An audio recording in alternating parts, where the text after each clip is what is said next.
Sophia's Pav. Admit what you've done, or watch your bastard daughter die. The words hit like a bullet to the spine. I stared at the open ramp of the private jet, heart pounding, breath caught in my throat. There she was, Ariella, my baby girl, clutched in Lorenzo's arms, her tiny chest rising in short, panicked gasps. Her oxygen mask was gone. Her lips were already turning blue, her little hands curled, clawing at the air like she was trying to breathe in the sky. No. Lorenzo, please, she needs the oxygen. I choked, my throat closing up.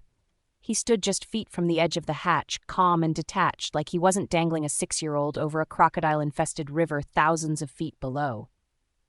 9 minutes, he said. I dropped to my knees. My fingers trembled against the cold floor of the aircraft as I looked up at him, at the man who used to cradle me like I was made of glass.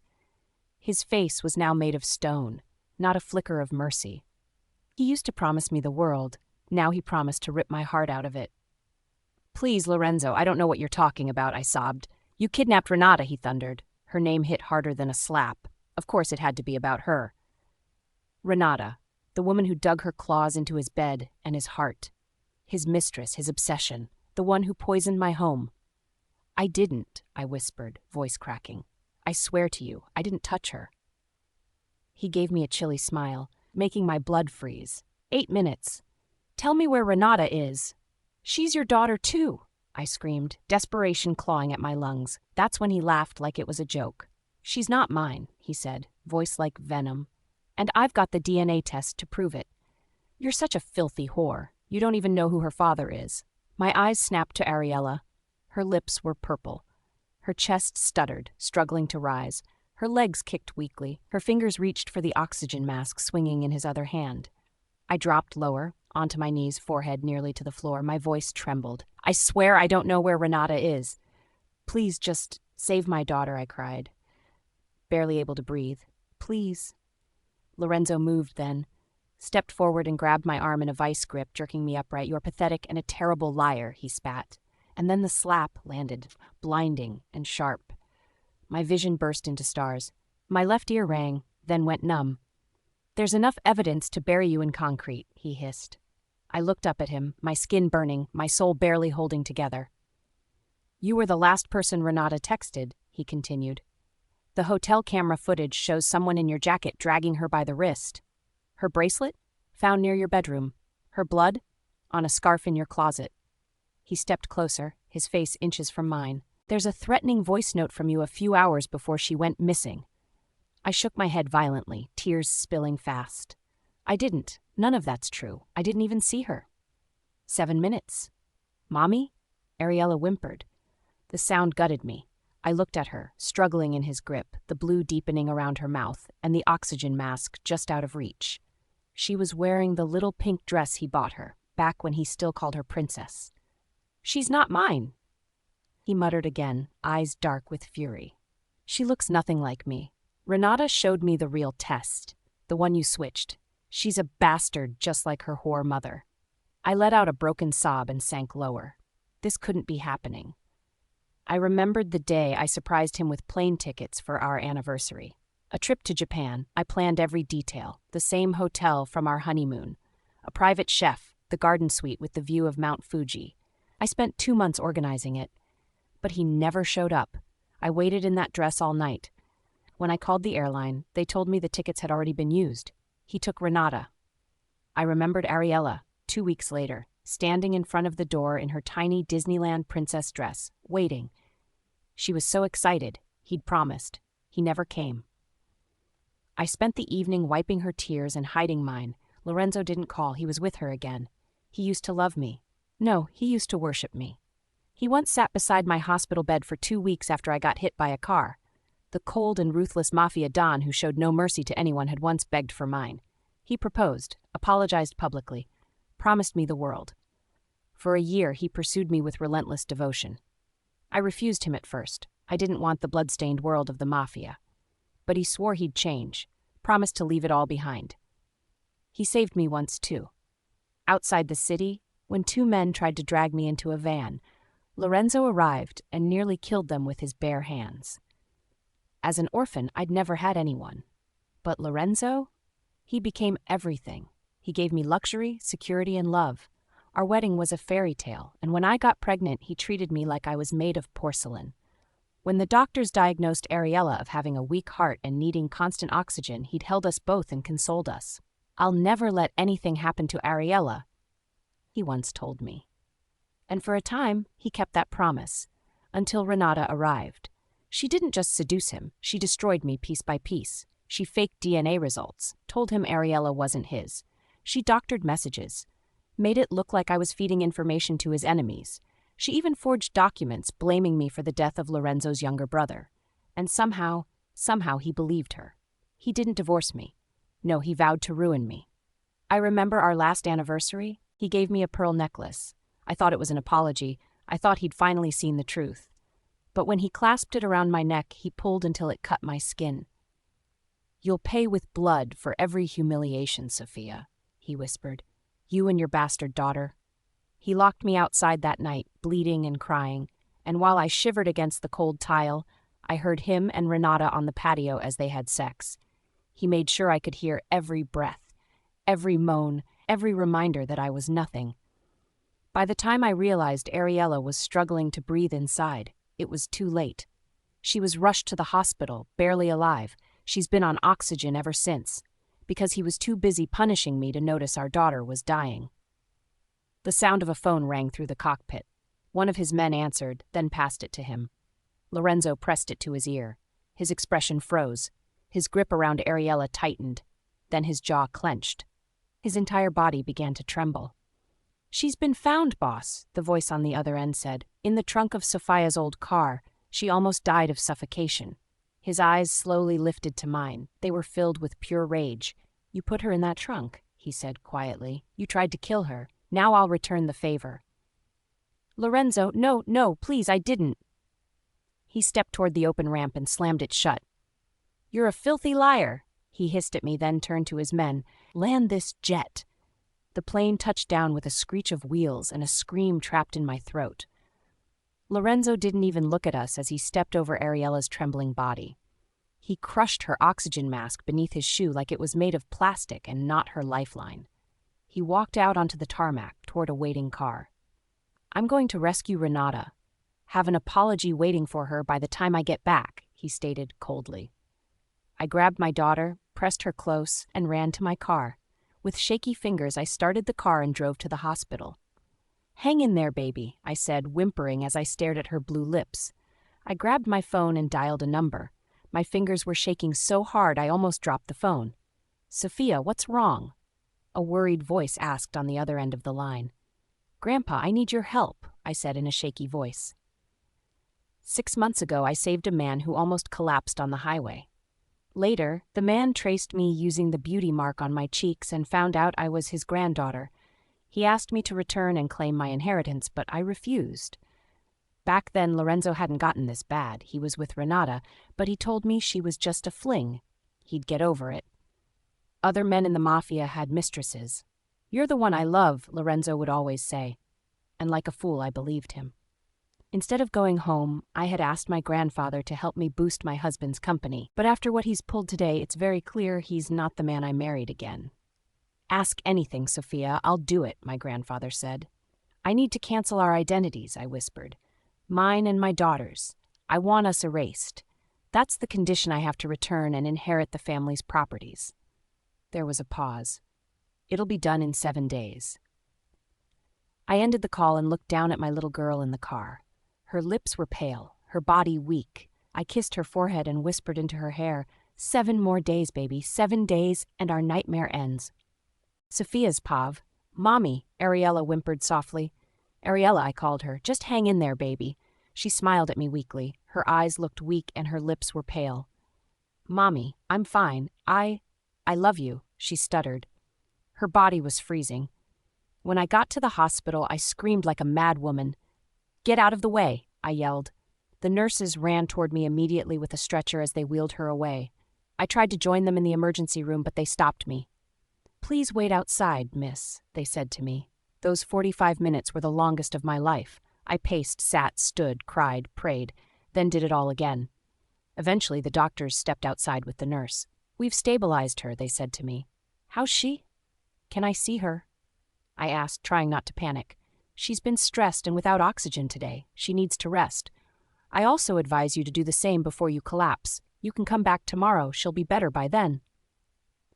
The doctor answered me. Better? I wasn't sure anything would ever be again. But still I nodded. All right, I'll come check on her tonight. The doctor told me to rest, to come back tomorrow. But the moment I stepped out of the hospital, I didn't go home to rest.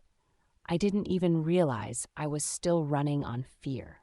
I just knew Ariella would want Mr. Snuggles, her stuffed rabbit, and her music box and her pink blanket that smelled like home. I had to get those for her. I had to feel useful. I had to feel like her mother again. I drove to the mansion too shaken to think, still aching in every joint from the fall. I pushed the doors open quietly, expecting silence. But when I walked up the stairs and into Ariella's room, I stopped breathing. The room was empty. The walls were bare. The bed was gone. The shelves were cleared. Her toys, her books, the butterfly lamp, the unicorn rug, gone. The sound of a crackling fire pulled my eyes to the window. Outside, at the edge of the garden, smoke was rising. I stumbled down the hallway, down the stairs, and out through the glass doors to the back lawn, and saw her things burning, a pile of dolls, blankets, books, and drawings. Ariella's world turned to ash. No, what is this? I whispered. A soft voice came from behind me. Oh, I hope you don't mind. I turned around, and there she was, Renata, standing in Ariella's room with a tape measure in her hand and paint swatches on the floor. She's been in the hospital so long, Renata said sweetly, tilting her head. It made sense to start preparing the nursery. I blinked, stunned. Nursery? She smiled wider and rubbed her stomach. Lorenzo and I are having a baby. Her words were a gut punch. I felt my stomach twist, but I refused to let her see the pain. There are dozens of rooms in this mansion, I said, voice trembling. Why use my daughter's? Renata gave me that sickening, innocent shrug. Because everyone knows the miserable little bastard's going to die soon anyway. The words struck like lightning. I slapped her, hard. Her head snapped to the side. She gasped, then slowly looked back at me with a glint in her eye, and she smiled. You'll regret that, she said. Then, in one fluid motion, she threw herself back and slammed her head on the wall. Blood started dripping from her forehead. I stood frozen. What are you? She screamed, a long, piercing fake shriek. Stop, Sophia, please! I didn't tell anyone to burn Ariella's things. Don't hurt me! What? Stop, please! The door burst open, and Lorenzo stormed in. His eyes landed on Renata, bleeding, crying, cowering. What the hell did you do to her? He didn't wait. The slap sent me to the floor. My cheek burned, my lips split open. Lorenzo, I didn't. She hit herself. I swear. Shut up, he bellowed. I told you if you touched her again. He grabbed my wrist and dragged me to our room. I tried to explain, but he wasn't listening. He opened my closet, yanked every gown, every shoe, every gift, every memory we ever shared. He ripped the framed wedding photos off the wall, tore the letters I wrote him to pieces. He dumped it all in a pile and set it on fire. Everything I ever gave you, everything we ever shared. Burn it all, he spat. You hurt Renata because of your bastard daughter. You don't deserve anything I've ever given you. I watched our history go up in flames. I didn't cry. I couldn't move. He turned to the guards. Take her to the dungeon. She can rot there tonight until she learns her damn place. No, please, Lorenzo. I have to see Ariella. Let me see my daughter. But they were already dragging me, and he knew. He knew I was claustrophobic. I screamed, fought, clawed, but the iron door slammed shut. The room was small, tight, airless, no windows, no lights, and the smell hit me instantly. Jasmine. Hundreds of them, scattered, hanging, pressed into every surface. My throat tightened. My eyes burned. I couldn't breathe. He'd filled the room with jasmine flowers, the one thing I was deathly allergic to. No, please, I banged on the door, scratched at it. My chest was caving in. Let me out! My daughter! She needs me! My throat was closing. My lungs were seizing. I fell to the ground. Ariella, Ariella. The world swam in and out of focus. Please, I have to see her. And then everything went black. The last thought on my mind was how they'd kill me before I could leave, Sophia's pav. When I opened my eyes, everything was white. The ceiling, the lights, the sheets. Even the dull ache in my chest felt white, empty, and lifeless. I blinked slowly, my eyes still swollen. My throat burned like someone had poured acid down it.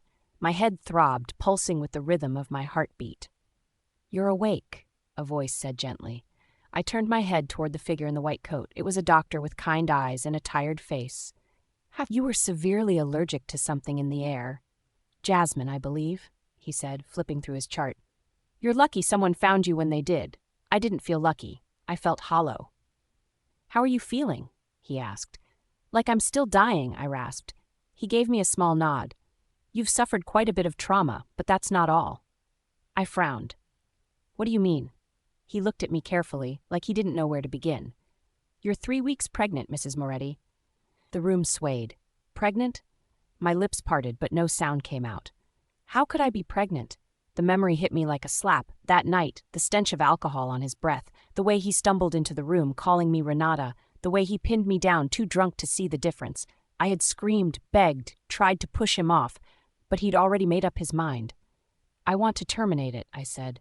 The words were quiet, but sharp. The doctor looked taken aback. "Are you sure?" "Yes." His eyes softened with pity. "You're still recovering from the allergic reaction. You'll need to wait a few more days, 3 at most. Then we can proceed." I nodded once. I had made my decision. Lorenzo was a monster. I wasn't going to bring another child into the world for him to torment. "How's my daughter?" I asked, clearing my throat. He hesitated. That split second of hesitation nearly stopped my heart. "Didn't your husband tell you?" he asked, brow furrowing. My blood turned to ice. I sat up, ignoring the pain tearing through my skull. "Tell me what?" He shifted awkwardly, searching for the right words. There were none. "There was a brain hemorrhage caused by the lack of oxygen. My breath caught in my lungs. Last night we tried to operate, but we needed parental consent." He paused. "We couldn't reach you, and your husband, he said..." He swallowed hard. "He said he didn't care if the bastard died, that she's been a pain in the ass since she was born." I couldn't breathe. The walls closed in. His voice kept speaking, but it felt like it was coming from underwater. "I'm sorry. Your daughter didn't make it." My ears rang. Ariella, my sweet, innocent baby girl. I surged off the bed and grabbed the doctor by his coat. "Where is she? Where is my daughter?" Tears blurred my vision as I screamed in his face. "Where is she?" He tried to steady me. "Please, Mrs. Moretti, Sophia, Renata came earlier this morning. She claimed the body." I didn't hear the rest. I tore out of that hospital like a woman possessed. The mansion gates were open, as if they were welcoming the devil back home. I ran through the front doors, my throat raw from screaming, my chest caving in with every breath. She was lounging on the couch like a queen, legs crossed, a glass of wine in one hand, a wicked smile on her lips. "Where's my daughter?" I shouted. Renata didn't even flinch. She pressed the remote. The television turned on. A video began to play. The screen showed a tiny, frail body Ariella, gasping for air. Her lips were blue, her chest heaving. Doctors rushed around her, trying to revive her. And then they stopped. The line on the monitor went flat. I screamed, covered my mouth, collapsed to the floor. "You bitch," I sobbed. "You heartless bitch." Renata turned up the volume. I looked up at her on the screen as Renata roughly dragged her lifeless body and tossed it into a big iron can and set it ablaze. "This is your brat's last moment on earth," she said with a smile. "Touching, isn't it?" My heart broke into a million pieces as I stared at the horrific scene on the screen. The only thought running through my mind was how I had failed my daughter. How could you burn her without asking me?" I stuttered, my voice breaking. "Oh, is this so heartbreaking? Does it make you want to scream and hit me?" Renata laughed mockingly. "Wait till you hear what happened last night when the doctor called." I narrowed my eyes at her, dread already forming in the pit of my stomach like I knew what she wanted to say. "What did you do?" I queried. Renata giggled like a maniac. "The doctor called, and I picked the call. I'm pregnant, Sophia. You don't expect me to save your brat. Do the maths. You had my daughter killed for some petty reasons? How could you?" I yelled, fury radiating off me. She shrugged. "Because I can." I stood up, ready to lunge at her when from behind her she lifted a small glass jar. "These are her ashes," she said sweetly. "If you want what's left of your brat, hit your head on the floor 10 times. I stared at her. Surely she was bluffing, but the look in her eyes told me she wasn't. I dropped to my knees. 1, 2, 3. She counted, giggling like a maniac. By the fourth time, blood was running down my face. My vision was blurring. My ears were ringing. 7. 8. I was swaying now, barely conscious. 10. She clapped mockingly. What a devoted little mother you are, she said, stepping forward with the jar. I reached out to take it, hands trembling, heart pounding. But then, she let go. The jar hit the floor. It shattered, and my daughter's ashes were scattered everywhere. Sophia's pav. I didn't move. I couldn't. I just stared at the floor where my daughter's ashes had scattered like dust. The glass shards from the broken jar glinted under the chandelier light, mixing with what little remained of her. My baby. My Ariella. Gone again, this time for good. Oops, Renata giggled, clapping her hands like a child at a birthday party. Well, what's left of that brat is now trash, just like her mother. Something inside me snapped. I lunged. You bitch! I slapped her so hard her head jerked sideways, her wineglass crashing to the floor. She screamed. I grabbed her hair and yanked with everything in me, dragging her to the ground. She clawed at my arms as I pinned her, my nails sinking into her scalp. All I could see was red. Ashes, blood, pain. You evil, disgusting monster! Get her off me!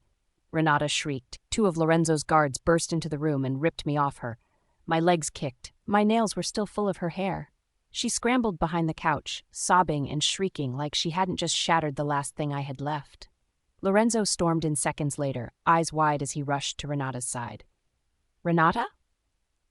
Baby, what happened? She buried her face in his chest, wailing. She's gone mad. She attacked me, Lorenzo. She said she'd kill me. She's lying. I yelled. Please, just listen to me for once. I tried to speak, but the moment I opened my mouth, a heavy slap landed on my left cheeks that sent me reeling back with shock.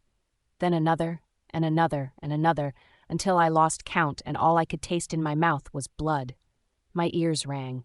My cheek was swollen. My knees buckled as he kept slapping me until I couldn't hear anything but the rush of my own pulse in my head.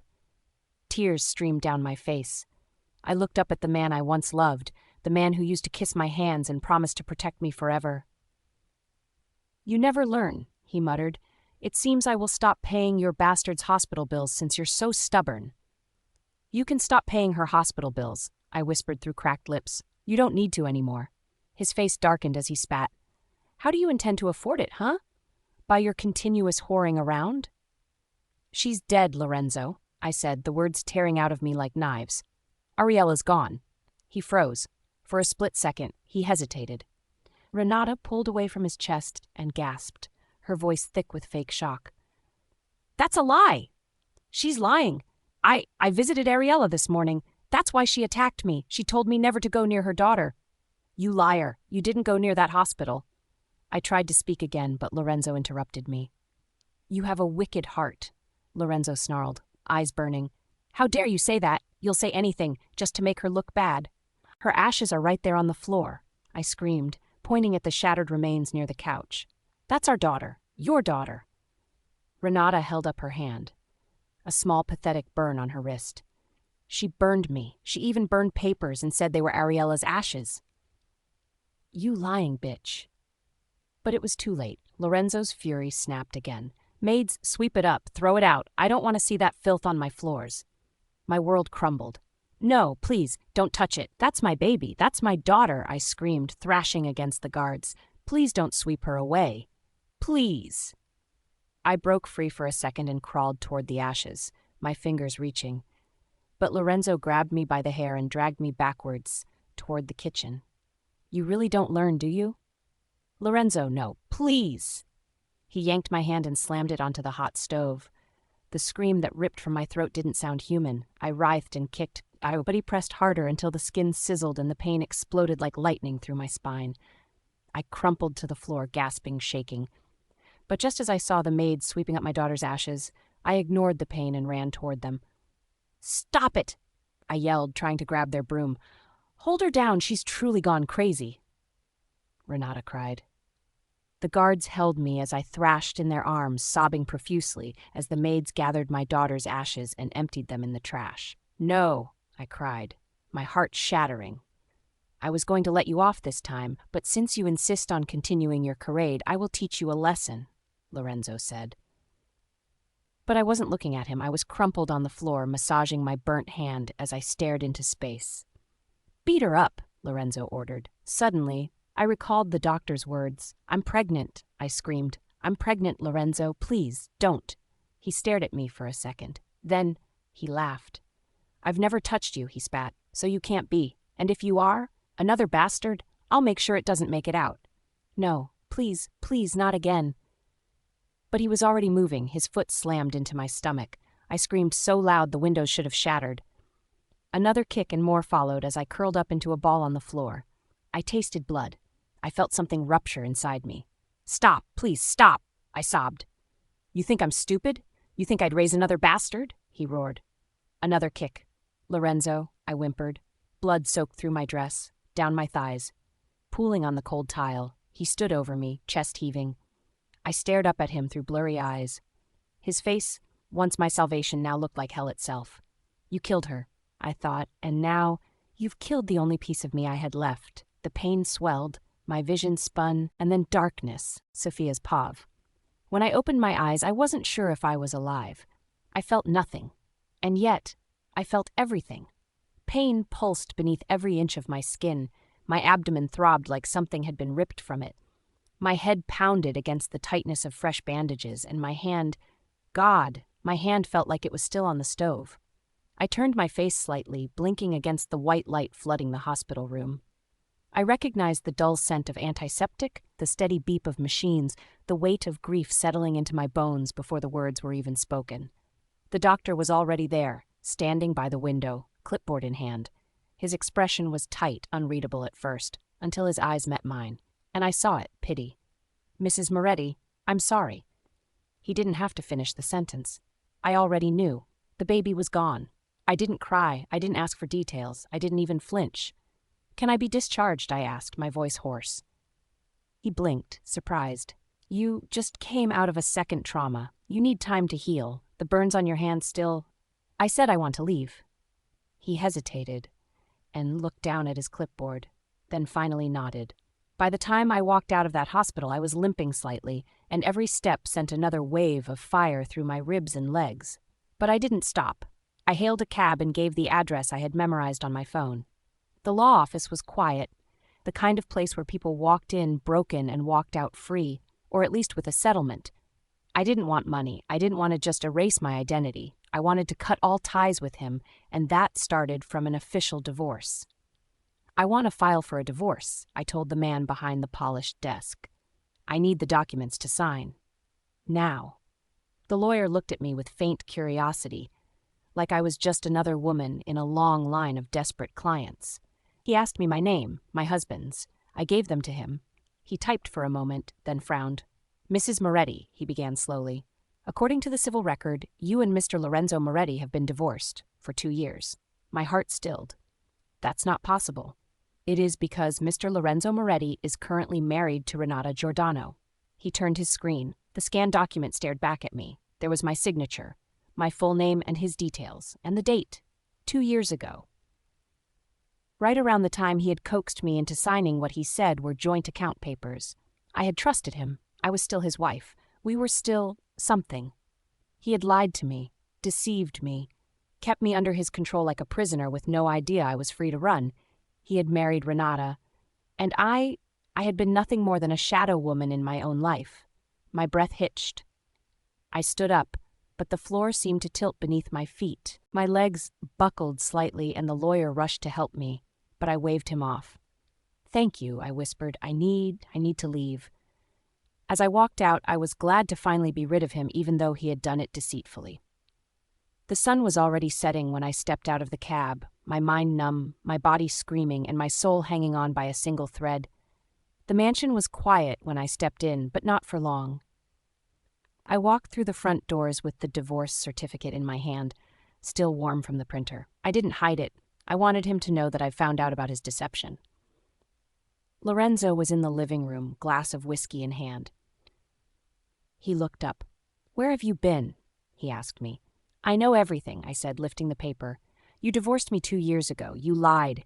You've tortured me under a marriage that didn't exist." His face darkened. "So you have the guts to go see a lawyer?" he said coldly. That's what today was about? Don't change the subject, I snapped. You think you can leave me? He said, standing now. That's why you went there? You actually think you're free? I didn't blink. Why won't you just let me go? I have the divorce papers. I can leave whenever I want. His voice was calm. You can't leave because I'm not done with you yet. You want to leave? It'll be in a coffin. He turned, grabbed something off the couch, a black velvet dress. He threw it at me. Put that on. We're attending the Mafia Gala tonight, and bring your bastard child. People will ask. I stared at him coldly. My daughter isn't obligated to come. She's not yours, remember? He stared at me with a shocked look on his face. I didn't wait for him to reply. I walked away. In my bedroom, I shut the door and pulled out my phone. My hand still trembled from the pain, but my voice didn't. The line rang once before someone answered. It's me, I said quietly. Have you changed your mind? I looked in the mirror. I looked like a ghost of the woman I used to be. Yes, Grandpa, make the arrangements. When? Tomorrow, that's when I'll disappear. I can't wait anymore. Sophia's Pav. The air at the Moretti Gala was thick with perfume, pride, and blood money. Crystal chandeliers hung like swords above our heads. Waiters moved like shadows, balancing trays of gold-rimmed champagne glasses. The women were dressed in diamonds and silk. The men reeked of cologne and power. And I stood among them, painted, bruised, and hollow. The black velvet dress Lorenzo forced me into clung to my body like a second skin. Every step reminded me of the burns under my sleeve, the pain in my abdomen, the bruises beneath the makeup. Renata walked beside him, radiant and round with pregnancy, her hand resting proudly on his arm as though she'd earned the right to shine. The whispers started as soon as we entered. Is that his wife? Didn't she betray him? I thought she was dead. No, Renata's his wife now. I didn't react. My silence was my armor. Lorenzo's grip on my waist was iron. His lips never stopped smiling, but his nails dug into my ribs with every step, just in case I forgot who was in control. The ballroom was grand, glass walls, a grand piano, a low hum of moneyed voices and political promises. But what caught everyone's attention was the screen set up on the stage, and the words etched in gold above it, the gallery of shame. I froze. Lorenzo walked up to the stage like a showman, one arm around Renata, the other raising a glass. Ladies, gentlemen, tonight I present to you a very personal collection, something that represents the price of disobedience, of betrayal. The screen flickered to life, and then came the first photo. A woman curled up on a tile floor, blood on her lips. Next slide. A hand blistered on a stove burner. Next, a naked back turned to the wall, head bowed, ropes around her wrists. Then a blurry image of torn lace. Blood, a broken pearl necklace beside a tipped-over glass. There was no face, but I didn't need to see one. It was me. Every wound, every humiliation, every private moment of torment turned into an exhibit. I call this my gallery of shame, Lorenzo said, sipping casually. A reminder that even the most delicate flowers can be crushed if they forget who planted them. The room laughed, applauded. Mafia lords grinned as they raised their hands for the bidding. 5,000, 10,000, 20 for the one with the blood. Each bid made my stomach twist. Each laugh was a dagger. You monsters, I whispered. No one heard me. No one cared. Lorenzo looked directly at me as the screen flashed the last photo, one of a woman slumped over a bathtub, makeup smeared, her body limp. The bidding continued as he came back and sat beside me. How could you? I whispered quietly. If you don't learn, he said, his voice low, the next auction will feature nudes. Real ones. You're a whore, after all. Might as well make you useful. That broke me, but I still didn't cry. The moment I lost my daughter and her ashes, that was the moment I went numb. The gala continued with toasts and fake laughter, Renata soaked in the attention like the queen she believed she was. I stood in the corner, a statue wrapped in velvet, shaking with fury beneath my skin. And then the world exploded. At first it was distant, a pop, then a crack, then screaming, a gunshot, and then chaos. A grenade tore through the west wall, sending shards of glass raining down like knives. The chandeliers swung. A second explosion ripped through the floor near the bar, sending bottles flying and people ducking for cover. Mafia men scrambled for their weapons. Guests screamed, heels snapping as they ran. The floor cracked beneath us as a support beam fell from the ceiling. I tried to move, I tried to run, but a third blast sent me flying across the room. Everything spun. My ears rang. My leg burned from where a piece of glass had torn into my thigh. I crawled toward the stairs, coughing, choking on the thick black smoke. "Help!" Renata's voice cried out through the smoke. "Lorenzo!" I saw her crouched behind a marble column, her dress torn, makeup streaked but untouched. She was calling for him, wailing like she was the only soul worth saving. And he came. Of course he came. He ran to her, knelt beside her, shielded her with his body. "Lorenzo!" I screamed, dragging myself toward him. "Help me! Please, don't leave me here!" His eyes found mine, but there was no recognition, no mercy. "You're not pregnant," he said flatly. "She is. Find your way out." He turned away, and that was it. Another grenade exploded near the entrance, blasting through the hallway. The ceiling cracked. A chandelier came down like a guillotine, shattering near my feet. I screamed as rubble slammed into my back, pinning me. Smoke poured in like a tidal wave, and I couldn't see, couldn't hear. My lungs burned, my vision blurred. My ears rang so loud I thought I was already dead. I coughed, crawled, blood smeared behind me like a trail. "Please, please don't let me die here," I whispered a silent prayer. And then, through the smoke, I saw a figure, tall and broad as he moved through the chaos with skillful precision. He knelt beside me and lifted me carefully.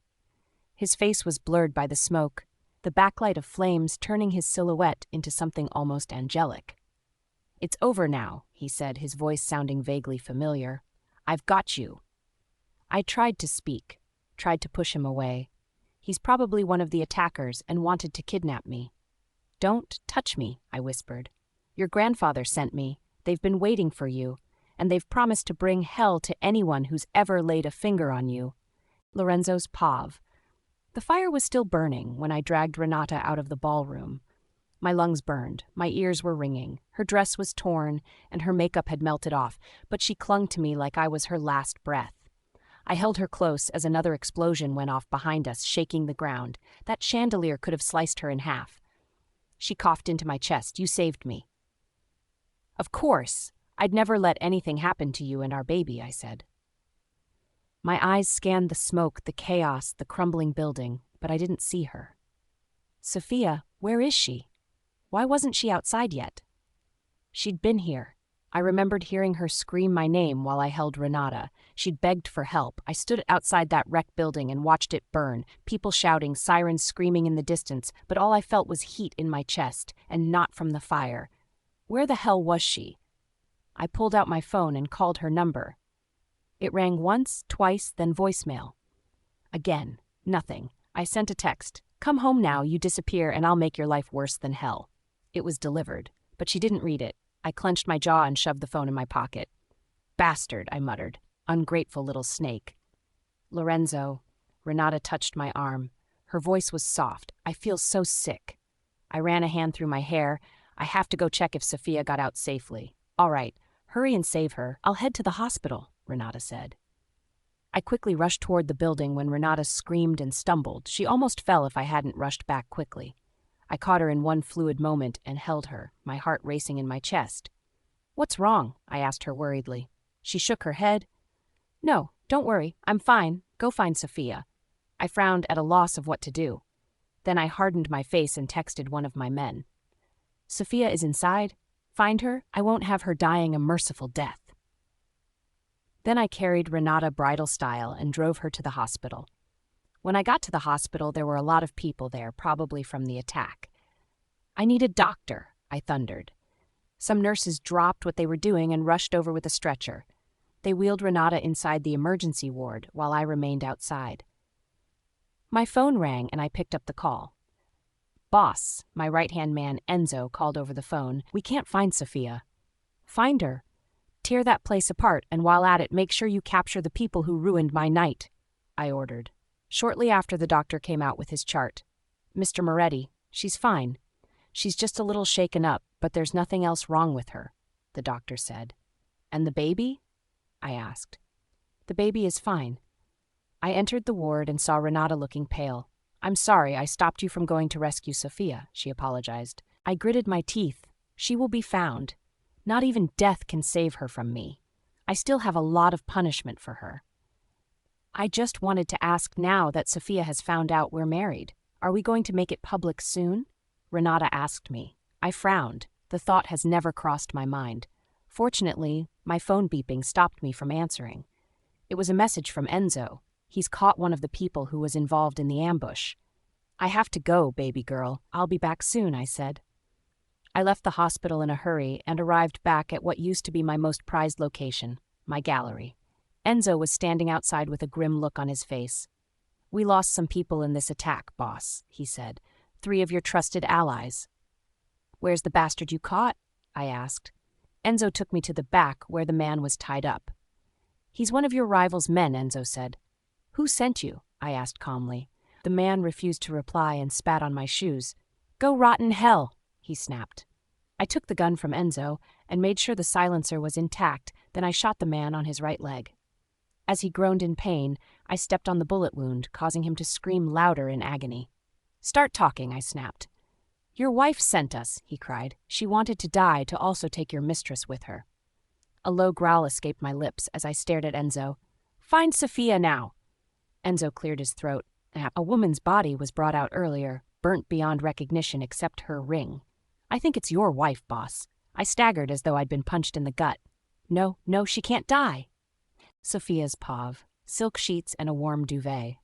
That was the first thing I felt when I woke up, the scent of lavender drifting from somewhere nearby.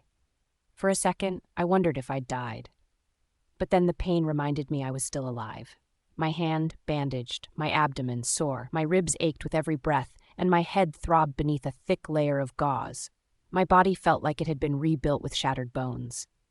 I tried to sit up, but the motion sent a sharp jolt through my stomach. Sophia. The voice was familiar, male, older.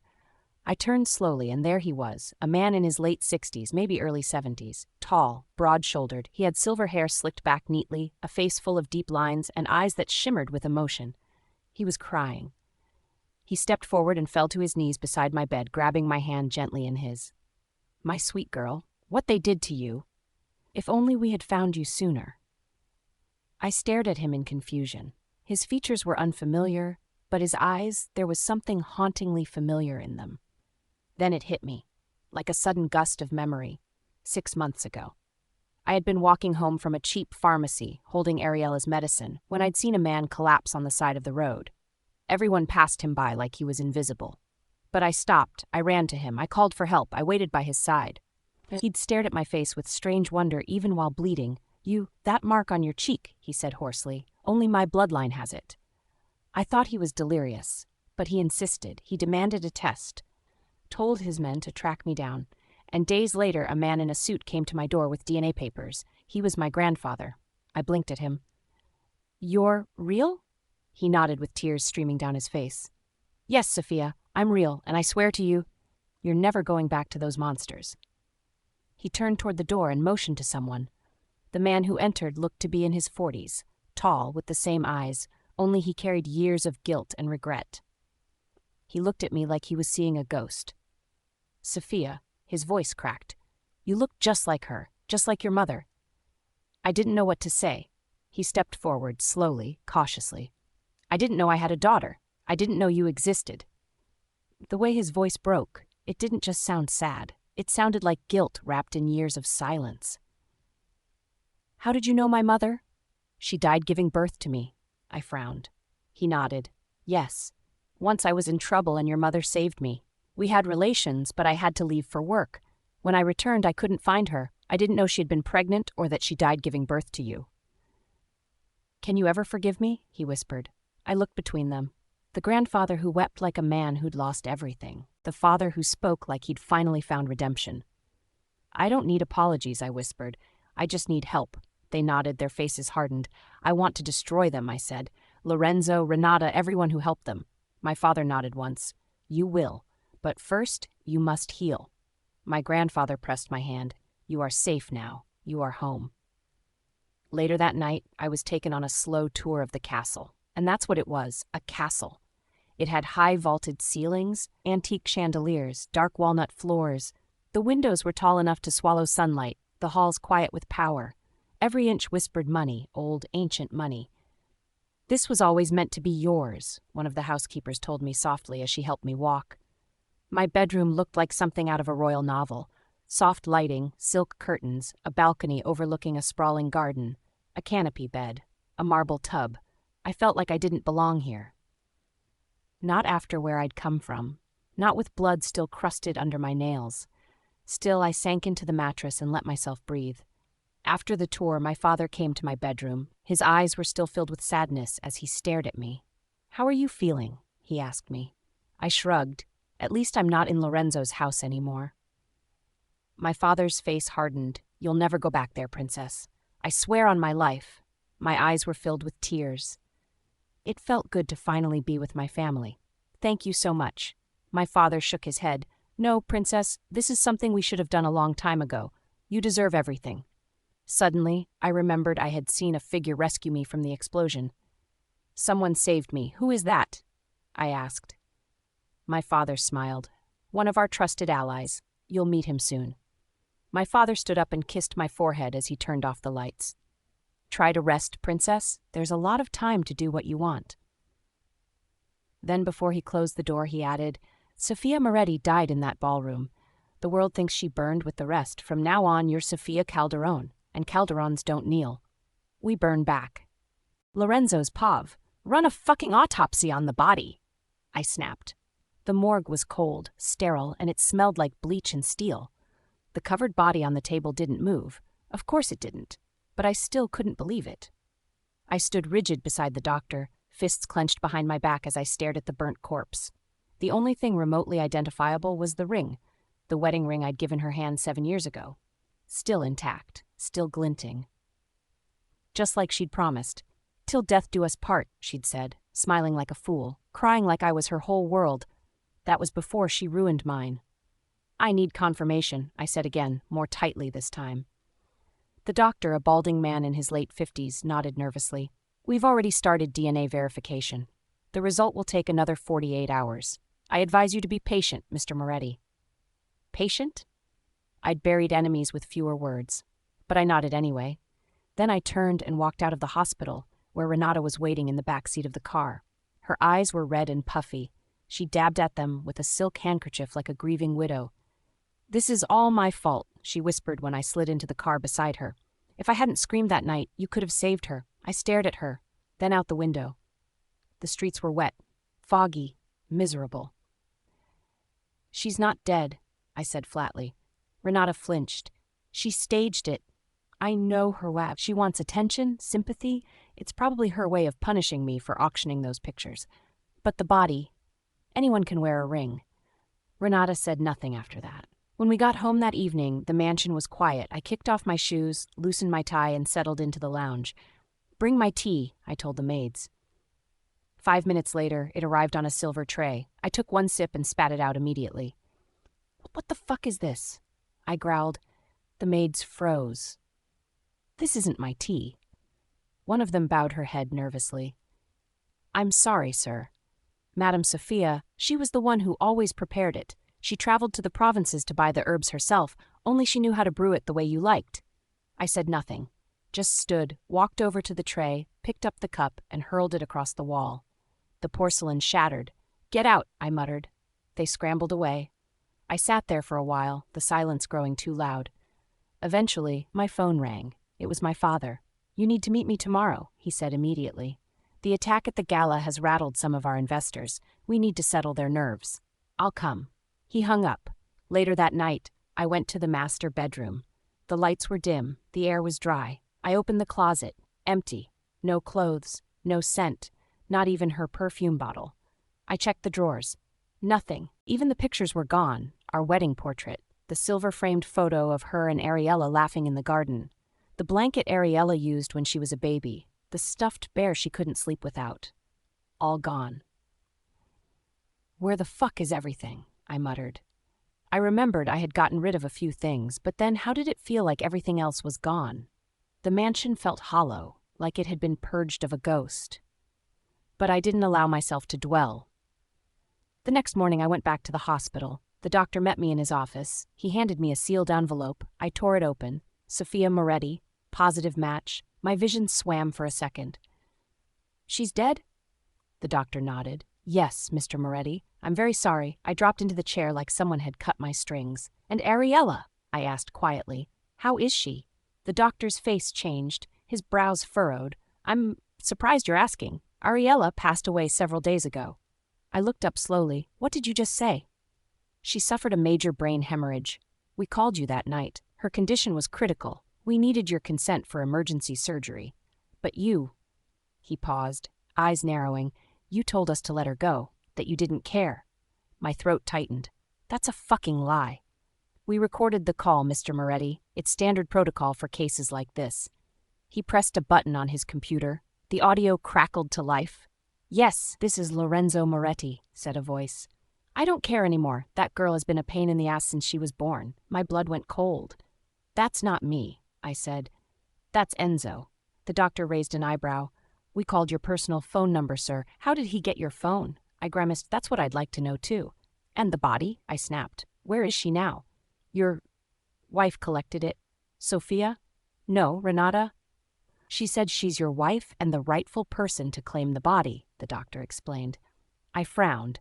Why would Renata take Ariella's body without informing me that she's dead, and why did Enzo impersonate me? Sophia's Pav. I woke up the next morning with the kind of fear that didn't come from nightmares, but from memory. For a second, I expected the sharp yank of hair. A slap. Someone screaming at me for something I hadn't done. My body tensed beneath the warm duvet, waiting, bracing. But it never came.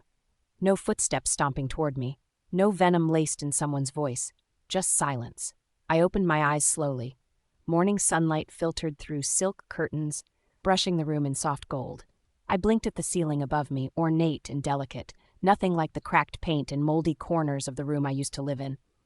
I took a deep breath. I was free. Lorenzo wasn't here. Neither was Renata. And for the first time in a long time, no one was watching me suffer. A soft knock echoed against the door. Come in, I said quietly. The nurse stepped in, young, calm, her uniform crisp. She smiled gently. I'm here to help you shower and change your bandages, Miss Sophia. I nodded, slowly sitting up with her help. Every part of my body still hurt. My abdomen, my ribs, my head. But pain wasn't a stranger. At least now it came with safety. With her assistance, I showered, dressed, and had my wounds tended to. She was careful, almost reverent with her touch, as if patching up a broken piece of porcelain. Afterward, she led me to the dining room. It was elegant but warm, a long table like chandelier light dancing on silverware. My father and grandfather were already seated, both standing when they saw me walk in. My grandfather moved first, pulling out a chair like I was royalty. You look better this morning, he said with a soft smile. I sat down and gave a small nod. Thank you, both. Breakfast was served. Eggs, toast, some sort of rich Italian tea I didn't recognize. I actually tasted it. I hadn't tasted anything in months. My father asked how I'd slept. My grandfather asked if I was in pain. I answered both truthfully, but quietly. My voice still didn't know how to be loud again. After the meal, my father kissed the top of my head. I have to attend to some business. Your grandfather will take you around today. I watched him walk away, briefcase in hand, shoulders squared. It felt strange to be protected by a man who hadn't even known I existed, and yet still felt like home. Come, my grandfather said, standing. There's something I need to show you. He led me outside into a private garden. It was quiet, peaceful, covered in soft grass and white lilies blooming like ghosts under the morning light. Then I saw it. A small grave under a cherry blossom tree, surrounded by flowers and smooth stones. I stopped walking. What is that? I asked him. He sighed. Somehow we managed to get our hands on Ariella's ashes. It was the least we could do. My knees buckled slowly to the ground. My eyes blurred. My hands trembled. My heart cracked open like it had just found out all over again. Ariella, I whispered. My little girl. He crouched beside me. Your father saved her ashes. We buried them here, where she could finally rest in peace. I wept. I cried so hard I could barely breathe. I pressed my forehead against the cold marble stone and whispered every apology I'd kept buried for years. I'm so sorry, I choked out. I should have left earlier. I should have protected you better. I'm so sorry I gave you the wrong father. I'm sorry I wasn't enough. My grandfather held my shoulders. None of this is your fault, Sophia. None of it. I was her mother, I sobbed, and I let them hurt her. I let him. She loved you," he said gently, "and if we had reached you sooner, maybe we could have saved her. That is our burden to bear now, not yours." When the tears slowed, I wiped my face with the back of my hand and kissed the tombstone softly. "I'll make it right," I whispered.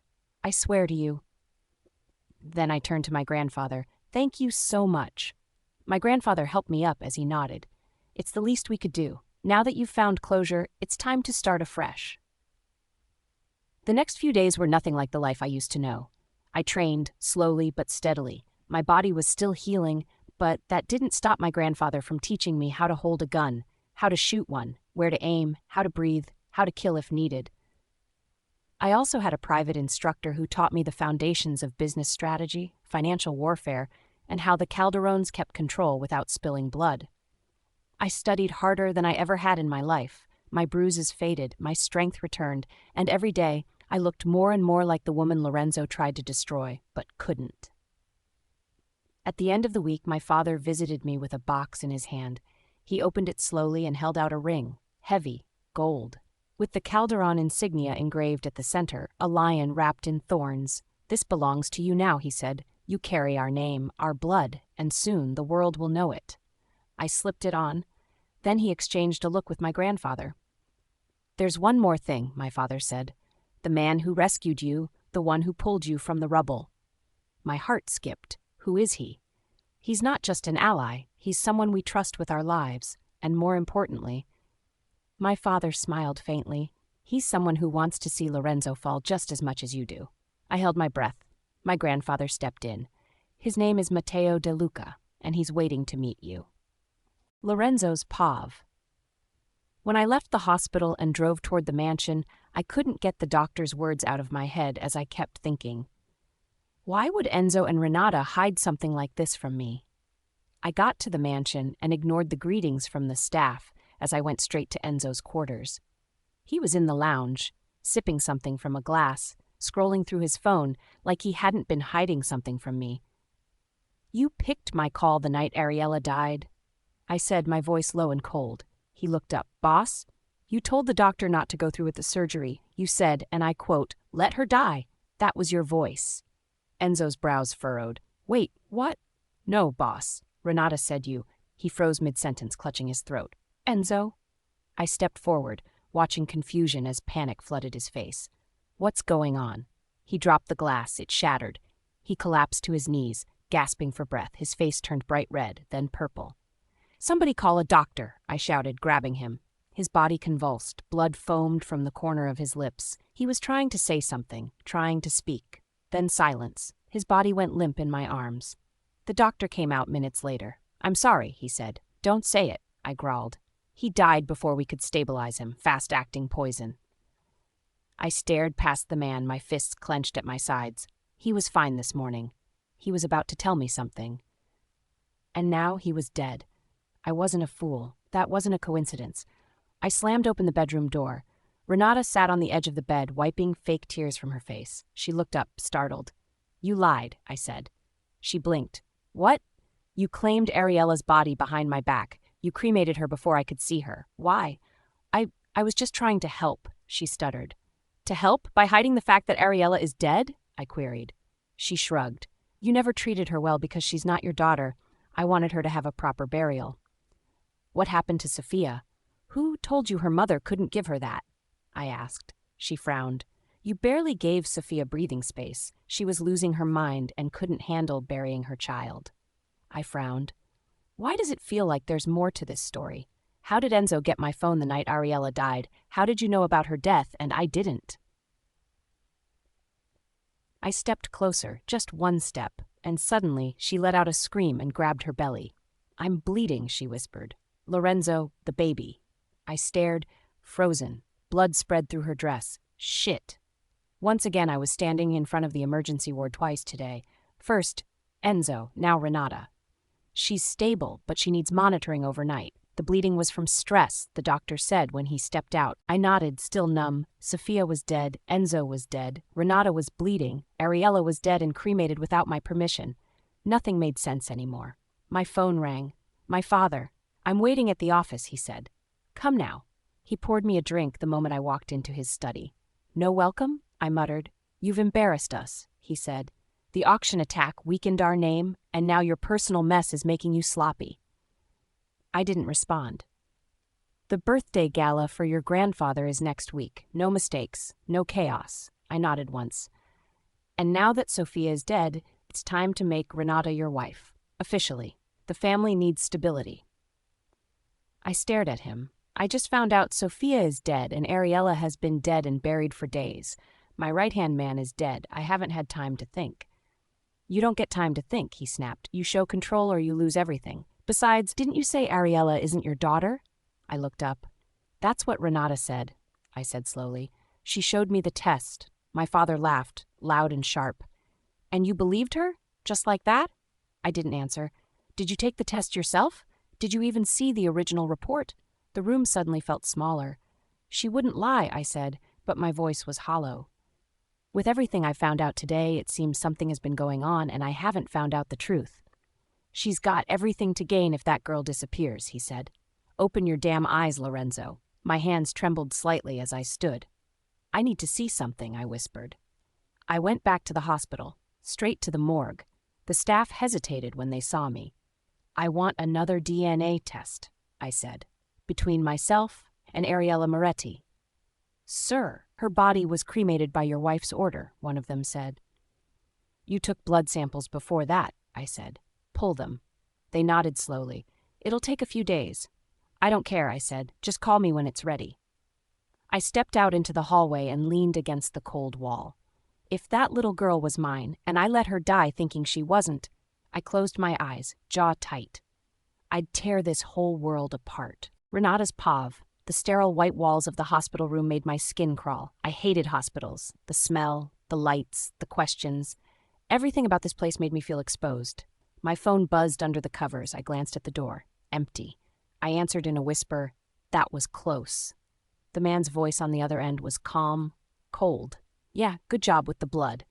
"And Enzo, did you have to kill him?" I asked. It had to be done. Enzo was about to spill everything. I bit my lip, glancing again toward the hallway. He could have just been bluffing. We didn't have to. "You want to risk Lorenzo finding out everything we've worked so hard to keep a secret?" Enzo was a good mole, but his time is up. I stayed silent. He was right, as always. Enzo had served his purpose and nearly ruined everything. The door creaked open. I snapped the phone shut and stuffed it under my blanket just as Lorenzo stepped in. His eyes searched my face like a hawk looking for prey. "Who were you talking to?" I winced, grabbing my abdomen. "No one, just checking appointment reminders." I let my voice tremble. "It still hurts so much." He stepped closer. I could smell the guilt on him. That was the thing with men like Lorenzo. They loved breaking you, but they hated seeing the cracks once you shattered. "You've been lying to me," he said quietly. I blinked fast, keeping my voice small. "What are you talking about?" I was starting to rethink Sophia's death. I had no idea her dying would shake him like this, considering everything he's done to her. "You took Ariella's body without telling me. You said she was dead days ago. Enzo knew things I didn't. Now he's dead." Tears welled up in my eyes on cue. I'd perfected them by now. I just wanted her to have peace. Her mother was acting insane. You said yourself that girl wasn't even yours. I thought I was doing the right thing. He stared at me long and hard. I waited, calculated. Then he exhaled and sat beside me, wrapping his arm around my shoulders. "I'm sorry," he muttered. "I shouldn't have doubted you." I curled into his chest, hiding the smirk that nearly slipped past my lips. A few days later, I was discharged. Lorenzo drove me home himself, silent for most of the ride. He still wasn't the man he used to be, not yet, but guilt had a funny way of pulling him back toward me. In the mansion, I slipped off my heels and leaned against the doorway. "You don't love me anymore, do you?" He looked up, startled. I kept going, letting my voice crack. "You won't even acknowledge our marriage publicly. You let everyone believe I'm just your mistress. Meanwhile, Sophia—" "I said I'd handle it," he cut in sharply, then sighed. "My grandfather's 80th birthday is next week. I'll announce everything there." Hope fluttered in my chest like a wild thing. "Really?" I whispered. He nodded. "I want you to be my wife in name and title. We'll make it official." but you have to be patient." I smiled sweetly, pressing a kiss to his cheek. "I've waited this long, haven't I?" The next morning, I went for my checkup. The doctor greeted me with nervous eyes. I could tell he'd received Lorenzo's DNA test request. I sat on the table, swinging my legs slowly. "You've been asked to do a test, haven't you?" He froze. Yes, Mr. Moretti. You know what that result has to say," I said flatly. "Because if it doesn't, you'll never see your daughter again." His eyes widened. "But I'm not the only doctor in this country, Ms. Renata. I can't keep covering." I smiled, interrupting him sharply. "Accidents happen all the time, even in hospitals." He nodded stiffly, then excused himself from the room. My phone buzzed again. I walked to the window, pressed it to my ear. He's starting to suspect. The voice on the other end was sharper this time. "Then you need to get out of there before he finds out everything." "I've got it handled," I said confidently. "The test will say what I want it to say, and once that birthday party is over, I'll be Mrs. Moretti in full." There was silence. Then the man asked, "Are you sure Sophia's dead?" I smiled. "You said you confirmed it yourself." "I did." "Then it's done. She's gone. And our plan," I looked at my reflection in the mirror and smiled widely, "will finally be complete. Sophia's Pav." I stared at myself in the mirror, barely recognizing the woman looking back at me. The silk dress hugged my curves, a deep burgundy that matched the stiletto heels I was wearing. My hair had been curled softly around my shoulders, and my makeup was flawless. After my grandfather and dad revealed who had saved me, they had informed me that he was waiting for me at a restaurant for a date.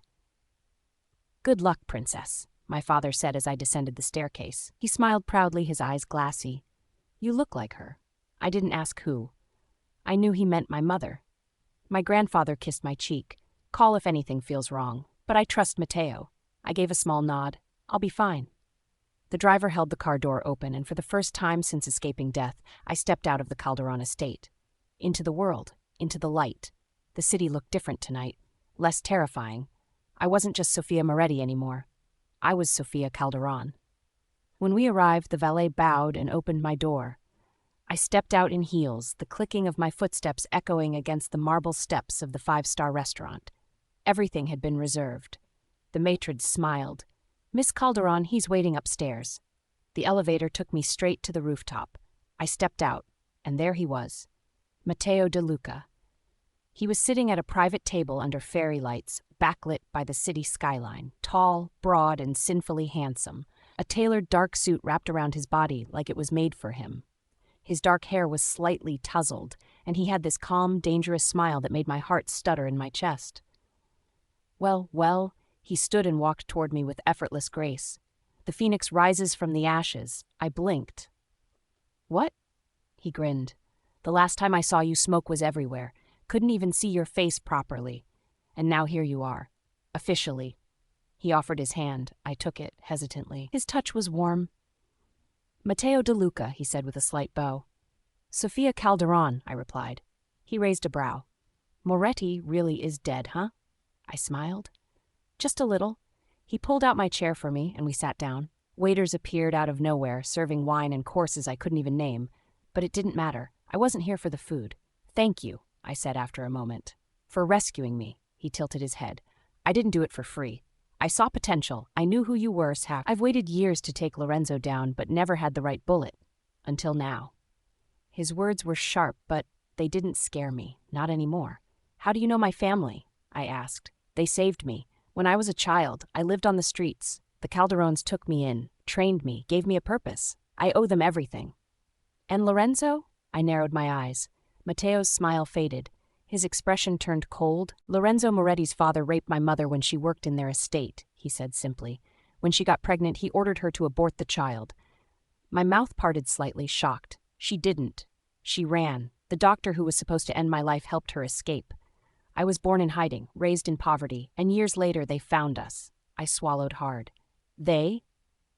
"Lorenzo, his father, his grandfather. They stormed our house, shot my mother. She died in my arms." His jaw clenched. "I was 12. I ran. I ran until my legs gave out, until my lungs collapsed. And then your grandfather found me."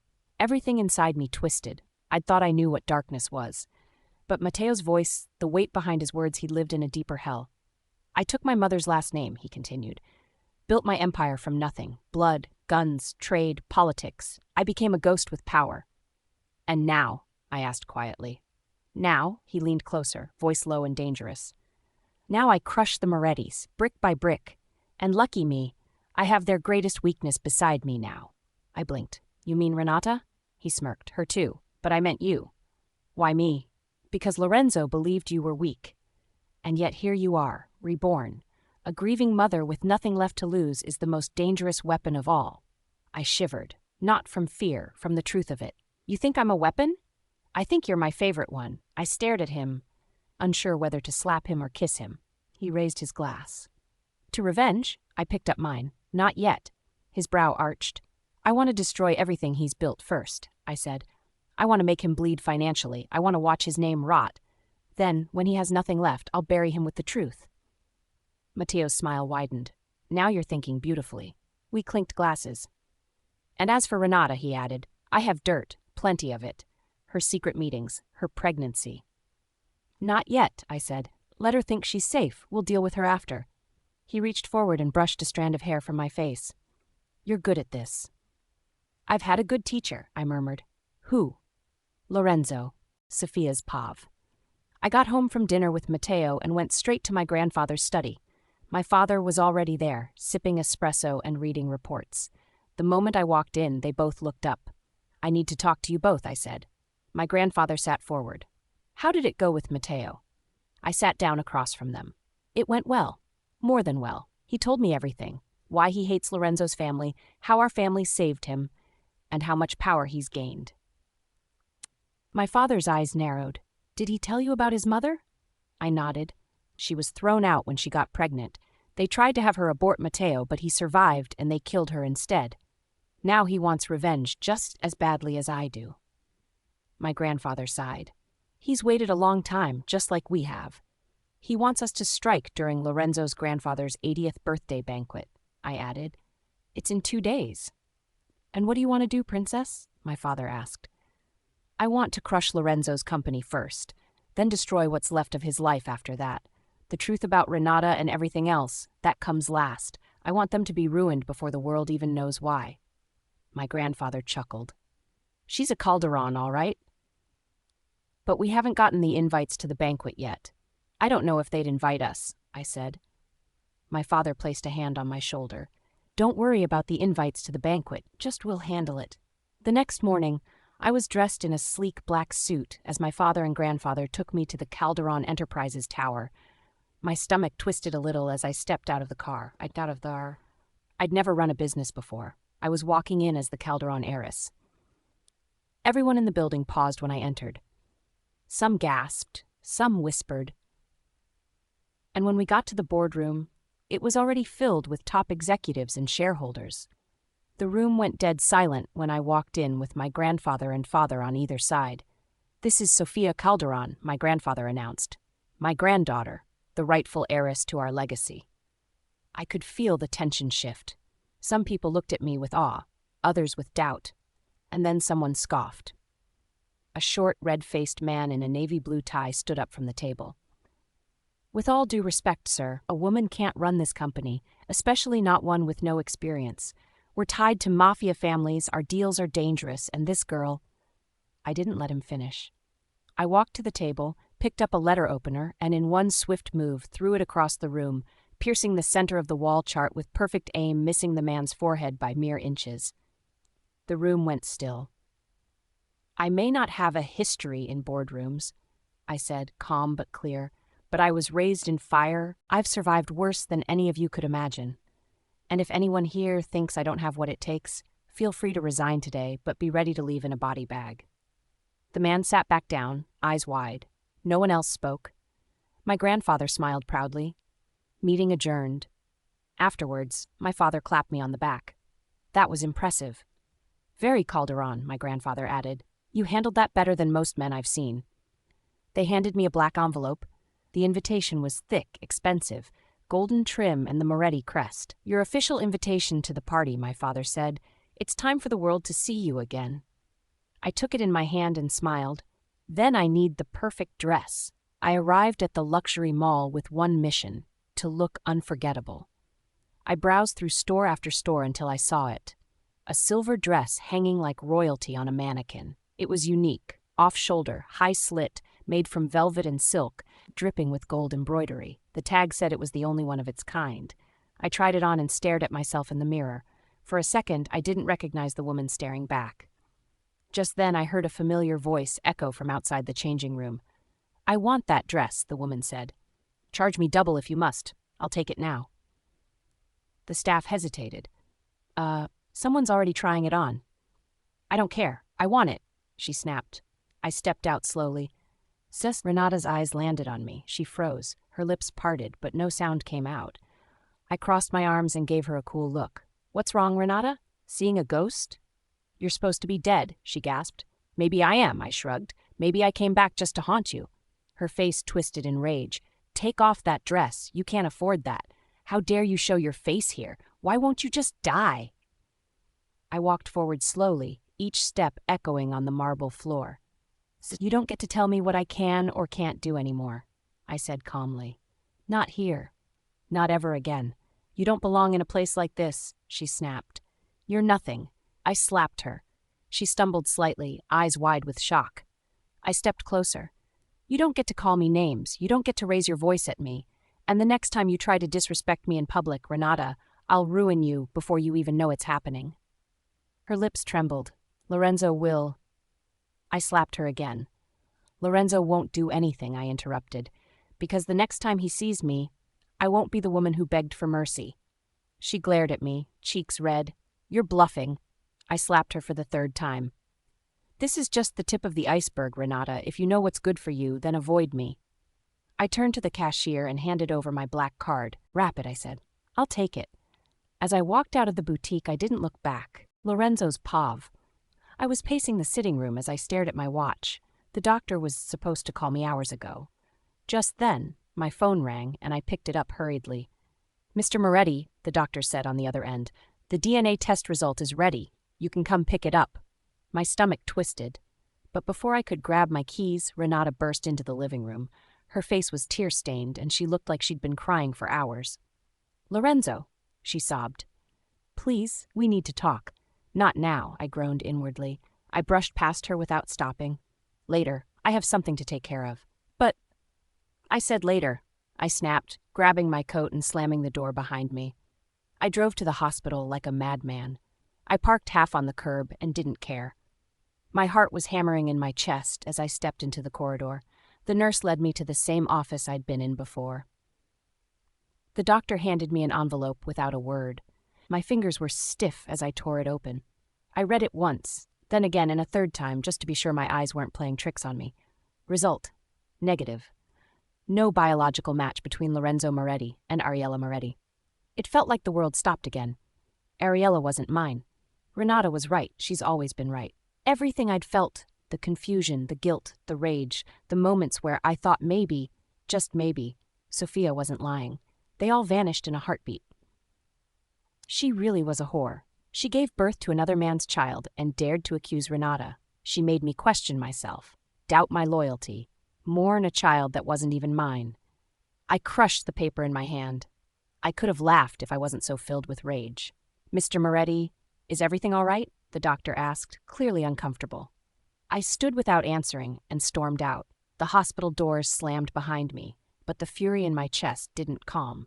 If anything, it burned hotter. When I got home, Renata was curled up on the couch, still crying. She looked up in surprise when I walked in. "We're going shopping," I said. "What?" she sniffed. "Now?" "Yes. I want you to look perfect. Tomorrow, the world will know you're my wife." Her eyes widened. Then they filled with fresh tears. Happy ones this time. "You mean it?" she asked. "Yes." Then I turned and waited by the door. Renata scrambled up, wiping her face. "Give me 5 minutes. We hit the most expensive boutique in the city. No limit, no price tags. I bought her the most elegant white dress in the store, a custom designer piece flown in from Milan. She twirled in the mirror, glowing. Then came the diamonds, a necklace that could blind a room, earrings shaped like teardrops and a tiara. And finally, the ring I had given Sophia 7 years ago. The Moretti family insignia, heavy, gold, unmistakable, recovered from the corpse we found, still warm with memories. I pulled it out of the box and slid it onto Renata's finger. Her hand trembled. "Lorenzo," she whispered. "This means everything." I smiled. "Make sure you wear it tomorrow. The world is watching." The next night we arrived at the estate. My family's ancestral home was glowing with light and music, the kind of party only my grandfather deserved for making it to 80 without being poisoned or shot. As we walked in, I held Renata's hand tightly. Guests turned. They applauded and congratulated us. Men shook my hand. Women hugged Renata. My grandmother came forward and pulled her into a soft embrace. "My dear," she whispered, "you're glowing." My grandfather just grunted, nodded once, and went back to sipping his wine. Still, that was a win. Everything was coming together. Midway through the evening, my father cornered me near the wine table. "We need to talk," he muttered.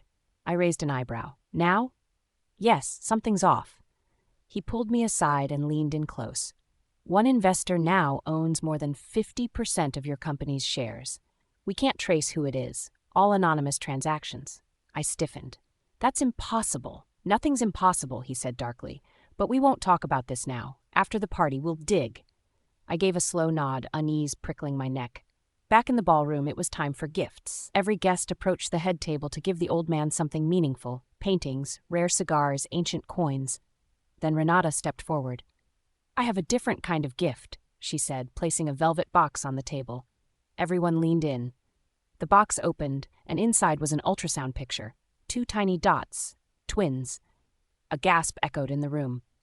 "Lorenzo's having twins," my grandfather announced. Cheers erupted. My grandmother clapped her hands. My grandfather finally smiled. I wrapped my arm around Renata and kissed her cheek. "She's not just carrying my children," I said. "She's my wife.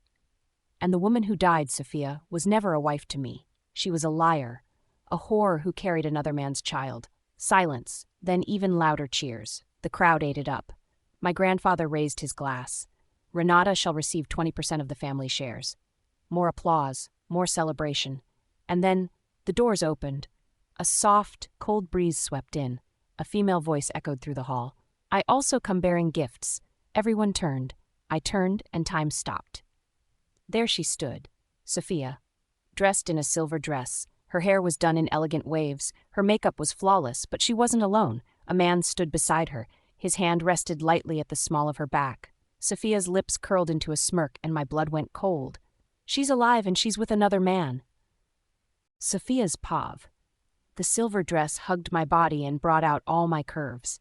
When I looked in the mirror, I barely recognized the woman staring back. She wasn't broken. She wasn't begging. She wasn't afraid. She was Calderon.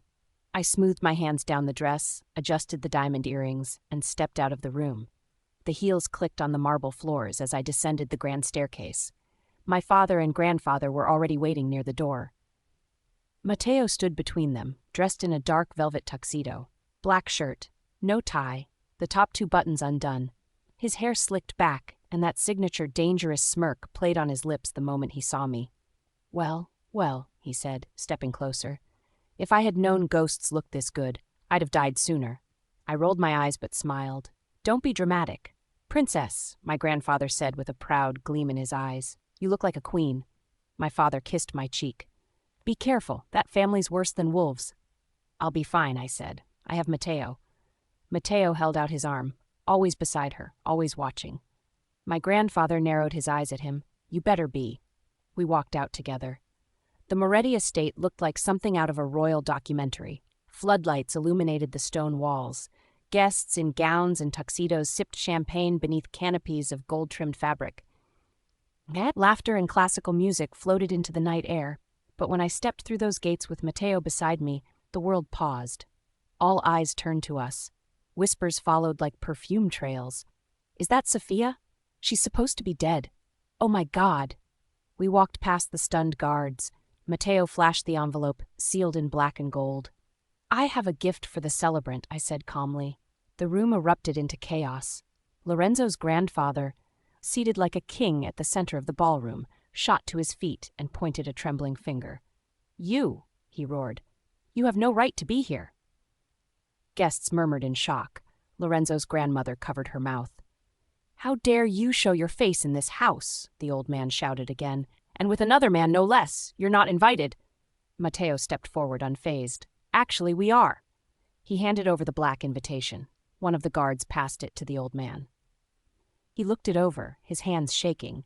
The gold insignia was unmistakable. The signature was his own. This is impossible, he muttered. How did you get this? Then came Renata's voice, shrill and desperate.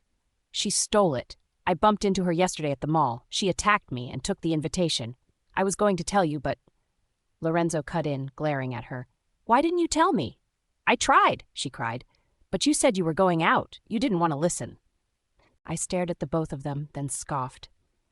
Are you done with your little performance? I said.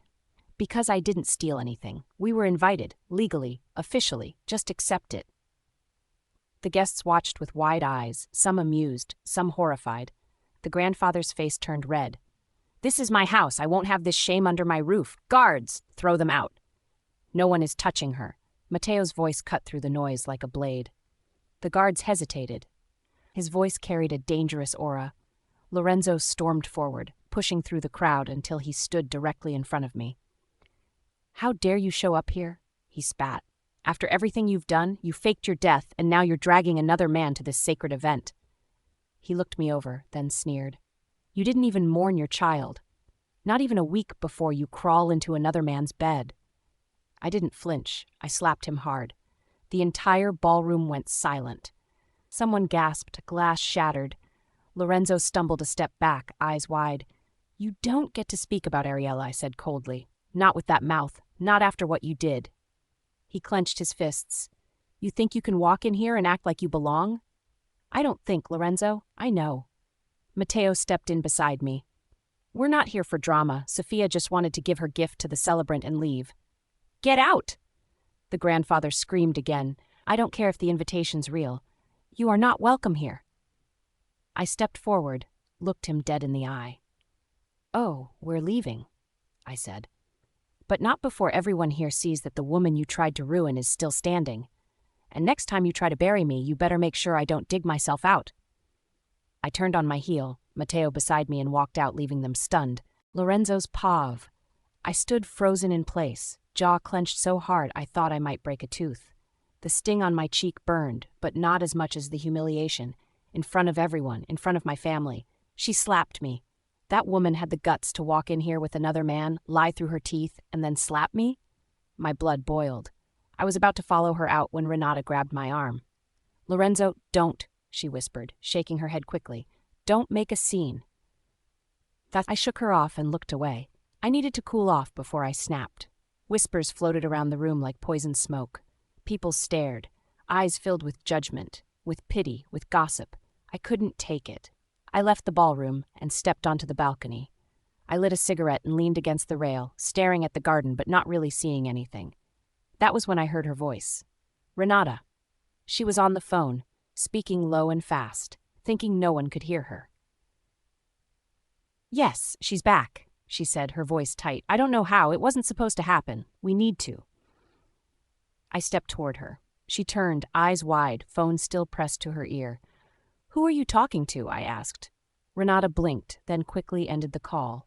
It was my parents, she said. They're worried. I was just updating them. I stared at her for a moment, but she kept her expression soft, innocent. Right, I muttered and walked away. After the party, my grandfather and father called me into their study. They didn't waste time. She's back, my grandfather said, and bolder than ever. She slapped you in front of the whole world, my father added.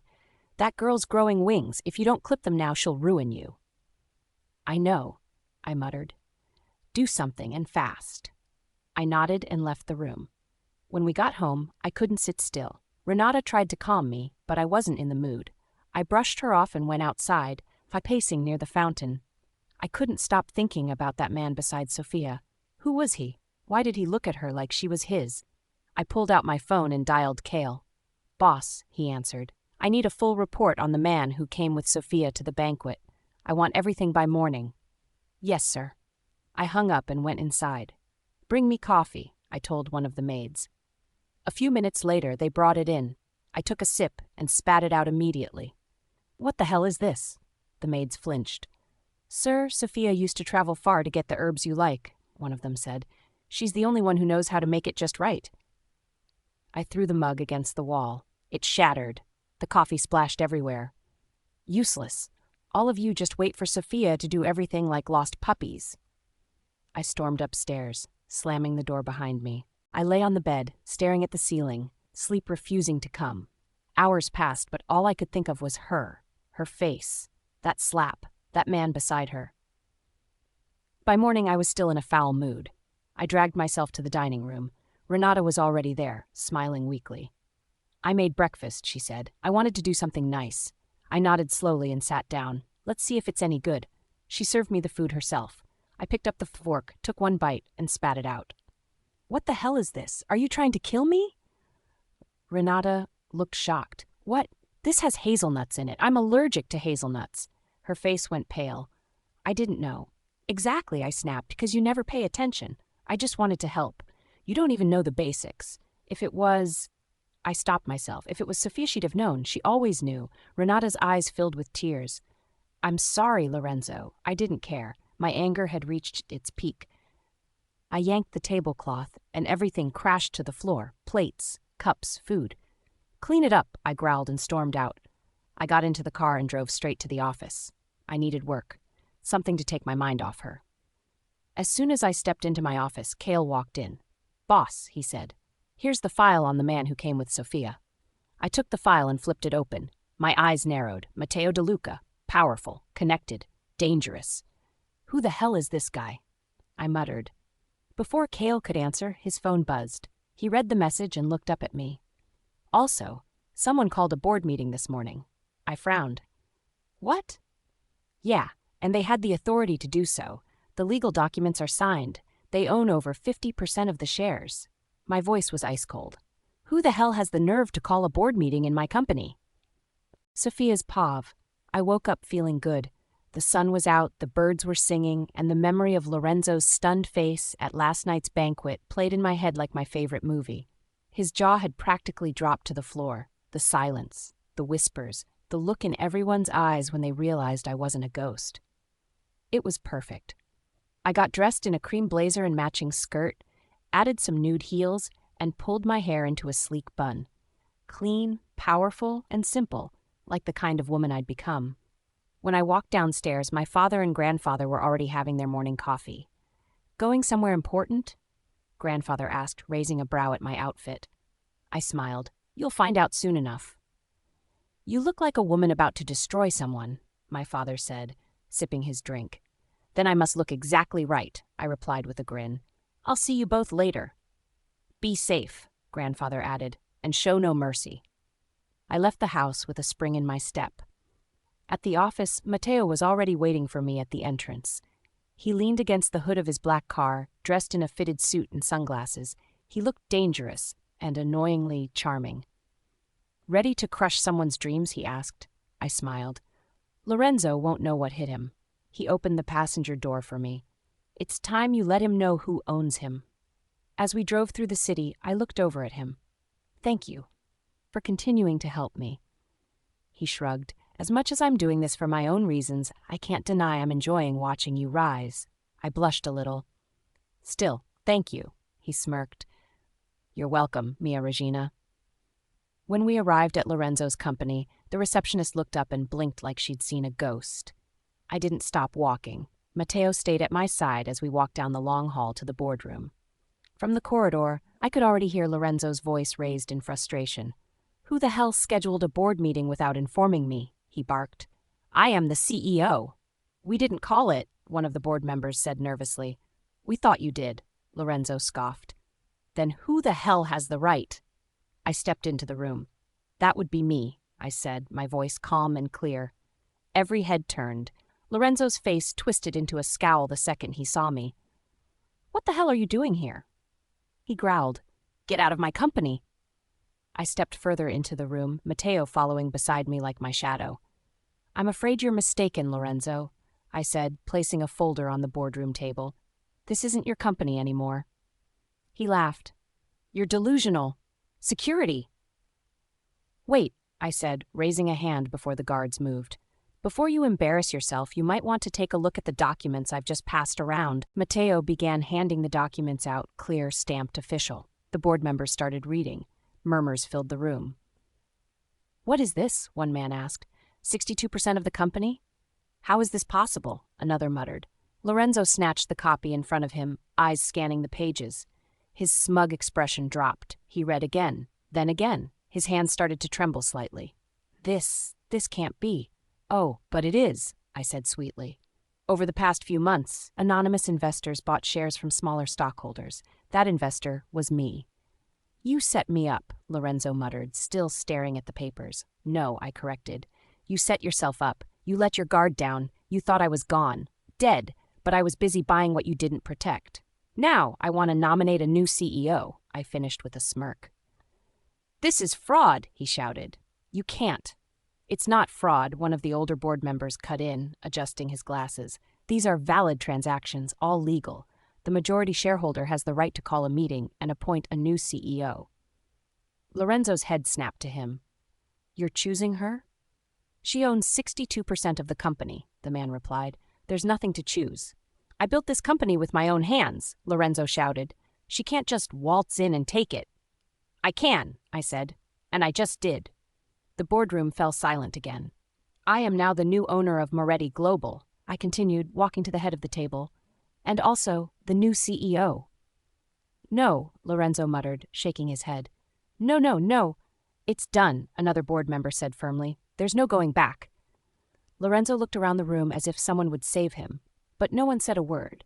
He opened his mouth to argue again, but no sound came out. I sat down at the head of the table. "Now," I said, folding my hands together, "shall we begin?" Sophia's pav, I stood by the window of my new office, the very one Lorenzo used to sit in. His favorite leather chair was mine now, the one he always leaned into while barking orders and humiliating me. I crossed my arms and stared out at the city. It felt good to win. But I hadn't won yet. Not really. This was just the beginning. The door slammed open behind me. "Get out!" I didn't flinch. I turned slowly to see him standing there, disheveled, breathing heavily, rage and something else swimming in his eyes, desperation. I said, "Get out of my office," he spat. I raised a brow. "Your office?" His jaw clenched. "You don't deserve this. You stole it." I walked to my desk and sat down, crossing my legs slowly. "I bought the shares, Lorenzo, legally, fair and square. Maybe you were too busy screwing Renata to notice." His face darkened. "You think this is funny?" "Actually," I leaned forward. "Yeah, I think it's hilarious." "Yes," he slammed his hands on the desk. "Sophia, please." His voice cracked. "You've made your point. You've humiliated me. You've hurt me enough. Just give me the company back. You don't have to do this." "Did I have to lose Ariella too?" He shut his eyes. "Bring her back," I said, cold and quiet. "Bring my daughter back, Lorenzo. Maybe then we'll talk about mercy." "I didn't." "You let her die," I snapped, standing up. "You stood by and let them do whatever they wanted to her. And when she needed surgery, you had your man tell the hospital you didn't care if she lived or died." His face turned pale. "I didn't know." "I don't care anymore," I cut him off. "You're not the victim here, Lorenzo. You're just a weak, cowardly man who finally got what he deserved." He stumbled back a step like I'd slapped him again. But I wasn't done. "You should get going," I said. "In a few minutes, the press will be all over this building." And just like I predicted, the news hit like a wildfire. Every TV screen, every headline, every online gossip blog. Sophia Moretti returns from the dead, steals company from ex-husband. Lorenzo Moretti's fall from grace. Former wife becomes new CEO. The woman who outsmarted the mafia prince. I watched it all with a cup of tea in hand, legs crossed like royalty. Lorenzo, on the other hand, looked like a shell of himself on the screen. His eyes were sunken, his jaw tense, as reporters surrounded him outside the building. "Mr. Moretti, how do you feel about your ex-wife becoming CEO? Is it true she now owns 60% of the company? Didn't she fake her death?" He shoved past them, silent, broken. Let the world see what I saw for years. Let them see the man behind the mask. Later that night, I was in my penthouse when my phone lit up. Blocked number. I picked it up. "You think this is over?" Lorenzo's voice hissed on the other end. I smiled to myself. "Oh? Still not used to losing?" "I swear, Sophia," he growled. "If you don't go to the press tomorrow and clear this up, if you don't give me back what's mine, I'll ruin you." "Please do," I said, lounging on the couch. "You can try." "I have your nudes," he spat. I'll leak them. I'll show the world what a dirty, cheap whore you are." "Do it." There was silence on the other end. "Go ahead, Lorenzo. Show the world how you treated your wife like a plaything. Show them how you tore a woman down piece by piece, all while pretending to be some noble prince. I dare you." "You think I won't?"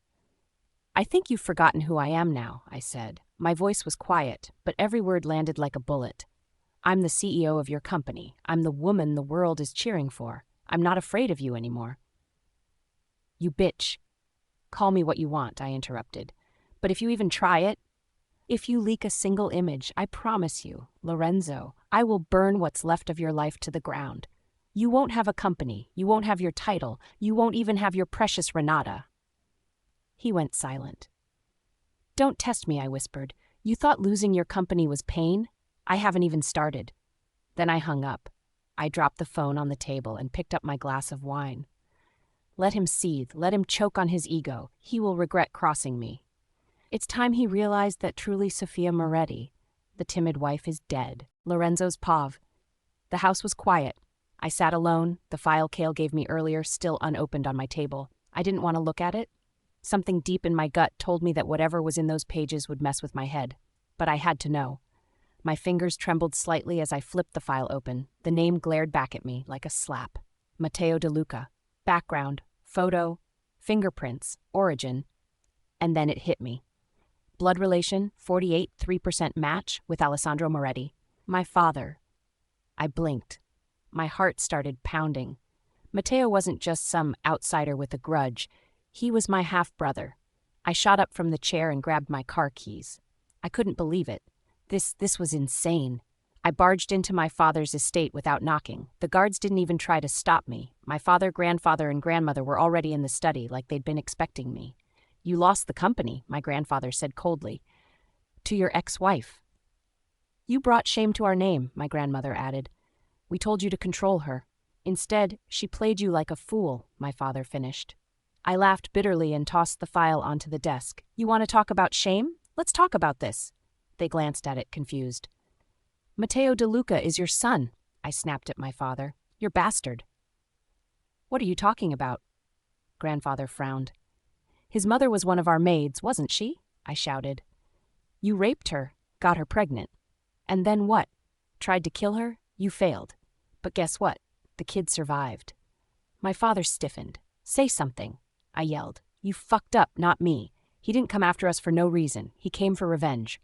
"Watch your tone, Lorenzo," my grandfather said sharply. "No," I snapped. "I won't. You're all acting like I'm the one who ruined this family, but the rot started long before me. Matteo didn't just appear from nowhere. He's blood. And now he's back, richer, more powerful, and angrier than ever. And guess what? He helped Sophia take everything from me." My father's eyes darkened. "How do you know this?" "It's called investigation. Maybe you'd know it if you weren't such a dimwit who fucked everything in skirts. No wonder Mother committed suicide," I ranted. The room went silent. My head was pounding. My chest was tight. "I'm done here," I said, and stormed out before anyone could respond. I went straight to one of my clubs downtown. The music was loud, the women were beautiful, but nothing could drown the noise in my head. I slid into a booth and waved the bartender over. "Whiskey. Straight. No ice." He nodded and disappeared. The club's giant TV screen played the news on mute, but the headlines were enough. "Lorenzo Moretti stripped of CEO title, Sofia Calderon rises. From mafia wife to mafia queen. Is the former Don done for? Turn that shit off!" I shouted at the bartender. But it was too late. A group of guys near the bar had already seen it. One of them laughed and leaned toward his friend. "Isn't that the guy whose ex-wife took his company?" Another one snorted. "Yeah." The man played hard. I stood up, fists clenched. "You got something to say to me?" "Relax, pretty boy," the guy sneered. "Go cry to your woman. Oh, wait, she dumped you." I swung before he finished the sentence, but I was outnumbered. 3 of them jumped me, fists flying from every direction. I fought back, but the pain overwhelmed me. They kicked me, punched me, spit on me. When they were done, I was bleeding and crawling on the floor. I looked pathetic. I somehow made it to my car and home with a swollen lip and a cracked rib. Renata gasped when she saw me. "Oh my God, Lorenzo, what happened?" She rushed to get the first aid kit, dabbing at my wounds. "Who did this to you?" she asked, tears in her eyes. I didn't answer. I stared straight ahead like she wasn't even there. "Say something," she pleaded. "Leave me alone," I muttered, pulling away. She sat beside me anyway, stroking my arm. "We'll fix this. You'll get everything back." But her voice was distant, her hands cold. I felt nothing. The next day, I met with some of my old allies, people I used to control with a single call. None of them wanted to be seen with me now. "Sorry, Lorenzo. It's business. You're not the power you used to be. She owns the shares now. We can't help you. It's best to lay low." That was the last straw. I had no one, no support, no allies, no power. I showed up at Sophia's office unannounced. Her assistant looked terrified, but she didn't stop me. Sophia was in her chair, reading some papers. She didn't even flinch when I walked in. She looked up, calm and unbothered. "Lorenzo," she said with a smirk, "you look like hell." "I want my company back," I said, walking toward her. She leaned back. "Of course you do. Name your price." She dropped the papers on the desk. "Divorce Renata." I blinked. "What?" "You heard me," she said slowly. "Divorce her, and get rid of that child she's carrying." I stared at her in shock. "Do that," she continued, "and maybe we can talk about giving you your company back." "You're insane," I whispered. "No," she said, rising to her feet and walking toward me. "I'm in charge now. You just haven't accepted it." Sophia's Pav. Lorenzo stood in front of my desk, silent, his hands clenched into fists at his sides, his jaw tight. For a moment, he looked like he might beg. But then again, pride was the only thing he ever truly worshipped. "I asked you a simple question," I said, leaning back in my chair. "You want your company back? Divorce Renata, get rid of the child, then maybe we can talk." He stared at me, eyes wild. "You're insane," he muttered. "That child is mine. How—" I cut in sharply, sort of just like Ariella was. His face darkened. "Ariella isn't," he started, but I slammed my hand on the desk. "Don't," I warned coldly. "Don't you dare say she wasn't your daughter. You didn't think twice before letting her die, so don't start playing victim now." He swallowed hard, the muscles in his throat tightening. I could tell he didn't have a response. Good. That was exactly what I wanted. "Now get out of my office," I said. He opened his mouth again, but I pointed to the door. "Out." Lorenzo turned on his heel and stormed out without another word. The moment he left, I slumped back in my seat. The adrenaline was still rushing through me, but I didn't feel victorious. Not yet. Not until everything he loved turned to dust. My phone rang. It was Matteo. "Where are you?" I asked. "Outside your building. We need to move now. Renata's up to something. I have a tracker on her car. Get down here." I grabbed my purse and rushed down. The ride was quiet but tense. Matteo drove like a man on a mission, his eyes focused on the road while I tried to calm my racing heart. "Where are we going?" I finally asked. "She just pulled up at a VIP lounge downtown," he replied. "She's meeting someone. I think it's him." "Who?" I asked, even though I already had a sinking feeling I knew. "Dante," Matteo said. I sat up straighter. "Lorenzo's rival?" "The one and only. He's been after the Moretti Empire for years, and Renata is working with him." We parked discreetly across the street. Matteo handed me a small earpiece and a tiny camera button already recording. We walked into the lounge like a couple on a date, but our eyes scanned the room. "There," Matteo whispered. Renata sat in a dim corner of the lounge. The lights were low, but not low enough to hide her. She was draped in red silk, laughing softly as she leaned into a man I instantly recognized, Dante. His hand gripped her thigh. Her lips were on his seconds later. I froze. "Get the angle," I whispered to Matteo. He nodded, snapping silent photos. I pulled out my phone and hit record. There was no denying it. This wasn't just a fling. It was betrayal. "She's working with him," I said. "Probably always has." Matteo's voice was low. "Yes, she just needed you out of the picture to complete her mission." I watched them for another second, bile rising in my throat. "Gather everything for Lorenzo," I said. "I want to watch him fall apart." "I'll take care of it," Matteo said. "I have to go powder my nose." "I'll be back," I said and left. I walked to the bathroom, mind spinning. The hallway was dimly lit, and the lounge music thudded softly through the walls. I splashed cold water on my face and took a breath. But as I opened the door to leave, I bumped straight into Renata. She blinked in shock. "Sophia?" she asked, trying to smile. "What a surprise," I smiled politely. "Didn't expect to see you here. Having a girls' night?" She tilted her head. You always did love sarcasm. I picked it up from watching your lies, I said coolly. Her smile dropped. Did you follow me here? Why would I asked. You're not that interesting. Renata stepped closer. What did you see? I raised an eyebrow. What are you talking about? We both knew the game. But I underestimated her. In a blink, she pulled something from her purse, a small spray bottle, and before I could move, she sprayed something straight into my face. What the hell? I coughed, stumbling backward. The scent hit me first. Then the burning. My skin prickled. My heart raced. Heat rushed through my body like fire. What did you do? I gasped. Renata leaned in, smiling wickedly. I planned this before, but I might as well execute it now. What happened? She tried to grab me, but using my last strength, I shoved her away and staggered out of the bathroom, my legs wobbling. My vision blurred as I crashed into something warm. Someone caught me. It was Matteo. Hey, Sophia, what happened? He asked, catching me before I fell. She sprayed something. It burns. Everything burns. He looked up sharply just in time to see Renata slipping away. Renata, he shouted, but she was already gone. He looked down at me, panic rising in his eyes. Come on, we're getting out of here. He carried me to the car and sped home. I was sweating and trembling, my breath short and ragged. She drugged me, I whispered. It wasn't normal, Matteo. I know, he said gently. It's a synthetic aphrodisiac. I've seen it used before. We'll get it out of your system. He tried everything, cold showers, ice packs, even herbs, but nothing worked.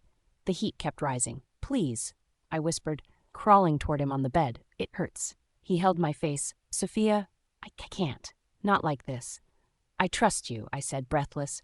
Please, you're the only one I want. Sophia's pav. I woke up to the soft brush of sunlight across my bare shoulder and the warmth of strong arms wrapped around my waist. For a second, I panicked. My body stiffened. But then I heard it. His heartbeat. Steady, calm, and safe. I opened my eyes to stare at Matteo's handsome face. We were still tangled in the sheets. I could still feel the echo of last night on my skin. His mouth, his touch, the way I'd begged him not to leave me, the way he'd whispered my name like it was a prayer. What the hell had I done? I slowly sat up, careful not to wake him. My head was pounding. My skin still felt too warm. I reached for the bottle of water by the nightstand and drank half of it in one go. Last night had started out as a mission. We followed Renata to that lounge. We caught her red-handed with Dante. The way she was all over him, kissing him like her life depended on it. I had the proof now I would ruin Lorenzo, but then she'd caught me off guard in the bathroom. That damn perfume. Whatever drug she forced me to inhale had made my body burn from the inside. My thoughts had been scrambled. I couldn't breathe, couldn't think. And Matteo had been the only thing I could hold on to. Morning. His voice was low and husky behind me. I turned slowly. He was already awake, watching me carefully. Morning, I whispered. We stared at each other for a few seconds, the silence stretching between us. I'm sorry, he said softly. For what? For what happened last night. You were drugged. I shook my head. Don't apologize. I remember everything, and I wasn't forced. I asked you to stay. I needed you. He sat up too, the sheet falling off his torso. You didn't deserve that, he said. What she did to you was sick. I looked down at my hands. She wanted someone to find me in that bathroom and hurt me. But instead, I found you. His jaw clenched. I should have killed her when I had the chance. I reached for his hand. You saved me. That's what matters. He looked at me again, eyes searching mine. Are you okay? I took a moment before answering. Physically, yes. Emotionally, I don't know. He nodded, as if he understood more than I could say. I'll make her pay, I said. I'll make both of them pay. We already have the videos and pictures, Matteo reminded me. We can leak them, or better, use them to crush Lorenzo's last allies. Not yet, I said, my voice firm. His brow lifted slightly. I want to time this perfectly. Renata tried to use me as a pawn. Now I'll use her to finish Lorenzo off. One piece at a time. Matteo smirked. You're ruthless. I learned from the best, I said with a faint smile. He pulled me closer. So, what happens now? I leaned my head on his shoulder. I don't know. Maybe I'd like a repeat of last night. Then I cleared my throat and added quickly, that is if you're up for it and you don't have places to be. His grip on me tightened. I'm not going anywhere, Sophia. I closed my eyes for a second and let that sink in. After everything, after all the pain, betrayal, and blood, I had someone who wouldn't leave. Someone who saw every scar and didn't flinch. "I'm going to shower," I said after a while, sliding out of bed. He grabbed my wrist gently. "Sophia." I turned. He stood up too, not caring that he was completely unclothed. His eyes were serious now. "I don't regret it, not a single moment." "I don't either," I whispered, then walked into the bathroom. When I came out, fully dressed in fresh clothes, Matteo was already in the kitchen, making breakfast. "Do you even know how to cook?" I asked, raising a brow. He grinned. "Enough to impress you. Sit." I sat at the counter and watched him work. It felt normal, and I didn't hate it. He placed a plate in front of me. Eggs, toast, and fruit. Nothing fancy, but made with care. I took a bite. "Huh," I said. "Not bad, DeLuca." He gave me a mock bow. I aimed to please. As we ate, I felt a strange calm wash over me. "I'm going to see my grandfather later today," I told him. "I need to tell him everything. About Renata. About Dante." Matteo nodded. "Good. He needs to know what they're planning. Checkmate's coming." I finished the last of my toast and stood. "And we'll be the ones to end this game." He followed me to the door, his hand brushing mine. "I'll come by later," he said. "We still have planning to do." I nodded. "Bring wine." He smirked. "Anything for you." Lorenzo's Pav. I sat in the dark living room, the only light coming from the fireplace. The place felt empty. No laughter, no applause, no Renata. I brushed ash off my glass of whiskey and stared at the flame. My empire was gone. The company they handed to Sophia, my ex-wife, they took it all. And now, Renata had vanished. I waited, but she never came. My phone buzzed. It was a message from the hospital stating there was an emergency. My heart jumped. Renata. Something happened to Renata. I threw on my coat and rushed out, ignoring the cold. The hospital smelled like bleach. I found the doctor near the entrance. He looked pale, afraid. "Doctor," I said, "what happened to Renata?" He swallowed hard. "Renata is not here, Mr. Moretti." His words hit like a punch. "Then where is she?" The doctor wiped sweat from his forehead. "You need to hear this." He hesitated. Then he took a thick folder from a nurse. He opened it. "I received a package today." I frowned. "A package?" "Yes." He cleared his throat. "It confirmed my daughter, my biological daughter. She is safe." My hands trembled. "What? What are you saying?" The doctor leaned in. "Renata kidnapped my daughter, Mr. Moretti. She held her for years." "Kidnapped? That's impossible." The doctor slid a photo across the desk. A little girl, 8 years old, wearing a hospital gown, looking scared. I shook. "You're lying. Renata will never do that." The doctor continued. "Renata provided fake DNA tests. She lied to you and forced me to conduct the test, making you believe Ariella was not your child." Blood drained from my face. My legs gave way. I sat on a chair, stunned. "She forged everything," he said quietly. "Medical records, paternity tests, even DNA samples. She's done horrible things to Sophia. Everything that's happened is all Renata's fault." I closed my eyes and thought back. Everything I had done to Sophia, Ariella's death. I ruined my home, and Renata planted doubt in my heart, and I let her. I left the hospital like a ghost. The world blurred on the way back home. Every street lamp looked like flames of betrayal as my head pounded. When I got home, I saw Sophia and Matteo waiting for me in my study. "What are you doing here?" I asked, glaring at Matteo. Sophia laughed. "Oh, you haven't even heard the full truth, and you look like death." I didn't speak. I closed my eyes and felt my world crumble. Matteo began. "Renata lied to you, Lorenzo. She and Dante were together behind your back." I clutched the desk. "What are you talking about?" Sophia held a folder. "Your brother's death, the one Renata pinned on me. They did it. Renata and Dante murdered your brother." My heart stopped. "No." She slid me the files. Photos, audio clips, medical records, meeting logs. Renata, the woman I trusted, was my enemy. It was all laid out in black and white. I tore the papers with shaking hands. My chest felt heavy, like a stone had planted there. Matteo said she manipulated every piece, the company, your daughter, your brother's case. Renata turned your life into a prison. Sophia folded her arms. "I only came back to see you fall, to see the man who let his daughter die, crumble." I looked at her. Tears blurred my vision. She didn't regret it. She loved watching me break. "You came back, out of hate," I said softly. "Not love." She laughed, sharp, cold. "You really thought I came back for you? I came back for revenge." Matteo stepped closer. We've gathered everything, and we have proof of Renata's betrayal. I closed my eyes, my lips trembled. Ariella, my princess, can you ever forgive me, Sophia? Even in death, Lorenzo, I'll never forgive you. Sophia spat. Silence filled the room. I swallowed, hung my head. I trusted them. Sophia's mocking voice shook me. Enjoy the fall, Lorenzo. You thought you had it all. You were wrong. I wanted to scream. I wanted to fight. But there were no punches left, no words left to fight back. I was just silent. Barely audible, Sophia said. Revelations hurt, don't they? Her smirk cut deeper than any blade. I stared at the floor. Finally I said, voice hollow, what now? She looked at Matteo, nodded. Matteo held up a folder. Sophia said, now, I hope you die with your guilt. I closed my eyes. A tear rolled down. Matteo touched her arm and they left together. I stood alone in the study, surrounded by empty walls, empty desk, empty heart. Sophia's pav. I leaned against the window pane, watching the rain tap gently against the glass. The morning air smelled like peace. For the first time in weeks, my chest felt lighter. Lorenzo's face when he found out about Renata, Dante, and Ariella, it was everything I had imagined. The shock, the helplessness, the silent scream in his eyes. I replayed it in my mind like a favorite song. Serves him right, I muttered. I walked downstairs in my robe, humming. Matteo had texted earlier, checking in. My father and grandfather were already out handling some Calderon business.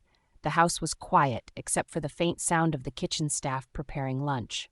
Not long after, I dressed in a cream jumpsuit and headed to the Calderon Tower. I had a meeting with my grandfather. Apparently, he had something important to show me. When I arrived, he greeted me with a proud smile. You look radiant, he said, hugging me. Come, there's something I've been working on. He led me to his private office where a huge binder sat open on the table. He gestured for me to sit. I'm working on a merger, he began. One that will place you as the face of 3 of our international branches. The Calderon name is strong, Sophia, but yours, your story, makes it legendary. I stared at the documents, stunned. You're handing all this to me? He smiled. It's always been yours. You just had to survive long enough to claim it. I blinked back emotion. Thank you. I'll make you proud. All right, go on. I have to go meet with some senators and submit my proposal to them so we can take our business public with you as the face, he said. I kissed his cheeks and left. I had barely arrived back home and kicked off my shoes when my phone rang. It was an unknown number. I answered with a frown. Hello? Guess who? A sweet, poisonous voice said. I froze. Renata. Smart girl, she cooed. We know you've been playing detective with Matteo. We know you rescued the doctor's daughter. Good job. What do you want? I asked coldly. Oh, nothing much. Just the Moretti shares, the ones you stole. Stole? I laughed bitterly. What I took doesn't equate what you and Lorenzo stole from me. Well, she said, voice dripping with malice, if you want your grandfather alive, you'll hand them over. My blood went cold. What did you say? Don't act surprised. He was an easy target. Old man, few guards. We were very gentle. For now. You touch him, and You'll do nothing, Dante's voice cut in suddenly. You'll follow instructions, or we'll send you his head in a gift box. The line went dead. I stood there, shaking. My chest rose and fell rapidly. No, not my grandfather. My knees gave out. I sank to the floor. A guard ran in. Miss Calderon, are you okay? I couldn't speak. Then I did the only thing that made sense. I called Matteo. 20 minutes later, Matteo burst into my room. He looked furious. Where is he? He asked. They took him, I whispered, curling into myself on the couch. Renata and Dante, they want the Moretti shares or they'll kill him. He knelt in front of me. Hey, look at me. We'll get him back, I promise. Tears slid down my cheeks. I can't lose him, Matteo. I can't. He pulled me into his arms. His scent, warm and familiar, surrounded me. I clung to his shirt like a lifeline. I should have known they'd do something like this, I whispered. Matteo pulled back gently. We're going to find them, but we need a plan. A loud commotion echoed from the hallway. We both turned as the doors flew open. Lorenzo stormed in, pushing past 2 guards who tried to restrain him. Get your hands off me, he snapped. My body stiffened. What are you doing here? I asked, standing up. Lorenzo's eyes were red. His suit was wrinkled, hair slightly disheveled. He looked like a man on the edge. I had nowhere else to go, he said quietly. Sophia, I'll do anything. Just tell me what to do. I scoffed. Anything? Can you bring back Ariella? Can you undo everything you did to me? He flinched. I was wrong, he said. I know that now. I've lost everything. My company, our daughter, and you. I don't expect forgiveness, but maybe I can still fix something. Matteo stood beside me, arms crossed. Why should we believe anything you say? Lorenzo looked at him. Because I owe her. My grandfather was kidnapped by Renata. Get him back for me then, I snapped. Lorenzo frowned. Renata kidnapped your grandfather? Yes, with Dante. They want your shares, I answered. I'll help. I hope you can forgive me. I stared at him for a long moment. Fine. Help me get my grandfather back. Then we'll see. He nodded once, solemnly. You have my word. As he turned to leave, Matteo leaned toward me and whispered, I still don't trust him. Neither do I whispered back. But if he's useful, we'll use him. Lorenzo's pav. We moved under the cover of night. No loud sirens, no grand entrances. Just me, Kale, and two of my most trusted men. Matteo had sent us coordinates, Renata's safe house. I still couldn't believe it. After all the lies, all the damn loyalty I gave her, she betrayed me.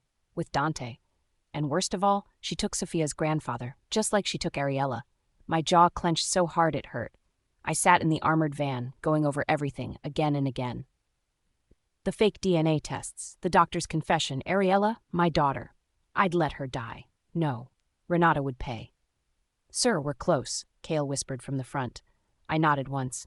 My fingers itched around the gun in my hand, but this wasn't about bullets, not yet. We pulled up to an old warehouse on the outskirts of the city, quiet, dark, forgotten by the world. I motioned for the men to circle the back.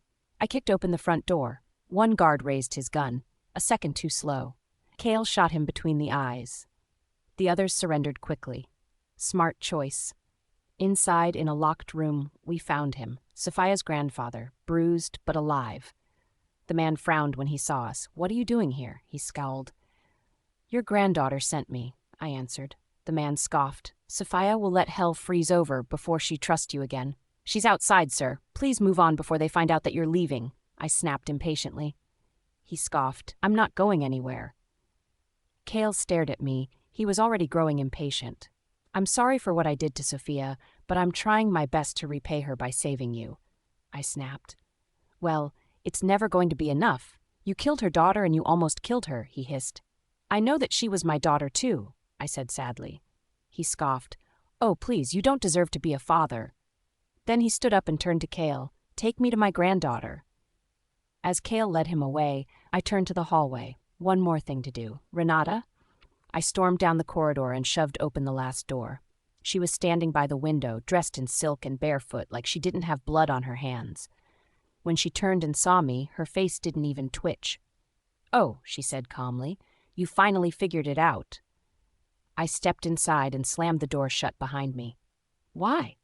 She smirked. You're going to have to be more specific, love. Why what? Why I lied? Why I slept with Dante? Why I let your daughter die? I saw red. Was it all a game to you? I growled. All of it? The baby? The baby? The marriage? Ariella? My company? She rolled her eyes. Don't be dramatic. You were never going to be the man I needed. You were stupid, blind, and easy to control. I took a step closer. And Dante? He used you. No, she snapped. We used each other. We both wanted the same thing, more power. We both want to bring you down, dance over your corpse, and rejoice in your company. You let my daughter die. Renata gave a mocking sigh. Please, that little brat was never going to survive. I just sped up the process. Besides, you didn't even care about her. Remember? I lost it. I lunged at her, my fist connected with her cheek before she could even scream. She stumbled back, crashing into the dresser. But I wasn't done. You lied to me for years, I roared, hitting her again. You killed my brother. She laughed through the blood pouring from her lips. Your brother begged for mercy, and I laughed while Dante slit his throat. I grabbed her by the throat and slammed her against the wall. You think this is over? I growled. You haven't even seen what I'll do to Dante. She choked on her laughter. You're weak, Lorenzo. That's why you always lose. That's why Sophia left you. I hit her again. She fell to the ground, coughing, bleeding from her mouth and nose. Her eyes swelled shut. The door burst open behind me. Boss, stop! Kale rushed in and grabbed my arm. You'll kill her. I want to, I snarled, breathing hard. God, I want to. But she was already crumpled, barely moving. Kale pulled me back. She's not worth it. I stood over her. My whole body was shaking. I'll bury you, I said quietly. And Dante too. Then I turned and walked out, slamming the door behind me. Sophia's POV. I stood by the window, arms folded, watching the trees sway gently. For the first time in days, I could breathe. My grandfather was back, safe and resting. When I got the call that he'd been rescued, I cried, full, hot tears that soaked Matteo's shirt as he held me. Now my father sat across from me in the living room, staring into his coffee like it had all the answers in the world. "It's time we end this," he said firmly. "Dante and Renata have played too many games. If we don't destroy them now, they'll come back stronger." I nodded. "I agree." Just then, Matteo walked in. His shirt was stained with blood. "Is that?" I stood up quickly. "Renata," he said, his voice hard. "She's dead. Lorenzo beat her to death." I blinked. "What?" She mocked him, told him everything, that she was working with Dante, that the twins weren't his. She laughed in his face. He exhaled slowly. He snapped before anyone could stop him. She didn't make it. The twins didn't either. The room went quiet. "I got it all on tape," he added, pulling out his phone. "It's already been sent to our people." My father crossed himself slowly. "May God forgive us all." "No," I said coldly. "There's no forgiveness left in this war." Matteo looked at me. "Are you ready?" "Yes, it's time we finish what they started." He nodded and stepped outside to make some calls. I turned to my father. "We burn it all, starting now." By evening, the internet was on fire. Every major news channel had picked up the scandal. Matteo had sent the full story, pictures, documents, video evidence of Lorenzo's abuse, corruption, his family's history of violence, and the truth about Matteo's mother. News anchors tore the Moretti empire apart. Moretti family accused of rape, murder, and financial fraud. Illegitimate son, Matteo De Luca, rises with vengeance, claims control. Sophia Moretti, the woman who returned from the dead to destroy her enemies. I sat on my bed, flipping through channels, watching Lorenzo's world fall apart. Matteo called. "We're ready." I met him in front of the Moretti Tower. The building looked smaller now, almost pathetic. There were police outside, reporters with cameras, and angry investors demanding answers. We didn't stop. We walked straight through the front doors, past stunned security guards, past board members whispering in shock, straight into the boardroom. Lorenzo's grandfather was already inside. His face was pale, lips tight. He looked like a man who had lost everything. "You don't belong here," he said hoarsely. Matteo stepped forward and dropped a thick file on the table. "You made a mistake trying to kill me when I was a child. That mistake just cost you everything." He handed the file to the board members. "I've bought up every share in this company," Matteo announced. "I'm now the majority shareholder, which means I'm now your boss." The boardroom erupted. "What is this? This has to be a joke." "You can't." "I can," Matteo cut in smoothly. "And I have. As of this morning, all the shares were transferred, legal and clean." Alessandro looked around. His father was sitting stiffly, red in the face. His mother looked like she might faint. You can't do this," the old man snapped. "We're Morettis. We won't stand for this. It's an injustice." Matteo smirked. "So was my mother treated unjustly. You raped her, killed her, and failed to kill me." "You're lying," the grandfather hissed. Matteo tossed another file on the table. DNA results, photos, witness reports. Silence followed. The air was thick with tension. "I built myself from nothing," Matteo said, his voice steady. "I climbed out of your shadows, and now I own everything you ever built." "Security!" Alessandro shouted, "Get him out of here!" But no one moved. Instead, a loud thud echoed in the room. Lorenzo's grandfather clutched his chest. He gasped twice and then collapsed to the floor. "Papa!" Alessandro shouted, rushing to him. But it was too late. He wasn't breathing. The room turned to chaos. Someone screamed. People called for an ambulance. Matteo stepped back, calm. I walked over to Lorenzo, who had been sitting calmly a while ago. He looked up at me with wild, broken eyes. "You did this," he whispered. "No," I said softly. "You did this to yourself." I turned to Matteo. "Let's go." He nodded, slipping his hand into mine as we walked out of the boardroom. Outside, the cameras were waiting. Reporters rushed us, snapping pictures, yelling questions. "Matteo De Luca, is it true you're the new CEO? Miss Sophia, is this revenge?" I smiled faintly but said nothing. Matteo pulled me close. "You look proud." "I am," I said. He smiled. "Then let's finish this. There's still Dante left." "I'm ready." He kissed my forehead. Good, because we're just getting started. Dante's Pav. The world had turned to ash the moment I got the call. Renata was dead, and my twins were gone. All that blood, all that screaming. And Lorenzo, that bastard beat her until there was nothing left. Her face was unrecognizable, and my children never even had a chance to breathe.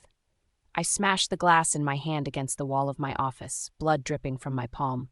The pain didn't touch me. The ache in my chest was deeper, darker. She was pregnant, Lorenzo. I muttered to myself, pacing the room like a beast in a cage. You killed my own blood. But this wasn't just about Lorenzo. It wasn't just about Renata. This was about all of them. The Calderones, the Morettis, Sophia, especially Sophia. If that bitch had died in that explosion like she was supposed to, none of this would have happened. She wouldn't have exposed Renata. She wouldn't have pushed Lorenzo over the edge. She wouldn't have stolen the company. It was her fault. All of it. I lit a cigarette and took a long drag, staring out at the city skyline. It was time. They didn't even see it coming.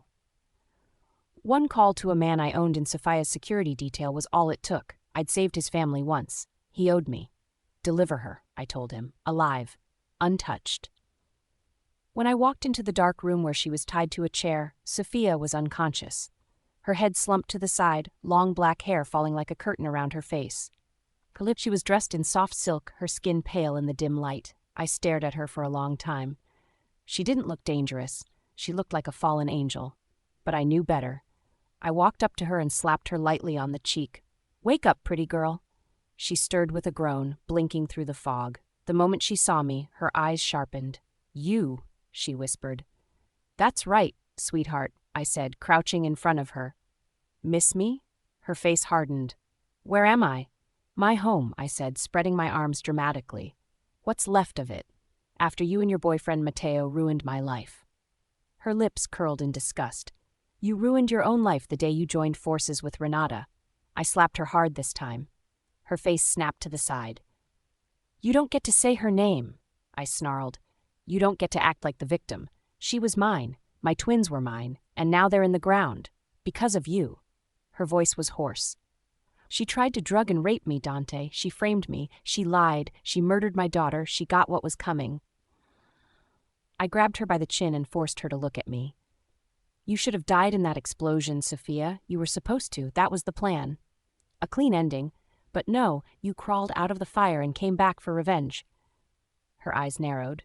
"You're damn right I did." "You made me lose everything." "Good," she hissed. I pulled back and paced the room, laughing bitterly. "You really don't get it, do you? You think this is over? That your little fairy tale with Matteo ends with a wedding and a baby? I'm going to end your story with fire." She didn't flinch. "Do your worst." "Oh, I plan to," I said, turning back to her. "But not before you watch me burn everything you love." Slowly.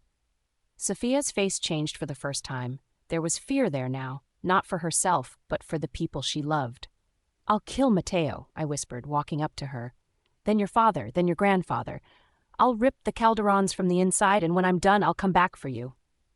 Her breath caught in her throat. I leaned in close. "You want to know what true suffering is, Sophia? It's watching everything you care about die. That's the only way this ends." But before I could move back, she spat in my face. I froze, then wiped it slowly. "You're brave," I said, "but stupid." She smiled faintly. "You're scared." I blinked. "What?" "You talk too much," she said, still tied to the chair, "because deep down you know this ends with you 6 feet under." I laughed again, louder this time. "You think Matteo's coming for you? He doesn't even know where you are. He'll find me, we'll see." I turned to walk away but froze when my phone rang. Blocked number. I answered. "Dante," a voice said. "They know. Get out. Matteo's tracking your location." I cursed. Turning back to Sophia, her face lit up with victory. "I told you," she whispered. "He's coming." I pulled out my gun and aimed it at her. She didn't even blink. I clenched my jaw, lowered the weapon and snarled, "Next time, he won't make it in time." I stormed out, locking the door behind me. "Let Matteo come. I'll be waiting." And this time, someone would die, and it wouldn't be me. Sophia's Pav. The room was cold, the kind of cold that crept into your bones and refused to leave. I couldn't feel my fingers anymore. My legs were tied to the chair, and my arms were numb from the tight ropes biting into my skin. My head ached from the blow Dante had given me hours ago. Blood had dried at the corner of my mouth. He was pacing the room now like a caged animal, his footsteps echoing against the cement floor of the old warehouse. "You know," he said with a cold smile, "if you had just died in that damn explosion, everything would have been perfect." He kept repeating these words over and over again like a crazed person. I looked up at him, my throat dry, and I finally responded, "Then maybe you should have made sure I was dead." Dante stopped pacing and turned to face me. His eyes were wild, broken, angry, dangerous. "Don't get smart with me, Sophia. You don't understand what you've ruined." I coughed weakly. "You mean how I ruined your plan to kill Lorenzo and take over everything? Or how Renata ended up dead?" He walked over and grabbed my jaw with his hand. "Renata was mine. She loved me. She carried my children." "You used her," I spat, "just like you used everyone else." He let go of me and slapped me across the face. My head jerked sideways from the force. Tears welled in my eyes, not from the pain, but from the rage and fear building inside me. "I'm going to burn everything," Dante muttered, his voice low and shaking. "The Calderones, the Morettis, everything they ever loved." "You can try," I said quietly, "but you'll lose." He laughed. "You think anyone is coming for you? Matteo's probably dead because I sent my boys after him. Lorenzo's useless. Your family won't even know where you are until I send your body back." I closed my eyes. I didn't want to believe that. Matteo would come. I knew he would. I had to believe that. Dante walked over to a small table and picked up a knife. He turned it slowly in his hands, admiring it like it was art. "I'm not going to kill you quickly, Sophia," he said. "You don't deserve that. I'm going to make you scream. I want them all to hear it." He stepped closer. "Please," I whispered. He grinned. "Begging already? That's not like you." "I'm not begging," I said, lifting my chin despite the fear crawling in my chest. "I'm just giving you one last chance to walk away." He leaned in close, the knife pressed to my neck. "No one's coming to save you." Bang! The sound exploded through the warehouse. Dante froze. Another shot rang out, and the lights above flickered. Then the door burst open. "Get away from her!" Matteo's voice rang like thunder. Dante spun around, aiming his gun. "Matteo!" I cried. Matteo didn't hesitate. He lunged forward as Dante fired. The shot went off, loud, sharp, and I screamed. For a second, I thought I had been hit, but then I saw Matteo fall to the ground in front of me, blood soaking through his shirt. "No!" I cried out.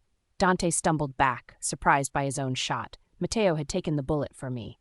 "You son of a—" Matteo, even with blood pouring from his chest, fired his gun. The bullet hit Dante in the leg. Dante screamed and dropped the knife. Matteo tried to aim again, but his hand was shaking badly.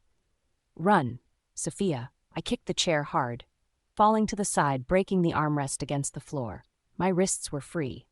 Dante staggered to his feet and limped toward Matteo. "You ruined everything." I grabbed the knife Dante had dropped and stood between them. "Touch him, and I swear I'll finish what he started."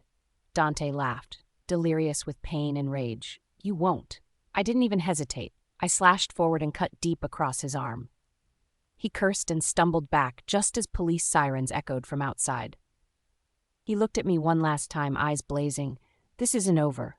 Then he tried to limp away, but the cops burst in through the broken door, guns drawn. "Drop your weapon," one of them shouted. Dante dropped the gun and collapsed to the floor. I dropped the knife and fell to my knees beside Matteo. He was barely conscious.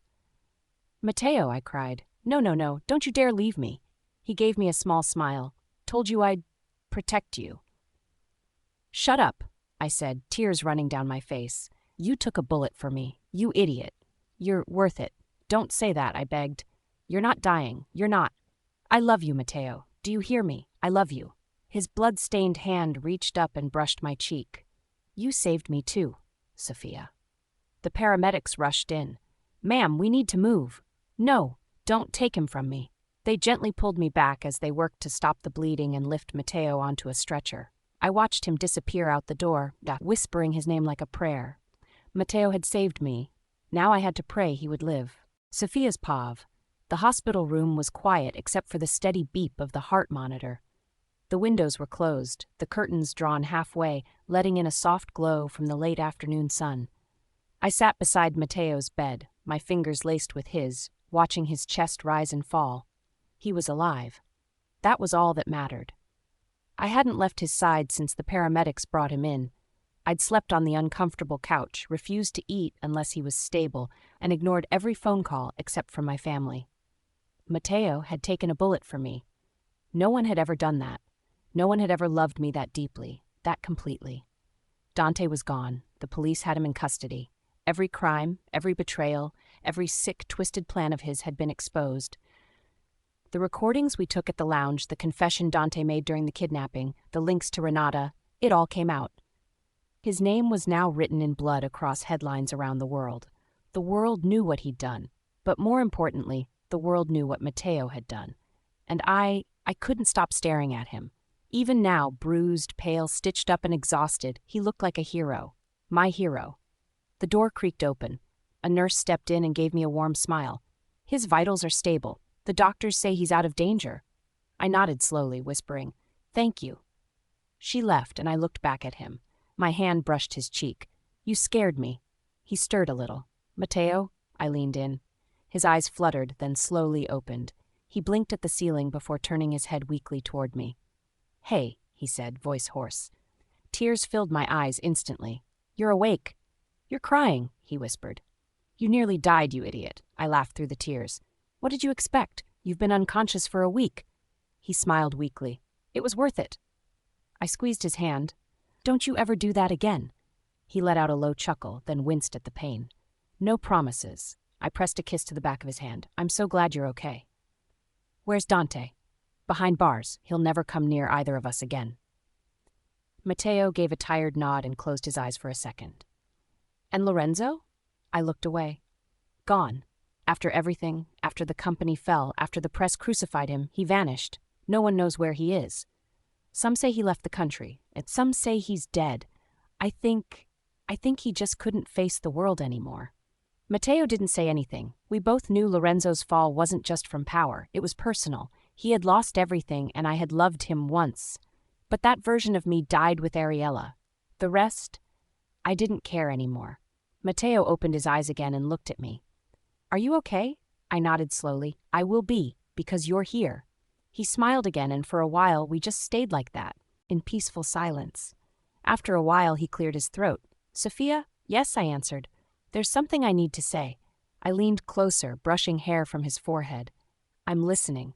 He stared into my eyes, his voice soft but clear. "I've spent most of my life filled with hate. I wanted revenge. I wanted power. I wanted to make the Morettis pay for what they did to my mother, to me. But then you came into my life." I swallowed hard. "I didn't expect to care about anyone. But you made me feel something I thought I was incapable of. You made me feel at peace." Tears filled my eyes again. "Matteo," he reached for my face and touched my cheek gently. "When I thought I was going to die, all I could think about was you. Not revenge, not war, just you." I leaned in, my forehead pressed to his. "You don't have to say more. I feel the same. Every time I close my eyes, I see you. I hear your voice. I've been through hell and back, but when I'm with you, everything stops hurting." He kissed me then, soft, slow, and filled with every emotion we couldn't say. It felt like love. It felt like peace. It felt like home. When we pulled back, I rested my head against his shoulder, and he held me close with the strength he still had. His fingers ran through my hair gently. "I want a life with you," he whispered, "not just as partners in war, as partners in everything." I smiled, tears sliding down my cheek again. "Then promise me this is the last time you'll ever take a bullet for me." "Can't make promises I can't keep." I rolled my eyes and kissed his chin. Idiot. We stayed like that for hours, just wrapped up in each other. For the first time in years, I wasn't thinking about revenge, pain, or loss. I was thinking about tomorrow, about waking up beside him, about a life without fear. Sophia's pav. The morning air smelled of lavender and roses. I stood in front of the mirror, smoothing the silk robe around my waist for the 5th time. My hair was curled and fell softly down my shoulders. My fingers shook as I touched my lips, trying to calm myself down. Matteo had told me to get dressed, said he had a surprise for me. Something about today felt different, and that nervous flutter in my chest refused to settle. I wasn't the same Sophia anymore, yet I couldn't help but feel like that girl again, the one who once believed in fairy tales before the world broke her. Now I was free, powerful, happy, and in love with a man who had taken a bullet for me. I walked through the house slowly, heart racing. The maid smiled knowingly as I passed. Everyone seemed to know what was coming except me. I stepped out onto the back terrace, and that's when I saw it. Roses. Thousands of them. Red, white, and pink, draped from every tree, every archway. The whole garden looked like a dream, like something out of a story I used to imagine when I was a girl hiding from the world. In the center stood Matteo. He was in a black shirt, sleeves rolled, no tie, just the way I liked him. His hair was messy, eyes warm and shining. In his hand he held a single rose and something small in a velvet box. My breath caught. "Matteo," I whispered. He smiled. "Come here, my queen."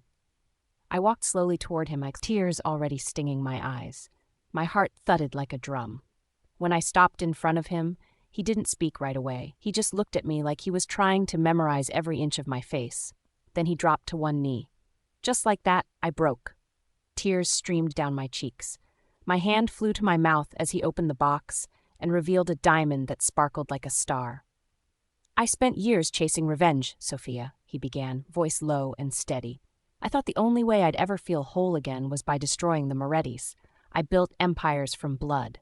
I carried rage like armor. But then I met you." My chest ached with how hard I was crying now. "You were broken too. You smiled through hell, survived things that should have destroyed you. And still, you came out of it like fire and gold. You didn't just save me, Sophia. You taught me how to live." I covered my face, trying to breathe through the tears. Matteo took my hand. "I love you. Not because of what we've been through, but because of who you are when no one's looking. Fierce, loyal, beautiful, mine." He swallowed hard. "Marry me. Let me give you a life without pain, without bloodshed. Just love. Say yes." I was sobbing now, messy and full of joy. I nodded quickly, about to say yes, but "I have to tell you something first." He froze slightly. "What is it?" I pulled his hand up and placed it gently on my stomach. "I'm pregnant." He didn't move, he didn't blink. The air around us seemed to still. Then slowly, his eyes widened. His mouth parted. "You're... what?" "I'm pregnant, Matteo. We're having a baby." He stared at me like he couldn't believe it. Then he stood up so fast the ring box fell to the ground. He picked me up, spun me around, laughing like a man who finally found peace. I laughed too, clinging to him, tears still running down my face. "You've given me everything," he whispered as he lowered me to the ground. His hand stayed on my stomach. "Everything I never thought I could have." "I never thought I could have this either," I said. "But you made me believe again." He picked up the ring, and this time I said it properly. "Yes," I whispered. "Yes to everything." He slipped the ring on my finger and kissed my hand. Then he kissed me. It wasn't rushed. It wasn't needy. It was slow and full of promises, of tomorrows, of quiet nights, of children and safety. It was the kiss of a man who had fought for love, and a woman who had finally stopped running. I wrapped my arms around him as the sun rose behind us. My father and grandfather clapped their hands behind us as the staff cheered. "I'm going to granddad, Dad," my dad said to my grandfather. My grandfather nodded with a smile. "Yes, and we have a grand wedding to plan." I laughed as they hugged us. Life was finally perfect. I had my family, a fiancé, and we were expecting. Then I stared at the rose garden where Ariella's grave was and whispered, "I hope you're smiling, Ariella. Your mama finally made it." Gwen's Pav. On the day I was supposed to give birth, I was kidnapped on my way to the hospital. At first I thought it was a rival cartel messing with my husband and trying to ruin him through me. My baby was cut out of my womb, and I screamed in pain. I was forced to watch as they smothered him with a pillow while I screamed in agony. I almost lost my mind when they placed my lifeless baby in my arms. Then Jack arrived with his men, guns blazing. They shot everyone who was present in that room and rushed me to the family's private hospital. All through the drive, Jack kept consoling me and telling me I would be all right and we would have another child. I didn't lose my mind for the sake of my husband, but by the time we arrived at the hospital, I was barely conscious and I'd lost a lot of blood. I don't know how long I was unconscious, but when I stirred awake, I overheard a conversation between my husband and his best friend, and in that moment, I wished I had died. "But what you did was insane, Jack. Kidnapping your wife and killing her newborn baby, That's next-level heartless, Matt said. My heart stopped, and for a moment I forgot how to breathe as my mouth dried up. I was certain I was having a bad dream from all the painkillers the doctor injected me and not fully awake because this was insane. But Matt continued, and I realized it was no dream. I was wide awake, but they had their backs to me, so they couldn't see that I was awake. When you came in guns blazing, I was a bit terrified because even though you assured us it would be fake bullets, I thought you'd changed your mind. I froze, the blood drained from my face as my hands fell limply by my side. I'd never kill you, Matt. I just needed Gwen to see that I rescued her and killed all the masked men. Besides, I promised Kara I won't let anyone take away our son's place as my heir, so I couldn't let Gwen's son live. Jack said casually, like it was just another conversation, and he hadn't just admitted to killing our baby. My chest squeezed painfully as I tried to regulate my breathing. Jack had betrayed me and killed our son for the sake of his first love, Kara, who abandoned him at the altar 2 years ago. But they weren't done talking, and with each word it felt like my heart was being ripped out of my chest.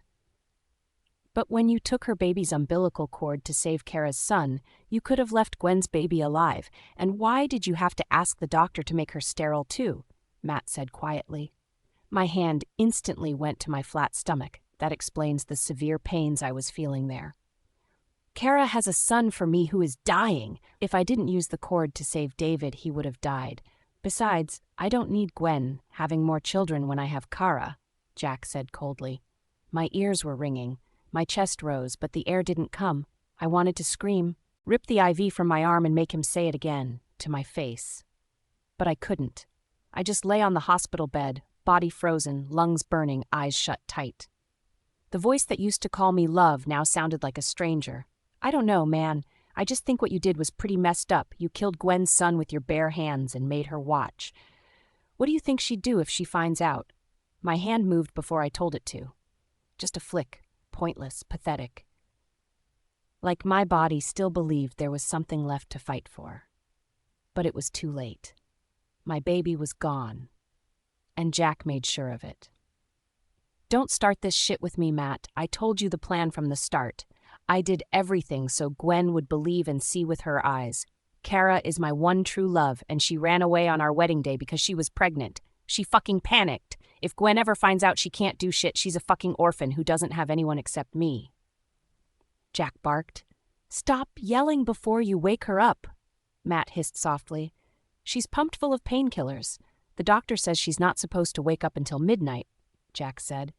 My eyes slowly opened as I watched them still talking and walking out of my hospital room. I need to check up on Kara and my son, Jack said. When they were gone, I sat up on the bed with so much force my head throbbed and my body ached. Then I broke down into hot, bitter tears as I ran my hands over my stomach, and the memories of my son dying before my eyes flashed in my face. How could Jack do this to me? What have I ever done to deserve this? All I've ever done is love him, and this is the thanks I get. He made me carry my child to full term, and then he killed my baby and made me barren. All for the sake of the woman who abandoned him and made him almost commit suicide if I hadn't saved him on that bridge that night. Jack was right about one thing. I was an orphan, but I wasn't powerless. I took out my phone and dialed the number I've not called in 2 years. The call connected immediately. Darling, to what do I owe this honor? A smooth voice filled the receiver. I will accept your proposal only if you help me, I said in a calm voice as I clenched the phone, my knuckles turning white. Have you finally come to your senses, darling? Anything you want, just name it, a voice said over the phone. I closed my eyes, breathing calmly as I whispered, help me destroy Jack Velcro and his family. Then I'll marry you. Oh, darling, that's my favorite pastime. When should I come pick you up? 7 days. I need to tidy things up here, I answered and hung up. In 7 days, I will be gone. And so help me God, I'll make sure Jack and everyone who hurt me pays in 100-fold. Gwen's Pav. Jack didn't return that night, and I didn't stop crying. I tossed around on the bed as the pain from the surgery of losing my baby and my womb clashed into me. I desperately wished I could die right now, but I knew if I did, my son's death would not be avenged. No, I would remain strong and pay them all for what they did to me. By morning, I had stopped crying, and my heart had become numb. I lay frozen, staring up at the ceiling as the doctor came to take my vitals. "How do you feel?" the doctor asked me. "Can I go now?" I queried. The doctor was surprised as he quickly discharged me. I called a random lawyer I had found online. "I'd like to file for a divorce," I stated. "I'll send you the form to fill in, and you'll get the official paperwork in 3 days," the lawyer informed me. After I hung up, the doctor showed up again with my driver. "Mrs. Velcro, your husband asked the driver to bring you home. He's preparing your favorites," the doctor said, smiling. I wanted to rip out his teeth and ask him why he removed my womb without my consent, but I knew the man was most likely threatened. I forced out a smile. "Thank you." Then I left the hospital with the driver. When I arrived back at the mansion I've lived with Jack for 2 years, I stumbled upon an unexpected scene. There, lounging on the couch, was Kara dressed in a beautiful red dress that looked expensive. Her small baby bump was showing, and my mother-in-law was doting on her. My heart squeezed painfully as I realized she was pregnant for my husband, and now she was in my house. Kara caught my eye and spoke immediately. "Thank you for the kind offer, Mrs. Velcro, but I can't live here.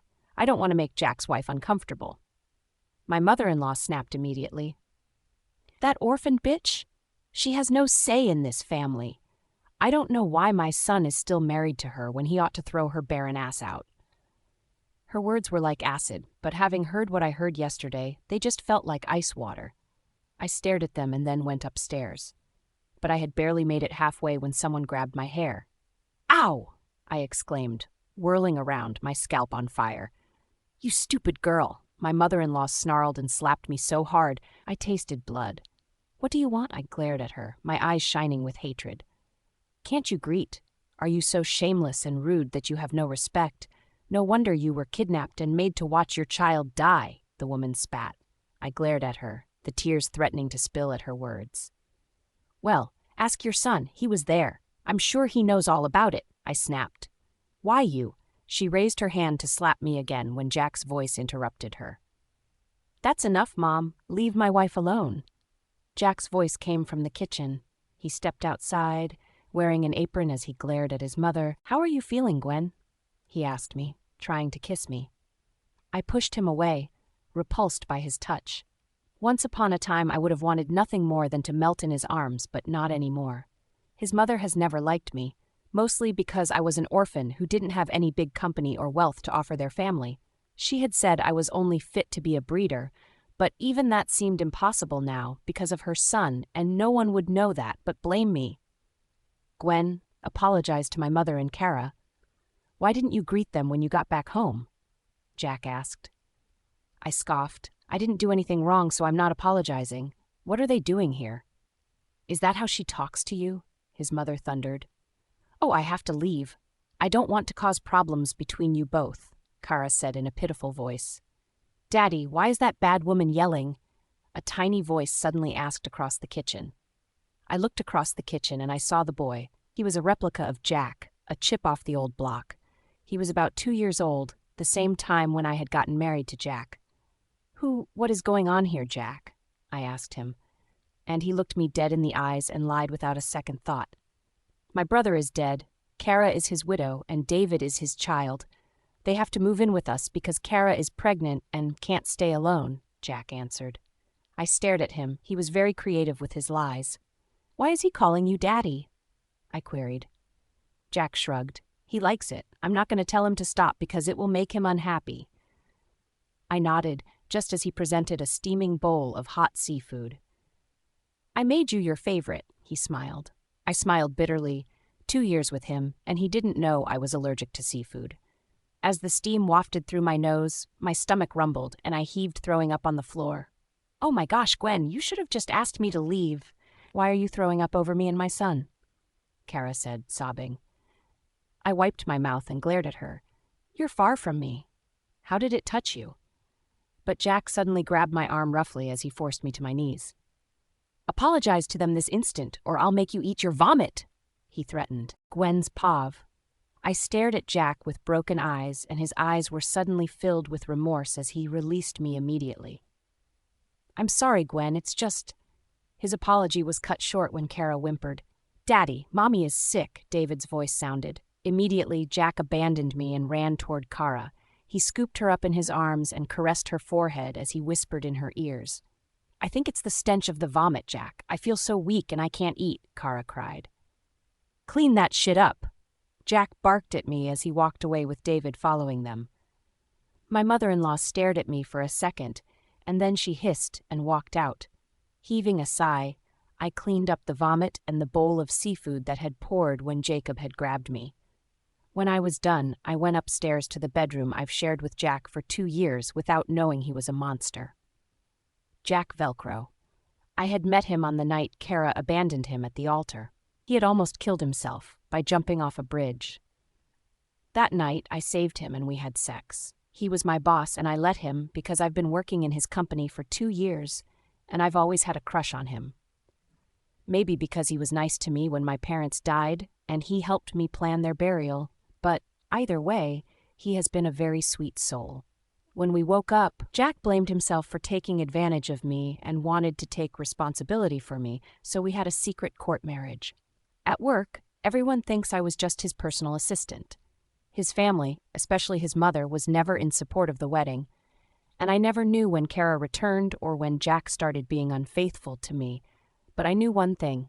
She was back, and he was no longer mine. He was her puppet, who would do anything to please him, including hurt me and kill our baby. I opened a file I had filed out weeks ago when I was close to delivery. It was my resignation form. I had decided I would quit work when I gave birth. Now, all I needed was to get Jack to sign these forms, along with the divorce papers, once they arrived. I packed up the document and started removing all the pictures that was hanging on the wall. I gathered a box and tossed everything inside. Then I brought out all the lavish gifts he had given me over the years and added them to the box. There was a slight knock, and then Jack came inside. Jack stared at me and the box, then he frowned. "Why is the room empty, and why are you packing all the gifts I've given you?" he asked me. I shook my head. "I don't like them anymore. I'm giving them out." Jack frowned. "Is this because I yelled at you? I'm sorry about that. I'll buy you more gifts. But I need you to try and get along with Kara. She's my brother's wife." I scoffed. "You never told me you had a brother." Jack hesitated and then chuckled, awkwardly.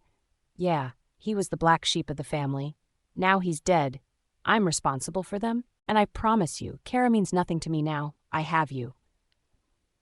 I stared at him. I desperately wanted to believe him, but I already knew he was lying, and that hurt. I nodded. "Fine. But I don't want her living here." "She's going to live here, Gwen. She's got nowhere else to go. I'll tell her to come see you so you both can patch things up." Jack smiled and wanted to kiss me, but I turned so he kissed my cheeks instead.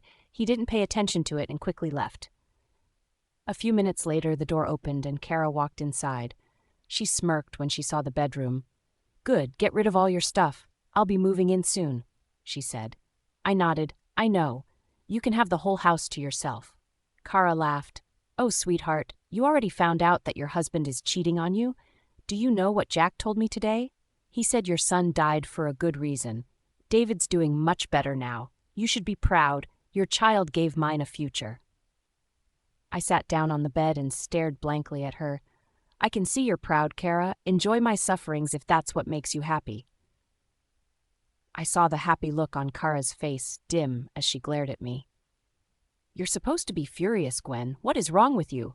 Your husband killed your child and made you barren because I asked him to," she snapped. "Congratulations, you have him wrapped around your little finger. I hope you enjoy him," I said nonchalantly. Kara stomped around like she was throwing a tantrum, and then she grabbed me roughly. "You bitch! You're ruining my fun, so I'll teach you a lesson," she smiled wickedly. "Let me go," I snapped, trying to tug my hand free. Kara wouldn't let me go as she dragged me to the top of the stairs, and just as I freed my hand, she let out a loud scream. "Gwen?" "No." Then she rolled down the stairs. I heard running footsteps, and a few seconds later, Jack and his mother appeared at the foot of the stairs where Kara lay bleeding and lifeless. "What have you done?" Jack asked with bloodshot eyes. "Gwen's Pav." I stood at the top of the stairs frozen as I stared at Kara's lifeless body. David's loud cry was what brought me back to my senses. "Mommy," he screamed, holding her limp hands. Jack stared at me like I was his enemy. "If anything happens to Kara or my baby, you will wish you're dead." Then with those words, he scooped Kara in his arms and left with David crying and trailing behind him. His mother spat at me. "I curse you, demon child." They all left the house, leaving me all alone. I sat at the top of the stairs. No one bothered to ask me if I had done it. They all concluded because that's what Kara wanted. I was still sitting there when some guards entered the house and dragged me out roughly. "What is going on here? Let me go!" I cried, but they ignored my pleas and shoved me inside a car. The car pulled up at the family's private hospital as they dragged me into a room. Jack appeared immediately. "Jack, what is going on? I swear I didn't." A sharp slap cut my words as I saw stars in my neck snap to the side. I could taste the blood in my mouth as I stared at Jack. "I've had it with you and your fucking pretense. You're a fucking bitch and I regret marrying you. You will donate blood to Kara because you pushed her," he said coldly.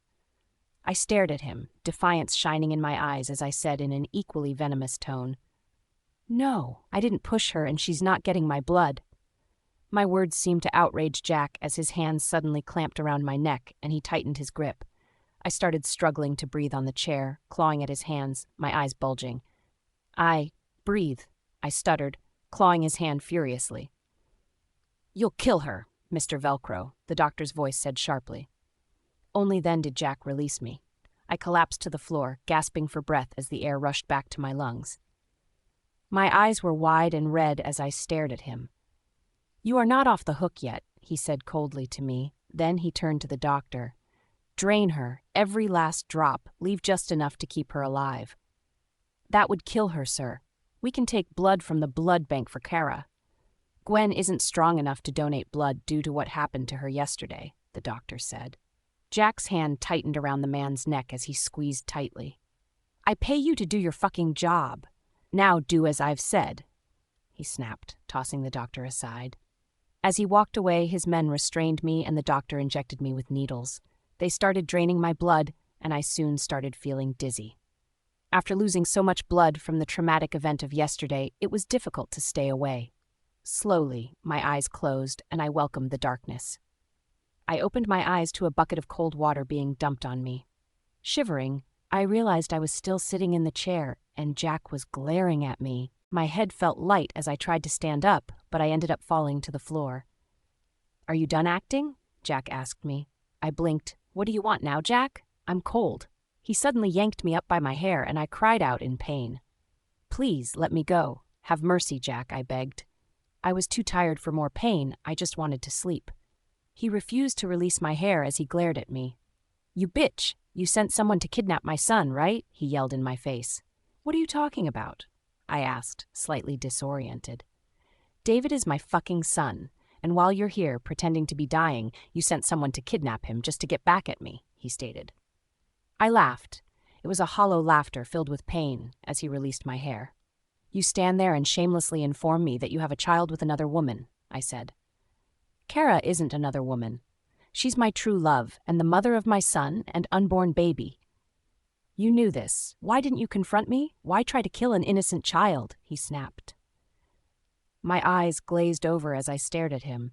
"Innocent? Did you remember innocence when my baby died?" "Cut the crap, Gwen. I know what you've done, and I have evidence," he snapped. Just then his men dragged a tattered man into the room as he pointed at me and started begging.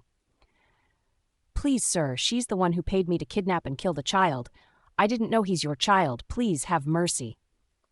I stared at the man, shocked. I've never seen this man in my life before. "Why do you keep lying?" Jack barked. "I'm not lying. I didn't do this. I would never. You know me," I cried.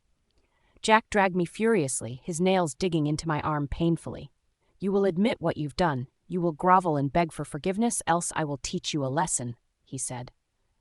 "I didn't do anything," I said stubbornly. He dragged me outside to a waiting jet as he shoved me inside. When the jet was 2,000 feet above ground, Jack opened the door of the jet. "Admit what you've done, or I'll shove you out," he yelled. My heart started racing as my throat clamped up and I shook my head. Jack knew I was scared of heights, and now he was using it against me. I swear I didn't do it, Jack. Please have mercy, I cried. Jack sighed. I warned you.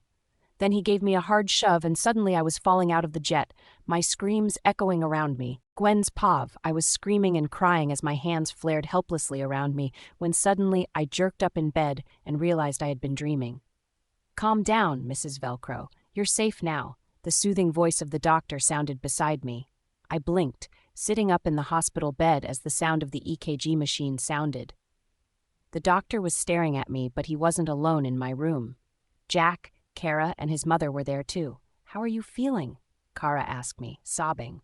I ignored her and turned to the doctor. What happened? You ungrateful bitch, Jack spat. Kara saved you. When I shoved you out, she threatened to kill herself if I didn't catch you.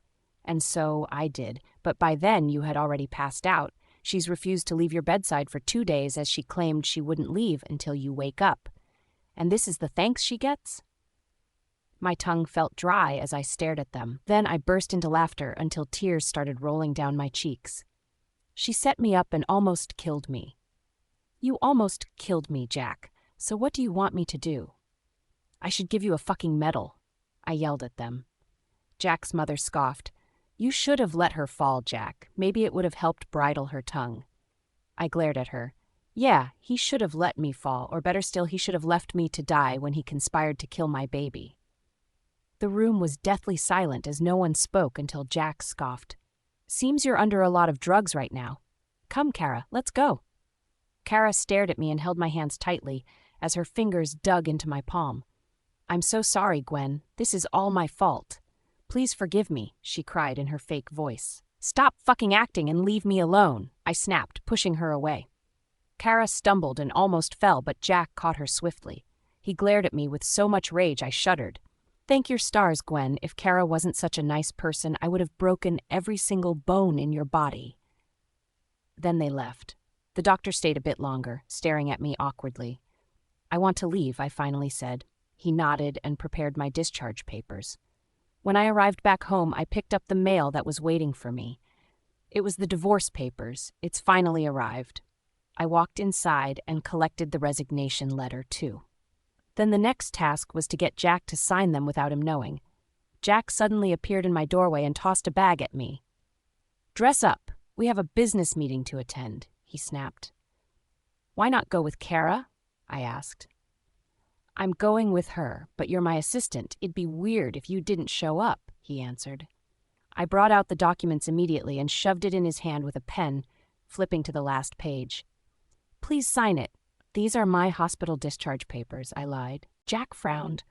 What the fuck is this? He flipped it over to read when he heard Kara's voice. Baby, come see how I look, she squealed excitedly. His sour expression changed immediately as a smile suddenly blossomed on his face.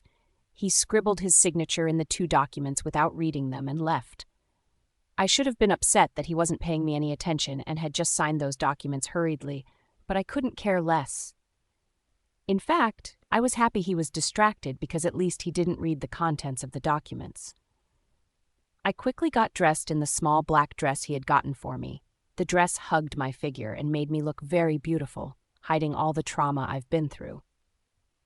When I came downstairs, I saw the way Jack stared at me, but the moment Kara appeared, he forgot all about me. The drive to the event was boring, as Kara kept trying to get on my nerves by bringing up all the times they've had sex in this car. At one point, Jack got uncomfortable and told her to stop talking. He stared at me through the rearview mirror, waiting for me to react, but I kept pressing my phone. I was confirming my flight ticket, which was booked for tomorrow evening. I was glad. This nightmare would be over soon. What are you doing? Who are you texting on your phone?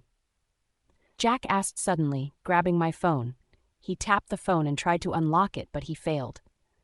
What's your password? He asked. My birthday, I answered quietly. Jack still tried, but it was futile, and he gave me back my phone in shame.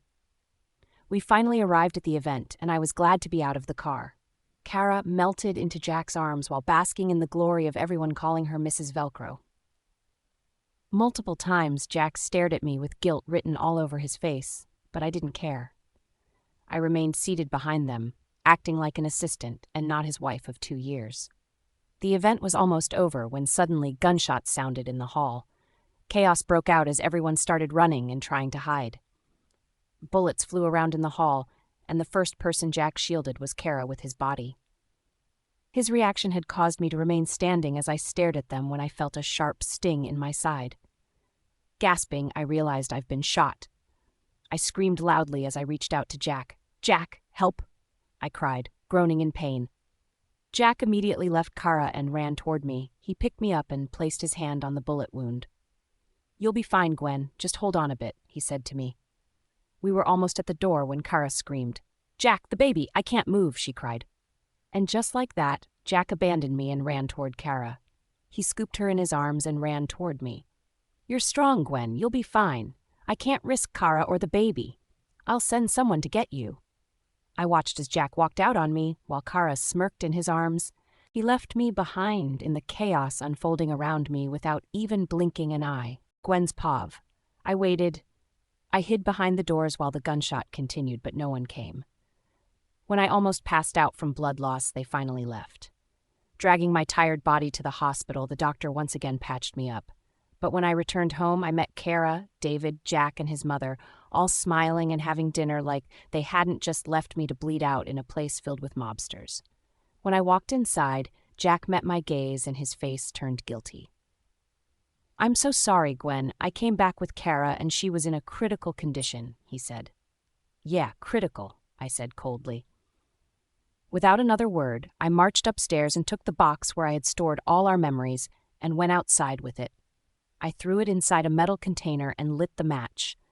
I watched as the flames burned everything inside it.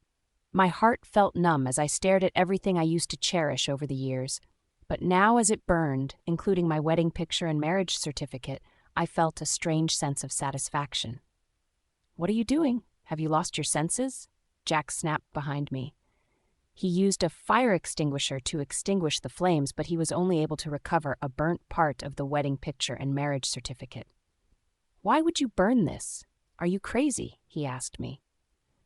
I stared at him blankly. "I'm done with this marriage, Jack. I need a divorce." Jack stared at me, his face filled with fear for just a second, and then he sneered. "You can't divorce me, Gwen. You have no one. You have no money and nowhere else to go." I stared at him, and then without another word, I turned and went upstairs. I locked my door and lay on the bed. That night, Jack kept knocking on my door, but I refused to open up. He even slipped notes under my door. It was something we used to do when we were mad at each other. Once upon a time, this would have melted my heart, but ever since that bullet pierced my skin and he left me there to die, I had no heart. In place of it was just a frozen stone that had lost everything and couldn't feel anything. The following day, I woke up filled with happiness. I will be leaving to catch my flight later this afternoon. However, as I opened my bedroom door, I saw Jack standing outside the door, holding a white rose, my favorite. "I'm sorry," he said softly. His eyes were shining like the first time I had fallen in love with him. He gave me that crooked smile that gave me butterflies and made me swoon. But I stood still, staring at him, none of his charms having any effect on me. Again. "Forgive me, Gwen. I know I've neglected you a lot," he apologized. I scoffed. "What do you want, Jack?" "Go out with me today. I got you a cute yellow sundress," he said, handing me a bag. I collected the bag and sighed. "Fine. You'll love it. It's the place where we had our first date." He left, humming happily, and I shut the door. I gathered my box and received a quick text from the man who was helping me. "Darling, I hope you're ready for today. No backing out." I sent a quick text back. "I'm not backing out, Ryder. I'll see you soon." Then I arranged the 3 boxes that I had packaged for Jack. Today was our 3-year anniversary, but I'm sure Jack doesn't remember. I kept the 3 boxes on the bed and dressed up in the outfit he got me. I was barely done when my door was roughly pushed open as Jack rushed in with Kara and his mother. "How could you?" Jack asked, slapping me roughly. Before I could recover, I received 2 slaps from his mother that sent me sprawling to the ground, filled with confusion. "You sent the mobsters yesterday just to know if I would save you. How could you be so cruel? What if Kara had gotten hurt?" Jack snapped. "I don't know why you hate me this much, Gwen. If you want to kill me, then go ahead, but please spare my babies." Kara cried in a fake, pathetic voice. You deserve to be flogged to death, bitch, Jack's mother added. They all hurled insults at me while I remained on the floor, not even keen on defending myself. What's the point? They'd never believe me. I have to go clean up the mess you've made. Stay in this house and reflect on what you've done. When I'm back, I'll think of ways to punish you, Jack said. I watched as they all left, and once again I was alone in the mansion. I grabbed my phone and called Ryder. Baby girl, what's wrong? I changed my mind, Ryder. Release the video. Start the damage now. They never learn. I want to watch them burn as I leave, I said in a calm voice. Done, princess. Your cab is waiting outside, he said and hung up. I grabbed my bag and left. A small sedan car was parked outside, and I got into it. Welcome, mistress, the driver greeted me. As the car drove me to the airport, I smiled happily. I was free, and now Jack and his family would revel in the chaos I was about to unleash. Jack's POV. Jack drove to the office with his mother and Kara sitting beside him. He tapped the steering wheel angrily, and Kara rubbed circles on the back of his palm. Easy, love, Kara said in a soothing voice. She always knew how to calm him down, Jack thought as he exhaled. But why would Gwen do such a thing? She's gone far this time. I won't spare her, I said through gritted teeth. She just feels neglected, love. I'm sure she was only trying to get your attention, Kara said calmly. I frowned and placed my hand on her small bulge. How could she endanger you like that? She knows you're pregnant for me. This time I'll make sure she pays. Don't hurt her again, baby, for my sake, Kara said. My mother scoffed at the back. That bitch doesn't deserve your pity, Kara. If she were in your shoes, she'd be rooting for you to die. Kara sighed. I understand how she feels. It's not my fault that Jack and I love each other very much. You can't stop two people in love. I'm going to teach her a lesson, and you will let me, princess, I said to Kara. Kara whimpered softly. If that's what you want, then I won't stand in your way. I sighed and kissed her knuckles. I just need to show her who's boss, so she doesn't try such again. Don't cry, baby. I still think you should divorce that whore and throw her out. You need to marry Kara now. Besides, she's got a lot to offer the company, my mother said. If I throw her out, where will she go, Mom? Gwen is an orphan, and Kara will need help in caring for the children. And Kara is so sweet, she's never once complained about Gwen, I replied. Kara turned and touched my mother. Don't worry, Mrs. Velcro. I don't mind staying with Gwen. She's just sad, but she's very nice. Don't call me that, child. Call me Mother. My mom smiled sweetly at her. Also, that bitch isn't sweet. She's the devil's spawn. You're too forgiving. I pulled up in the driveway and stepped out of the car. I noticed the weird looks that my staff were giving us as we headed upstairs. The moment we got to my office, my secretary heaved a sigh of relief. I'm so glad you're here, sir. I was about to call you, she said. I nodded. Yeah, it's about Gwen's scandal. I came in to... Not her scandal, sir, she interrupted me. It's something worse, and the board members have gathered in the boardroom. I sighed. What again? She turned on the television and pointed to the screen. The headlines caught my attention, and I staggered, almost losing my balance. Corporate mogul Jack Velcro admits to targeting wife for organ theft. What the hell is this? I asked, my voice barely a whisper. Just then, a clear video of me and Matt started playing on the screen. The video was CCTV footage from the hospital. You're insane. You kidnapped your wife and killed her newborn baby, taking his umbilical cord to save Kara's son despite her abandoning you at the altar. Matt's voice was very clear on the video. Then my voice sounded, Kara's son is my son too, and I promised her no one would be my heir except David. I don't need a child with Gwen when I have Kara. Did you have to make Gwen sterile? What do you think she'll do when she finds out? I scoffed on the video. Gwen is an orphan. No one will believe her. Besides, no one knows she's my wife. She's just known as my trusted assistant. Kara will be the only woman having my children. The clip ended there as the news reporter started rambling on television. I looked outside and saw that protesters were already gathering outside my company. Shit, I muttered under my breath. How did this clip get to the news? Find out. It's an infringement of my rights, a violation. Besides, it's a fake video. I snapped at my secretary, who scrambled away. Kara was already sobbing beside me, while my mother stared at me with wide eyes. You were responsible for Gwen's kidnapping and you killed your son? She asked me in an incredulous voice. I sighed. Not now, Mom. I had to do everything so David could live. How could you let him do this to your fellow woman? He even made her barren. You're so shameless. My mother suddenly screamed at Kara and tried to slap her. I shielded her with my body. I won't let you do that, Mom. Kara is innocent. She didn't ask me to do all these things and she didn't know. My mom shook her head as she stared at me. Oh my God, Jack, you've lost your mind. Then she stormed out of my office. I held Kara and kissed her forehead. How could you do this for me, Jack? I feel so terrible. I'm an evil person, Kara sobbed. No, you're not, Princess. Stop crying, I consoled her. I was already calling Gwen, but it kept going straight to voicemail. I was certain she was the one who had leaked those videos. Let's go. I need to have a word with Gwen, I said, my face twisted in anger. As I left the office, my secretary arrived. Sir, you need to see the board. The board can go fuck themselves. Get the PR team to handle this shit, I snapped. I stepped outside and the crowd went wild with rage and tried to attack us, yelling insults at Kara and me. Without thinking, I grabbed the gun of one of my bodyguards and fired. The crowd went wild with horror as they scrambled away. That's right. Run, cowards, I snapped at them. I got into the car and drove back home going above the speed limit. I burst into the house, fuming. Gwen, why didn't you confront me before releasing that video? Do you know the damage you've done to my company? Can you pay for any? I stopped short when I got to her room to see the door wide open. The room was empty and cold. I opened the wardrobe and dresser and everything was gone. All that was left were 3 boxes. With shaky hands, I opened the first one and saw it was a resignation letter I had signed. The second one was the divorce papers I had signed. No, I mumbled, staggering back. When had I signed these documents? Then it dawned on me when she had given me papers to sign and claimed they were discharge papers. Why hadn't I read it? I mumbled. I opened the 3rd box, and it was a wedding invitation.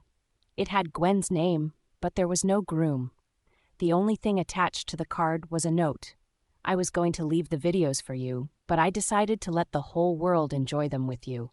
Happy 3rd anniversary, asshole. See you soon. Jack's Pav. My fists clenched and unclenched as I squeezed the note and roared like a wounded lion, thrashing it on the wall. Gwen! I roared. I opened every wardrobe in every room, but I still couldn't find her. The house was eerily quiet and the servants were hiding in a corner. I grabbed the one nearest to me. Where the fuck is she? I yelled, but even I could hear the panic cracking beneath my fury. The maid started sobbing furiously and begging. You're scaring her, love, Kara said, placing a gentle hand on my arm, but I brushed her off. Leave me alone, I snapped at her. Her eyes widened with horror as she broke into tears, her lower lips wobbling slightly. I sighed and released the maid. Get out, I snapped at them. Then I turned to Kara and hugged her, letting out a breath I didn't know I was holding. I'm sorry, Princess, I didn't mean to scare you, I said to her. I was only concerned for the safety of the maid. Why did you have to yell at me? She cried. I'm sorry, Princess. I'm just on edge.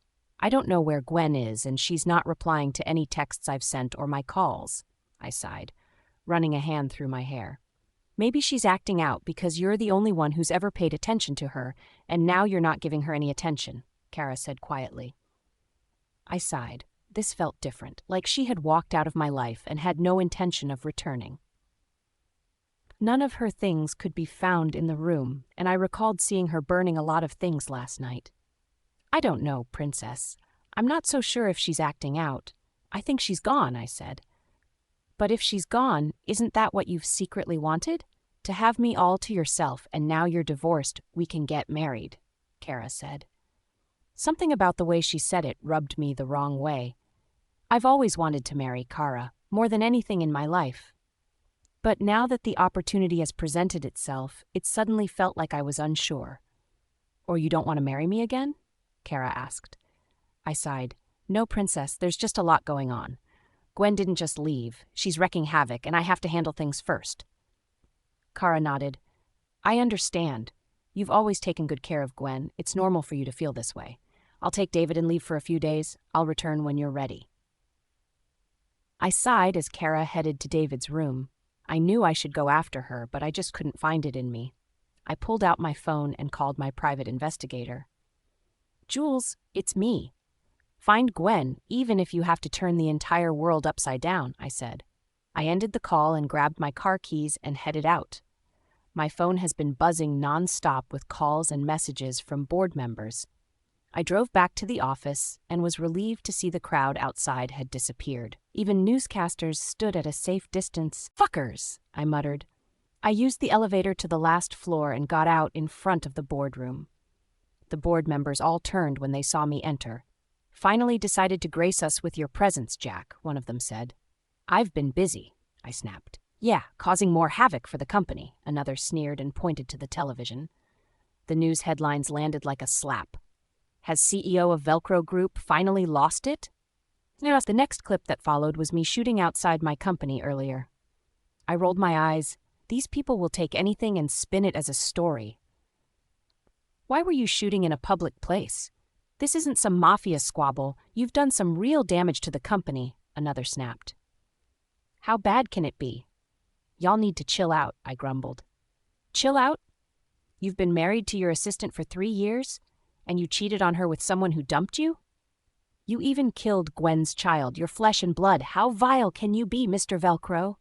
Another yelled. "The company stock is plummeting. Everyone is pulling out their shares. Investors are pulling out from our company." I sighed. "I will make it better. I'll just travel to another country and find some new investors. This news hasn't traveled around the entire world yet, besides it's a fake video. We are going to sell our shares, Jack, unless you step down as the CEO." They informed me. I gasped, staring at them with wide eyes. "What?" Jack's pav. I stared at them stunned. For the first time in my life, I had nothing to say. "This is the only way to save the company, Jack. You have to step down or risk losing the company," one of them said, trying to touch me. I don't know what made me snap, but in that instant, I grabbed him and brought out a gun. The board member gasped, shocked. "Not one motherfucker in this room is going to sell their shares," I snapped. "But Jack..." "Silence," I snapped. "I will find investors and I will revive my company. This is my fucking company and I'm not stepping down for anyone." I pointed the gun at everyone, then said in a threatening voice, "If anyone tries to sell their shares without my consent, I'll end you and your family. My name is Jack Velcro. I won't be ruined like this." With those words, I pushed the shaky man aside and walked away. The staff screamed when they saw me holding a gun, but what were they expecting when they came to work for me, knowing I was a mafia boss? I walked out of my office and entered my car, discharging all my bodyguards. I drove to a cliff and got out of the car. I dialed Gwen's number and it went straight to voicemail. How long had she known about the kidnapping and her baby's death? Why didn't she confront me? Where the fuck is she? I drove back home certain she'll be back tonight. After all, she's got no money. When I arrived home, I saw my mother sitting down with a scowl on her face. "What?" I snapped. "Where did Kara go with your son? No matter what, David is still the heir to this family," she said. I scoffed. "Well, there won't be much for him to inherit when I lose the company." She frowned. "What does that mean?" I explained the situation of the company, and she buried her face in her palm. "Your father successfully ran this company for years, and now you want to run it to the ground. Why haven't you gone to see Kara's parents? Her family has the influence to turn this situation around," she said. I nodded. "Yeah, I thought of that." "So why haven't you gone? Why are you moping around like your puppy just died? Gwen is gone now. Isn't that what you've always wanted?" I glared at her. "You've also wanted her gone too, so don't put this on me. That was before I knew you killed your son with her and kidnapped her. You tortured that girl so much. I am trying to find her, Mom." I snapped. My mom chuckled wryly. "When you find her, what are you going to say, huh? I'm sorry I killed our son, or I'm sorry I kidnapped you. Leave the poor girl alone." "She has nowhere to go, Mom," I said quietly. "And you'll have nowhere to go soon if you don't act fast and go find Kara's parents. Thank heavens, I still have your dad's pension he left me. I can live out the rest of my life at the beach house." I sighed. They'd ask me when I'm getting married to Kara now that Gwen is out of the picture. My mom laughed mockingly. Oh, so now you don't want to marry Kara again? That's not what I said. I snapped and stormed out. I drove to Kara's family mansion, which was a few miles away from my house. When I arrived, her brothers were glaring at me like I had done something wrong. What do you want? Tony asked me. I need to see Kara and my son, I answered. You should have thought of that when you sent her away. George hissed at me. I frowned. I didn't send her away. I went to work and I got back to find out they were gone. Well, you didn't try to stop her, they snapped. The door opened and Kara came out. Is that Jack? Please, brothers, let him in, she cried. Then, without warning, she ran down the stairs toward me and almost slipped. George caught her at the last minute. Oh my gosh, Kara, I exclaimed, running towards her. Stay away from her. She almost hurt herself because of you, Tony snapped. No, he's not at fault. Let him be, Kara said. She pulled away from her brothers and hugged me. I knew you'd be back. You're here to propose and make me an honest woman, Kara exclaimed loudly. I was speechless. I hadn't even thought of doing that, but her loud voice had made her parents come out, and now her entire family was staring at me. I went down on one knee and brought out the wedding ring Gwen had kept on top of the boxes. Will you marry me, Kara? I asked her with a forced smile. Oh, yes, she exclaimed joyfully. Then she took the ring and wore it, kissing me excitedly. Mommy, Daddy, we're getting married. I told you he loves me and he would come to his senses, she said excitedly. I smiled awkwardly as her parents came out to congratulate me. Son, I'm glad you're finally doing the right thing, her father said. It's about time. My daughter will soon have a second child for you, her mother said. Come, let's go discuss the future of your company. I heard it isn't doing well as the rumors are ruining your image. They are rumors, right, Jack? Her father asked. Kara replied before I could speak. Of course, they're rumors, Daddy. As they led me inside, I wondered if this was what I really wanted, and for some reason, I couldn't stop thinking about Gwen. Where are you, Gwen? Gwen's Pav. The plane finally touched down after 15 hours of flying at Melbourne Airport, Australia, and I heaved a sigh of relief as I got down from the flight. I had enjoyed 15 hours of a first-class flight, 15 hours away from Kara's manipulative voice, Jack's mother's horrible voice, and Jack's cruel voice. I breathed deeply as I stood at the arrivals port in the airport. I was finally done with New York, and now I could breathe air that isn't toxic or filled with Jack and his menace. I pulled out my phone and turned it on just as a series of missed calls and messages came from Jack. You bitch, what have you done? Pushing you off a flight wasn't enough punishment. I'll lock you up in a room full of almonds. I know you're allergic to them. You whore. How dare you ruin my company? I'll make you pay. Where are you, Gwen? I'm worried about you. I'm sorry about our son. I'm sorry I made you sterile. I don't know what I was thinking. Come home. No man will accept you. Bloody damn it, Gwen. Come home. You have no one and no money. Where the hell are you? Fuck, is it weird that I miss you? Come home. Let's talk about this. I'm sorry, Gwen. I scoffed. Pathetic. There was a new post on Facebook that I was tagged in. I clicked on it and saw a post Kara had posted. It's official. Get your wedding shoes ready. Jack loves Kara. I liked the post and dropped a comment. Congratulations. I wish you both happiness. Then I blocked both of them and deleted their numbers. My phone started ringing again, and I saw it was an unknown number. I picked up the call and I heard Jack's desperate voice. Gwen, are you all right? Where are you? In your entire life, Jack, never call me, and when you think of me, have sleepless nights because I will deal with you, asshole.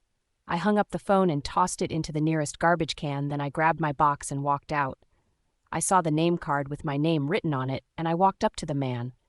That's me, I said. He bowed.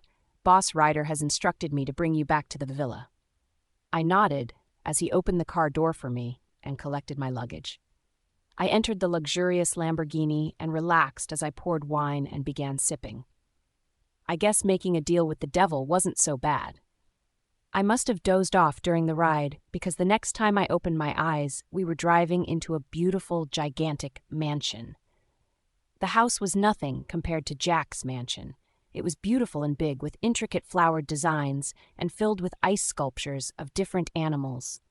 The courtyard was airy and sunny, and the maids were all sitting down, laughing heartily. It felt more like a family house than the house of a mafia lord.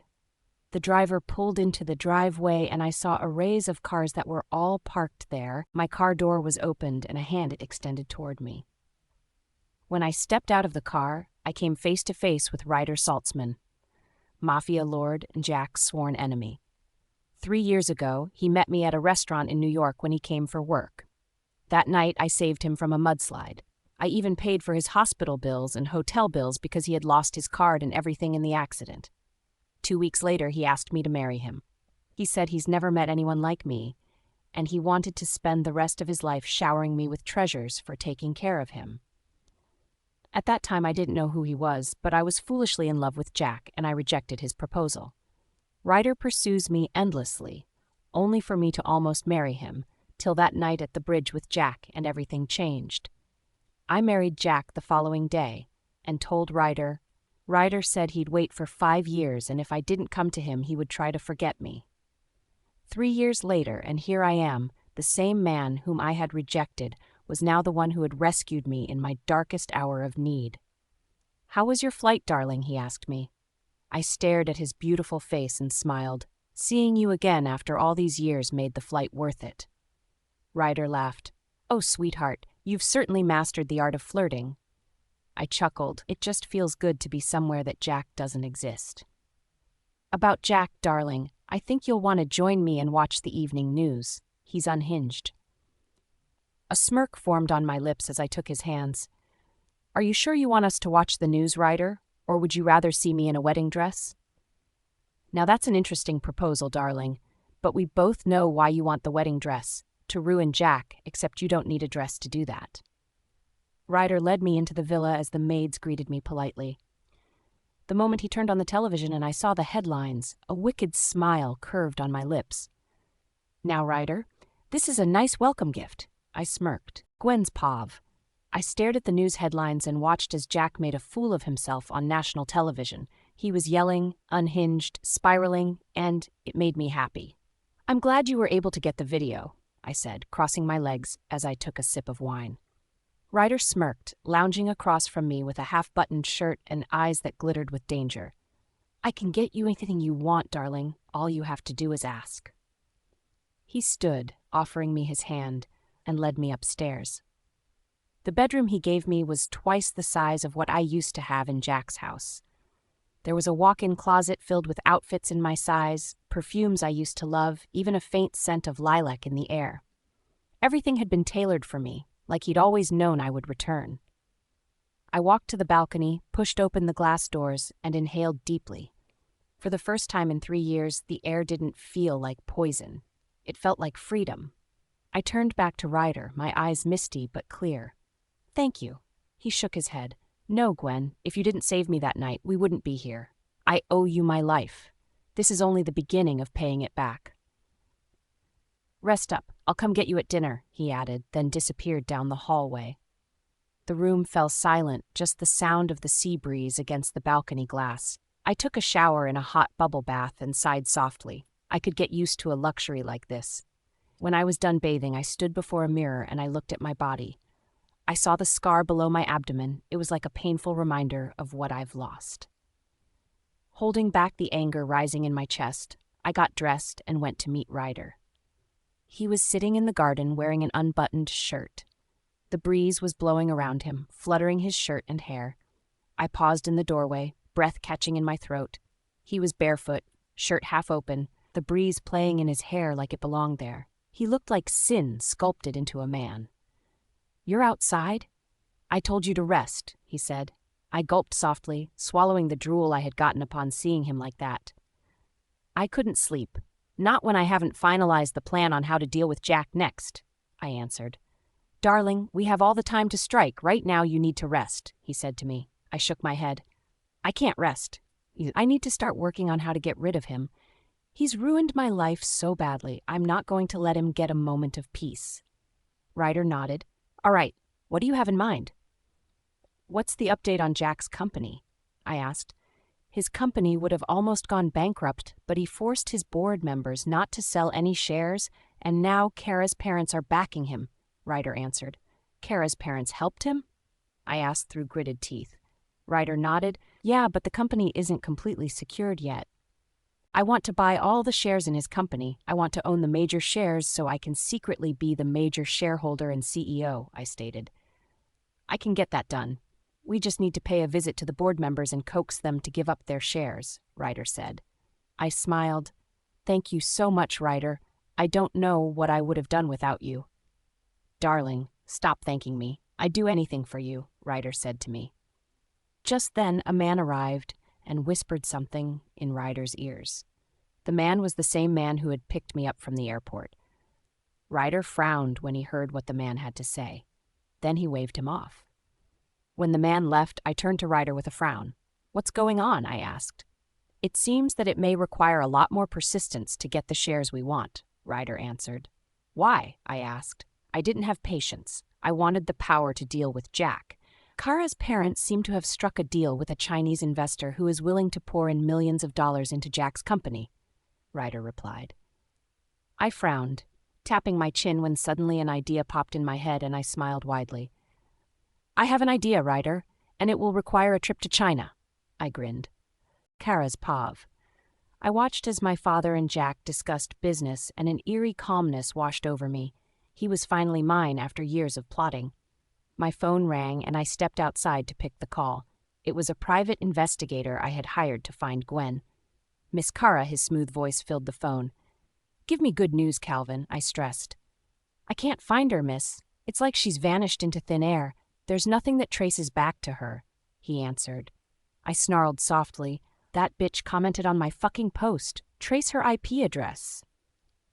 We traced it, but the last known location of the phone was in Melbourne Airport, Australia, Calvin answered. I frowned. Australia? Why would she go to Australia? She doesn't know anyone and has no money. Yes, there are no bank record transactions in her name, and we can't find her name on any flight record, Calvin answered. It doesn't make sense.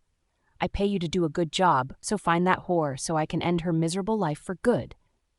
I snapped. I hung up the phone and exhaled softly as my son came running toward me. Mommy, are you upset? He asked. No, David, go play with your grandma, I answered. I went back to my Facebook post and stared at the comment Gwen had made before she blocked me. Her comment didn't even show she was upset, despite the fact that she saw me wearing her ring. Fucking bitch, I muttered. My phone beeped, and I realized today is my hospital checkup. I was too upset to go anywhere. I went back inside the house and poured myself a glass of wine, but before I could drink it, my mom grabbed it from me.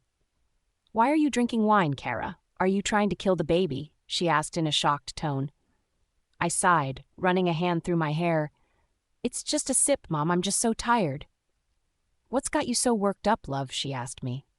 I shrugged. It's just, I don't know. Jack has proposed, but he didn't seem so keen about it, and he's not asked me to make any plans concerning the wedding. My mom nodded. That's true, Princess, but you know that Jack is trying to save his company. He just finished dealing with a scandal. I know, Mom, but it's just that he spends a lot of time with. My words were interrupted when George and Tony came inside, beaming happily. Mom, we've heard news on Rachel, George said. My mom immediately turned her attention to the boys and ignored me. I frowned. Whenever Rachel was mentioned, everyone in the house seemed to forget that I exist. Rachel was my elder sister that went missing when she was 5 years old at a school play. We had gone for the school play, and there was a fire.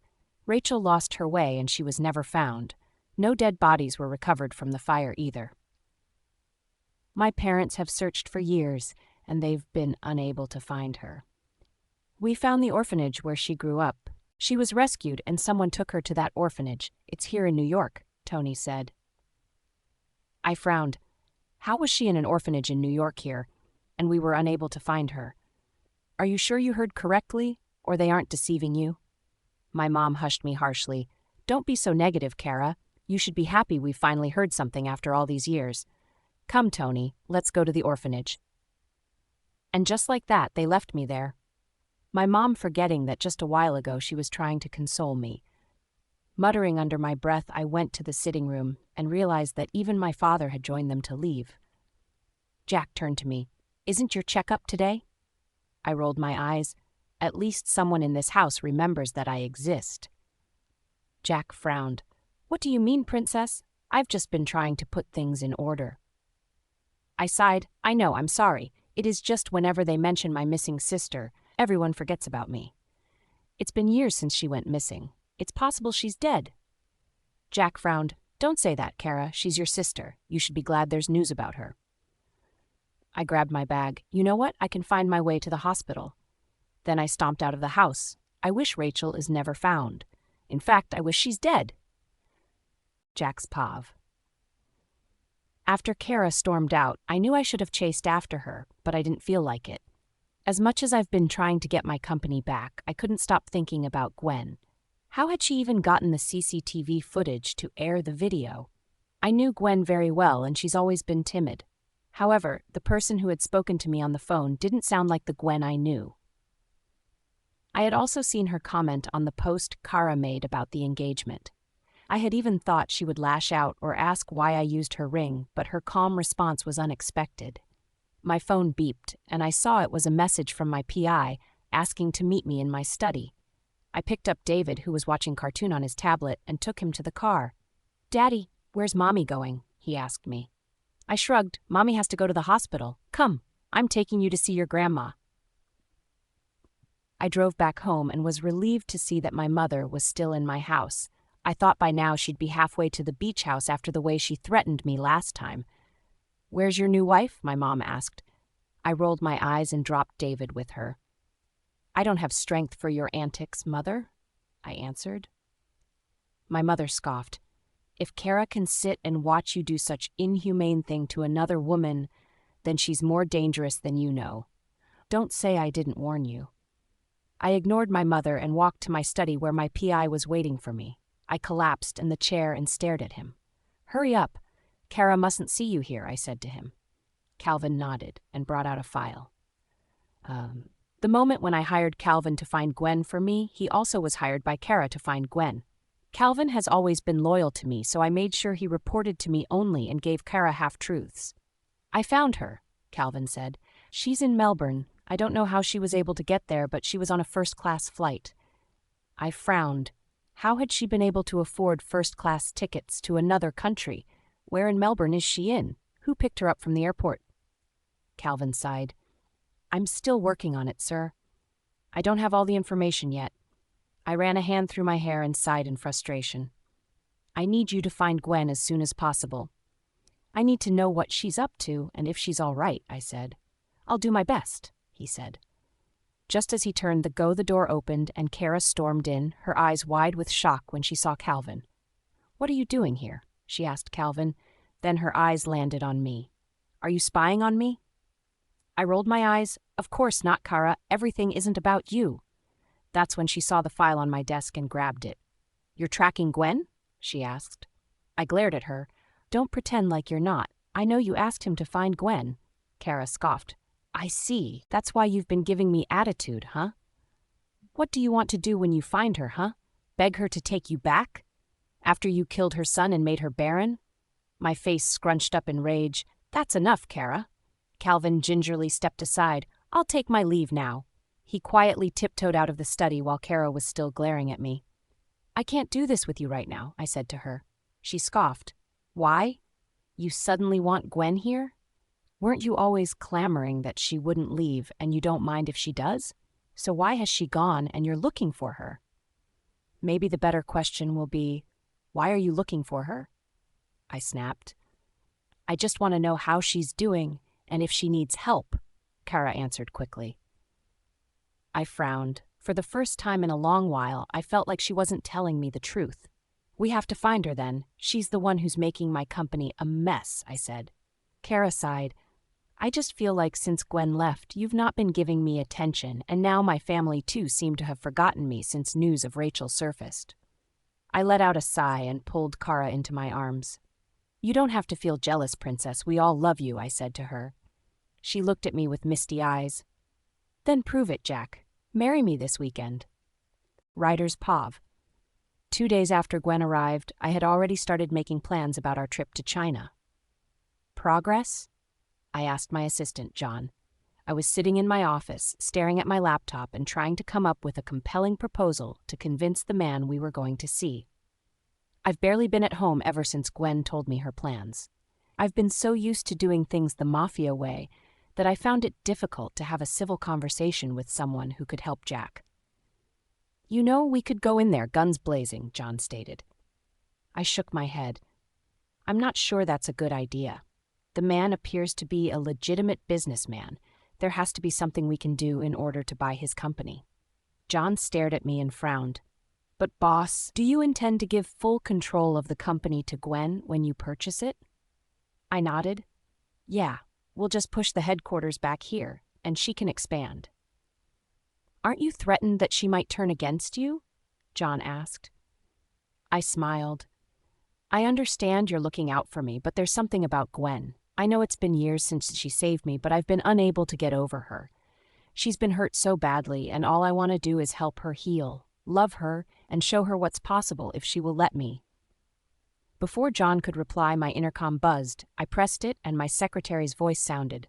Boss, there's a woman here to see you. Her name is Gwen. I smiled. Let her in. Gwen entered shortly after as John left. She was dressed in a soft pink flower dress, and she smelt like roses and vanilla. Missing me already, darling? I asked her. She shrugged and brought out a flask. I was bored. I made lunch and decided to bring it for you.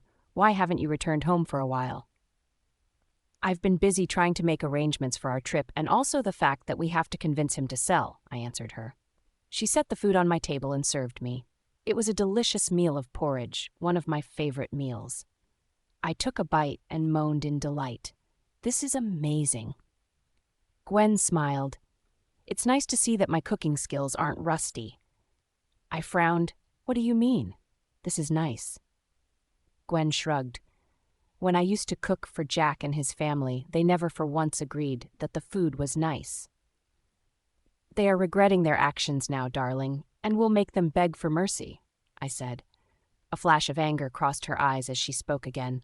I want to make Jack suffer. I want to make him wish he had killed me when he pushed me out of that plane. I shuddered at the mention of pushing her out of a plane.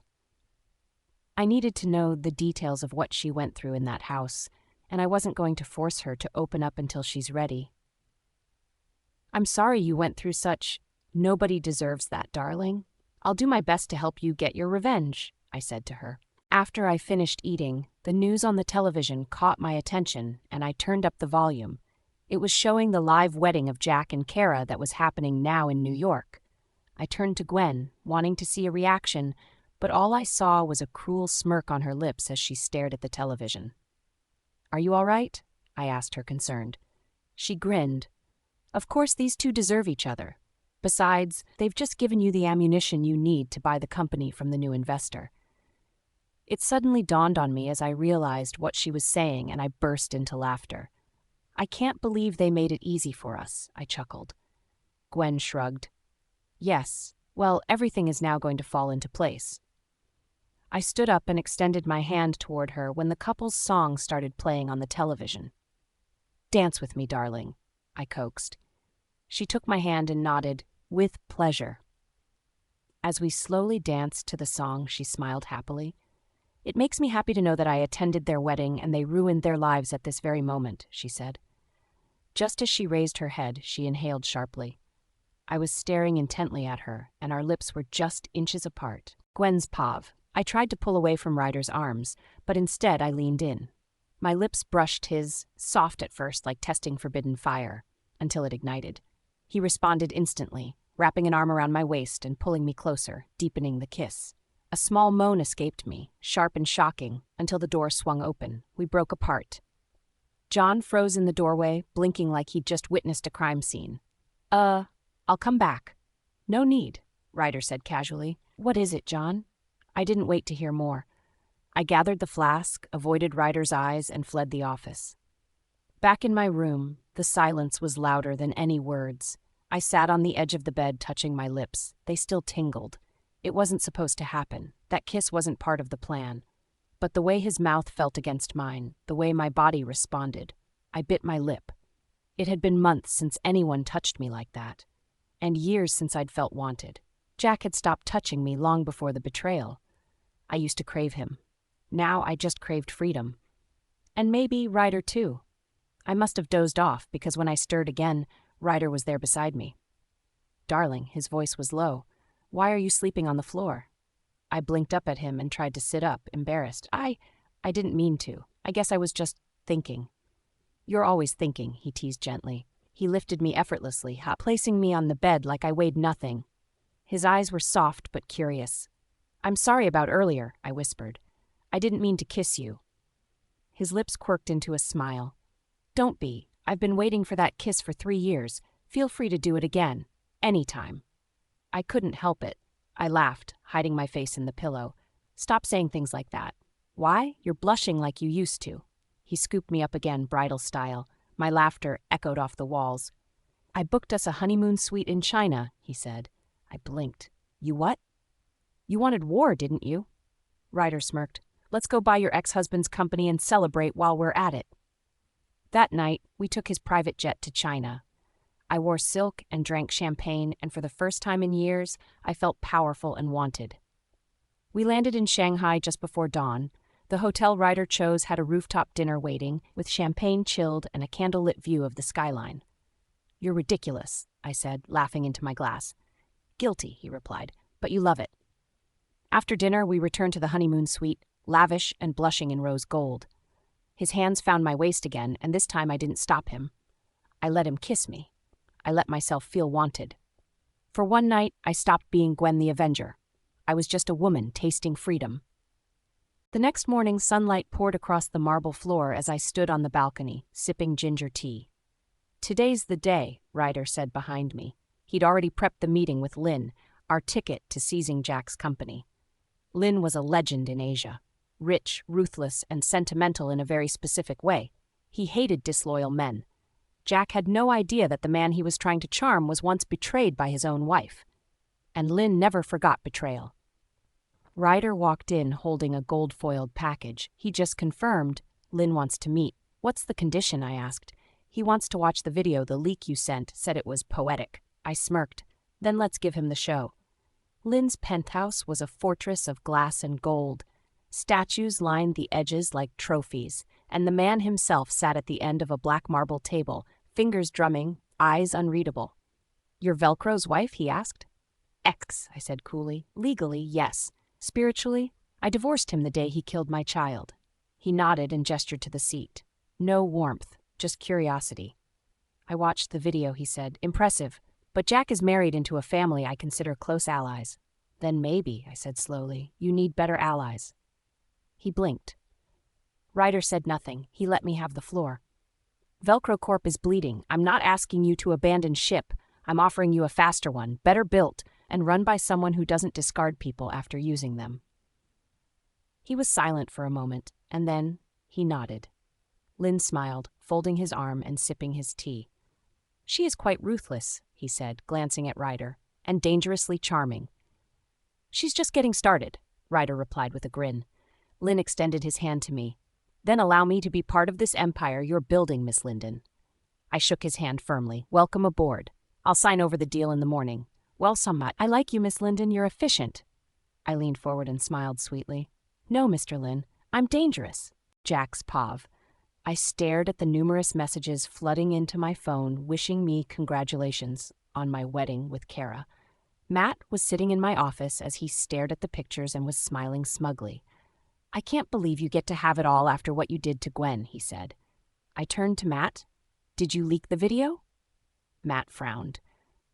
"Why would I do something that's going to affect us, huh?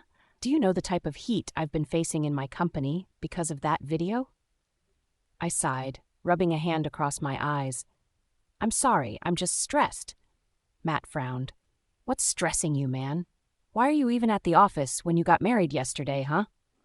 Shouldn't you be off on your honeymoon or something?" I shrugged. "Can't do much on the honeymoon when the bride is pregnant." Matt chuckled. "Yeah, but I'm sure Kara would have preferred you were spending the day with her." I scoffed, picking up the documents on my desk as I arranged them neatly. "A few hours from now, and I'll be able to build my company again." Matt studied me with a frown on his face, and I grew uncomfortable with the way he was staring at me. "What?" I queried. Matt shrugged. "Something is off. You don't seem too happy, especially since you're finally married to Kara." I sighed. "I don't know, Matt. Something hasn't been right since Gwen left. The proposal with Kara wasn't even supposed to happen. I only came to ask her parents for help, and somehow she put me in the spotlight and got me to propose. Matt frowned. What do you mean? Haven't you always wanted to marry Kara? Why do you sound like you're not sure again? I shrugged. I don't know, Matt. Everything seems like Kara is planning it. She put me on the spot with the marriage thing, too. I just don't know if it's what I want now. Matt scoffed. Hold on, don't tell me you're now in love with Gwen. Hearing Matt's words, I wondered if it was true. Once upon a time, I had been in love with Gwen. Then the moment Kara came back, I forgot all about Gwen. Matt chuckled. Holy shit! You fucking love her! Then he burst into laughter. I stared at him as he laughed like a crazed person.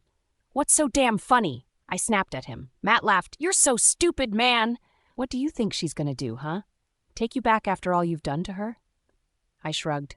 I don't know. Okay, I messed up, but now I need to find her to fix things. Matt scoffed. You're married to Kara now. You have a child with her and she's expecting another. Get your head out of your ass. Things with Kara? I don't know, I'm not so sure anymore, I sighed. Matt tossed the files he was holding on the desk. You're an asshole, Jack. Fucking idiot. He snapped and stormed out. I stood rooted to the spot as I watched the door slam shut. Then my intercom buzzed, pulling me back to reality. It was my secretary, reminding me that it's time for my meeting with Mr. Lin. I grabbed the documents and headed for the meeting room. Mr. Lin and his bodyguards were already waiting for me. I smiled and extended my hand for a handshake when I saw him. I'm glad you could make it, Lin, I said. Lin grunted in response as I handed him the files. These are the projects my team is going to be working on soon. These projects are estimated to generate at least $500 million in 6 months, so your investment won't be in vain, I explained. Lin barely glanced at the document. He just sat up and blew smoke out of his pipe. I'm friends with Kara's family, that's why I extended you the courtesy of coming, he said. I smiled. I appreciate that, Lin. I can't help you, Jack. I sold my company last night. I'm retiring early, he said. My ears rang as I stared at him, eyes wide with shock. I'm sorry. What? Why? I cried. I can't do business with disloyal men. You ruined your ex-wife, Gwen. What's to say you won't screw me over? What happened between me and Gwen was a misunderstanding. I didn't even sign the divorce papers. I'm trying to... I sputtered, trailing off. Lin stared at me with a scowl. You married Kara yesterday, Jack. You ruined the deal yourself. I watched in a daze as he stood up and left with his bodyguards, my ears ringing with his words. You ruined the deal yourself. Jack's Pav, you ruined the deal yourself. Lin's words echoed in my skull like a war drum. Even after the door shut and the silence settled, they wouldn't stop ringing. I sat there for a moment, just staring at the empty chair he left behind. My chest felt like it was caving in. I clenched the documents in my hands so tightly the paper tore. I had lost it. The investment, the deal, the future of Velcro Corp, all gone. And somehow I knew exactly who to blame. I stormed out of the office, ignoring the startled looks from the staff. I didn't stop at my car. I drove like a man possessed, barely remembering the turns as I made my way home. The moment I walked into the house, my mother was sitting in the living room with a smug glass of wine in her hand, like she'd been waiting for this moment. Look who's home, she said without looking up. The groom of the year. I dropped my briefcase with a loud thud. Don't start, Mom, I growled. She glanced over at me, raising a brow. Why do you look so crestfallen? Didn't you just get married and now you've secured your company? The deal fell through, Mom, I gritted out. My mom suddenly burst into a mocking laughter. Cheers to the man of the year, then. You managed to lose your faithful wife and your company. Don't talk like that, Mom, I snapped. Why not? You married the mistress and lost your company in the same week. That's got to be some sort of record. I clenched my jaw. It wasn't her fault. Wasn't it? She snapped, cutting me off. You brought Kara into this house like she was some damn queen. You let her stomp all over Gwen, and now you want to play victim because Lin saw through your bullshit? My fists curled at my sides. Watch your mouth. No, Jack, she said, standing now. You watch yours. You lost Gwen, the only person who ever loved you without wanting something in return. You traded a wife for a scandal. What? Don't talk about Gwen like you ever gave a damn, I shouted. You hated her. I may have hated her, my mother hissed, but she didn't deserve what you did. You broke her, Jack, and now you're reaping it. Before I could answer, footsteps echoed from the hallway. Kara emerged, arms folded over her bump, face pale and tight. You're blaming me now? She asked, voice low but dangerous. Are you seriously standing here letting your mother say I'm the reason your company's falling apart? I turned to her slowly, heart thundering. You are the reason. Kara blinked. Excuse me? You made me marry you, I snapped, storming closer. You pushed for it at your parents' house. You cornered me into proposing. I went there for business, not a fucking wedding. Tears welled up in her eyes, but I was too far gone to care. You staged everything. Your parents, your brothers, even that ridiculous almost fall at the stairs. You manipulated me into marrying you when I was still reeling from Gwen leaving. I did it because I love you, she cried, stepping toward me. Because you said you loved me. I was trying to save my company, I shouted. And guess what? That company is dead now. Lynn pulled out because of you, because of our marriage, because of the scandal, because I married the woman who helped ruin Gwen. You were the one who killed her baby, Kara screamed. Silence dropped like a blade. My mother's glass shattered against the wall. Get out, she whispered, her voice shaking. Get out of here, both of you. I didn't kill, I started. But Kara laughed bitterly. Oh, please, Jack, save it. You held the pillow, you gave the order, you watched her scream while they made her barren, you destroyed her. I felt dizzy, my throat tightened. I was trying to save David, I did it for you fucking bitch, I spat. Kara stepped closer, eyes cold and wet. Yeah, well, why are you suddenly feeling guilty, huh? Oh no, I know. You still want Gwen. You married me, but your heart, what's left of it, is still with her. I swallowed hard, unable to deny it. She saw it in my silence. Kara smiled cruelly. She's not coming back, you know. You pushed her out of a plane, Jack. She won't forget that. She won't forgive it. She's gone. I turned away from her, from my mother, from the war they'd waged in my living room and in my soul, but I couldn't escape it. She commented on your engagement post, my mother said suddenly, voice cold. Do you know what she wrote? I didn't answer. She said, congratulations. I wish you both happiness. That's what you lost, Jack. A woman who could say that after what you did. My knees buckled and I sank into the couch, head in my hands. Everything was falling apart. Kara turned to leave, then paused. You made your bed, Jack. Lie in it, alone. She stormed out of the house. My mother disappeared down the hall a moment later. I was left in silence, with nothing but guilt and the ghost of a woman who once loved me. And I realized then, everyone was right. I didn't just lose Gwen, I destroyed her. Gwen's Pav. We returned from China after spending a week there. The past week was filled with bliss as I barely got out of bed. Every waking moment was spent in Ryder's arms. He taught me what it means to truly be loved by someone. By the time we returned back to Australia, I was glowing positively and fully healed from the trauma Jack caused me. It was time to get back to work, and my next step was to ruin Matt's company. He was Jack's best friend and the person who helped him carry out his evil deed. Did you find anything on Matt, John? I asked Ryder's assistant as I relaxed in Ryder's arms. Ryder was feeding me strawberries and I was enjoying the sweet nectar. Matt is very careful, but the backlash of what happened has put a strain on his company, so he's looking for new investors, John answered. I smiled. Secretly buy all his shares so he'll be voted out as the CEO, and then I'll reveal myself as the new CEO. Ryder kissed me and I blushed, feeling butterflies rise in my stomach. You are a beautiful deadly vixen, Ryder chuckled, and I shrugged. I'm just giving them a small taste of the medicine they fed me. John nodded. I'll get right to it then. When John left, Ryder pulled me up and stared at me seriously. What? I asked him. When are you going to marry me, darling? He asked me. I felt a strange fear creep into my heart as my heartbeat increased. Ryder noticed the change in me and he placed a hand on my back. I don't mean to pressure you, darling. I'm just genuinely curious, Ryder said in an apologetic tone. I'm sorry I don't think I'm ready, Ryder. Initially, I wanted to marry you to spite Jack and get away from him, but spending time with you since I arrived, I realized I genuinely like you, and I want to spend the rest of my life with you on my terms and not to spite anyone, I confessed. I bowed my head in shame. I was certain Ryder would start acting cold toward me. I just confessed I wanted to use him only for revenge earlier, but instead he tilted my chin and smiled at me. I'm so glad you've told me how you feel, darling. I'm willing to wait for you when you're ready. I've been waiting for 3 years already.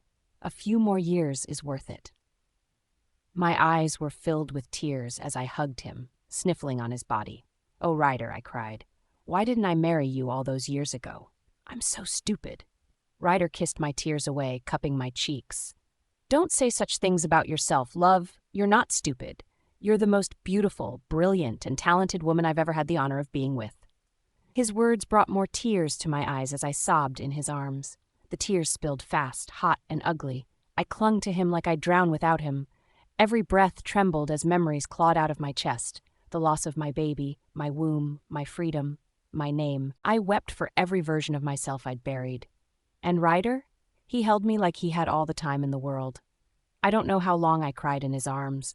I cried for what would have been if I had agreed to marry Ryder earlier. Ryder didn't stop whispering sweet words in my ears. He rubbed circles around my back, and he just let me cry. Let it all out, darling. Everything is fine now, he whispered. Finally, I stopped crying. Ryder kissed away my tears again. Thank you so much, I choked out. Ryder pressed a finger to my lips and shook his head. Don't ever thank me for doing what I should be doing, darling. You deserve the entire world, and I will make sure you get it. There was a soft knock on the door just as John came inside. He stared at me and Ryder and frowned. Are you all right, Gwen? He asked. Ryder frowned. What do you mean? I'd never hurt her. John seemed uncomfortable. Well, she's crying and you're not. It's not my fault women's emotions are unpredictable, he groaned. I burst into laughter. I'm fine, John. Ryder scowled at John, who gave him a satisfied smirk before speaking. I just found out that Kara's parents just purchased the orphanage you grew up in, Gwen, John informed me. I frowned. Why? What do they want with the orphanage? It seems their missing daughter grew up in that orphanage and they're looking for her, John answered. Ryder sat up straighter. Wait, missing daughter? Kara isn't their only daughter. John shook his head. Kara's adopted. The biological daughter, Rachel, disappeared when she was 5. School fire. No bodies recovered. She was presumed dead until recently. I didn't hear the rest of what they said. The moment John mentioned the orphanage, something sharp twisted in my gut. My vision swam. I saw flashes I couldn't place. My fingers gripped the edge of the couch. Are you okay? Ryder asked. I swallowed. I don't know. Do you need to rest a bit? Ryder asked. I nodded slowly, still dazed. But as the fog settled, a slow smile curved across my lips. Find Rachel, John. Do everything possible to find her. I want to bring back their real daughter and watch Kara struggle to keep up as second best. At Gwen's Pav. I didn't sleep that night. Not because I was restless, but because I was too excited to start the day. By morning, John had delivered the final documents, the final shares, and the final signatures. Matt Kingston, once cocky and confident, had no idea he'd handed me his empire piece by piece. I stared at the signed papers spread across my desk, my fingers tapping lightly. Is the board meeting still holding at 9 a.m.? I asked without looking up. John nodded. Everyone will be there. Matt thinks it's about a foreign investor coming in to save the company. I smiled. Perfect. Ryder appeared in the doorway fixing his watch. You want me to come with you, darling? I stood, sliding my arms into a black silk blazer. Underneath, I wore a blood-red blouse and a thin gold chain with a single black diamond. No, I said, this is something I want to do myself. He smirked. Go burn him, baby. By the time I arrived at Kingston Tech Towers, the boardroom was full. Matt sat at the head of the table, smiling stiffly as his executives mumbled greetings and flipped through fake documents he'd cooked up to impress the board. He didn't notice me at first. I stood at the door, calm and tall, as the receptionist tried to stop me. You can't go in, she stammered. I own this building, I said coolly. Now move. I walked in slowly, heels echoing across the tiles. Silence swept the room like a wave. Matt's smile died instantly. He stood, eyes wide. Gwen? The board turned toward me, confused. Some looked surprised. Some whispered. I stepped up beside the screen where Matt's presentation was paused. I placed a thick folder on the glass table. This meeting is no longer about your fake investor pitch, Matt. It's about introducing the company's new CEO. What the hell are you talking about? Matt asked, his voice sharp. I ignored him and faced the board. Good morning, I'm Gwen Linden, and I now own 62% of Kingston Tech. Effective immediately, Matt Kingston has been relieved of his duties as CEO. Gasp filled the room. Someone dropped a pen. One of the older board members actually clapped once in disbelief before catching himself. Matt's mouth opened and closed like a fish. You're bluffing, he said. You're lying. You can't just walk in here and... Oh, but I can, I interrupted. And I did. I tossed the stack of signed contracts on the table. These are the shares your investors sold me. You know, after your reputation fell apart thanks to your ties with Jack Velcro. Matt's face turned red. I walked toward him slowly. You helped Jack kidnap me. You watched him torture me. You helped him kill my son, and you stood by while he stole my dead son's umbilical cord to save his mistress's child. Shut up, Matt hissed. Not here. Oh no, I laughed. Right here. This is where we're airing it all out. He reached for my wrist, but I slapped his hand away before he could touch me. You don't get to silence me anymore, I said. Sit down. Matt stumbled backward into his chair, face pale.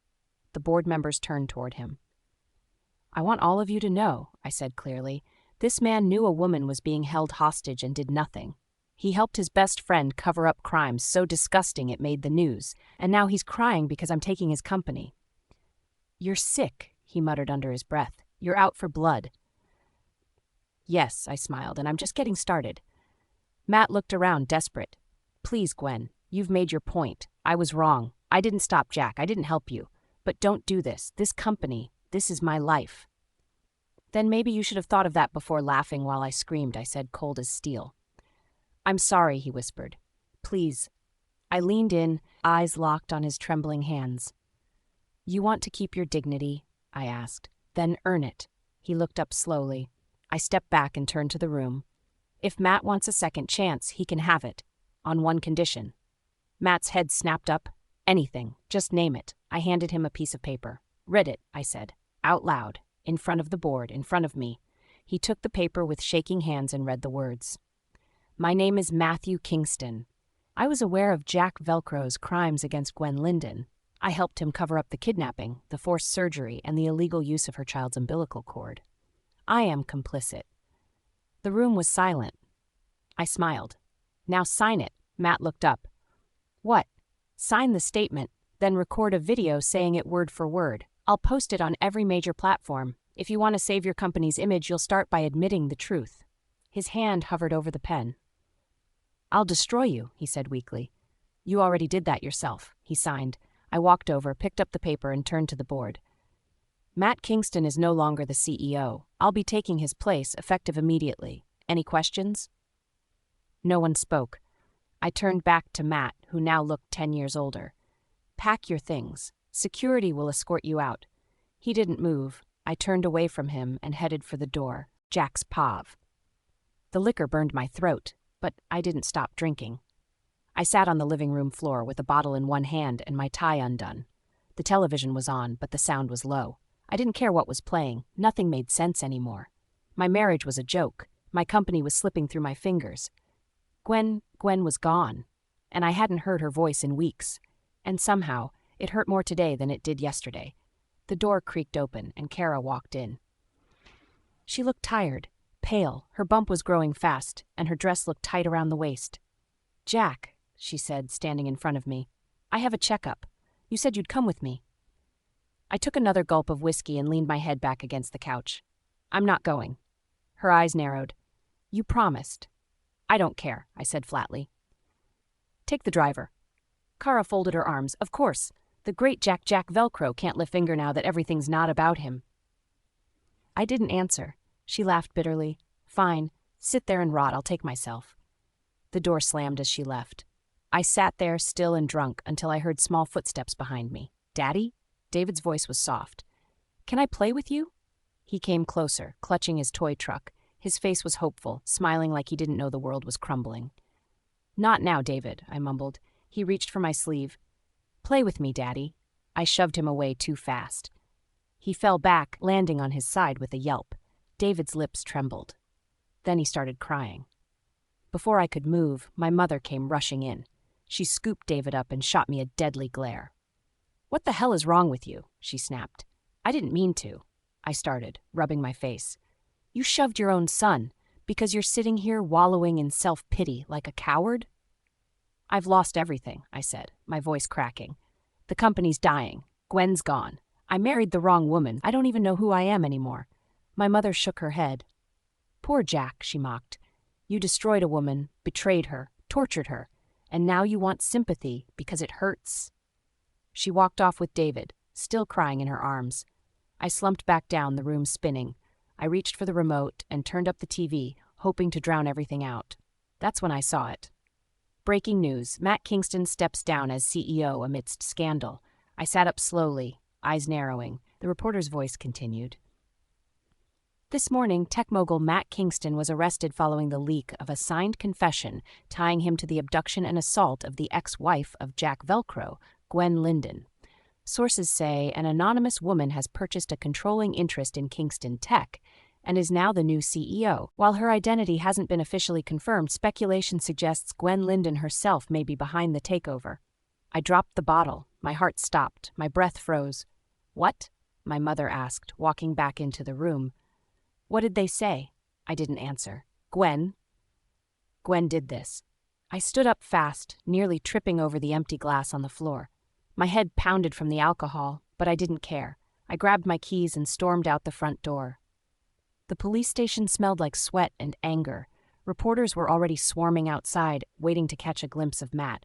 I barged through the hallway just as he stepped out of the holding area, face tight, lips cracked, suit rumpled. Matt? I called out.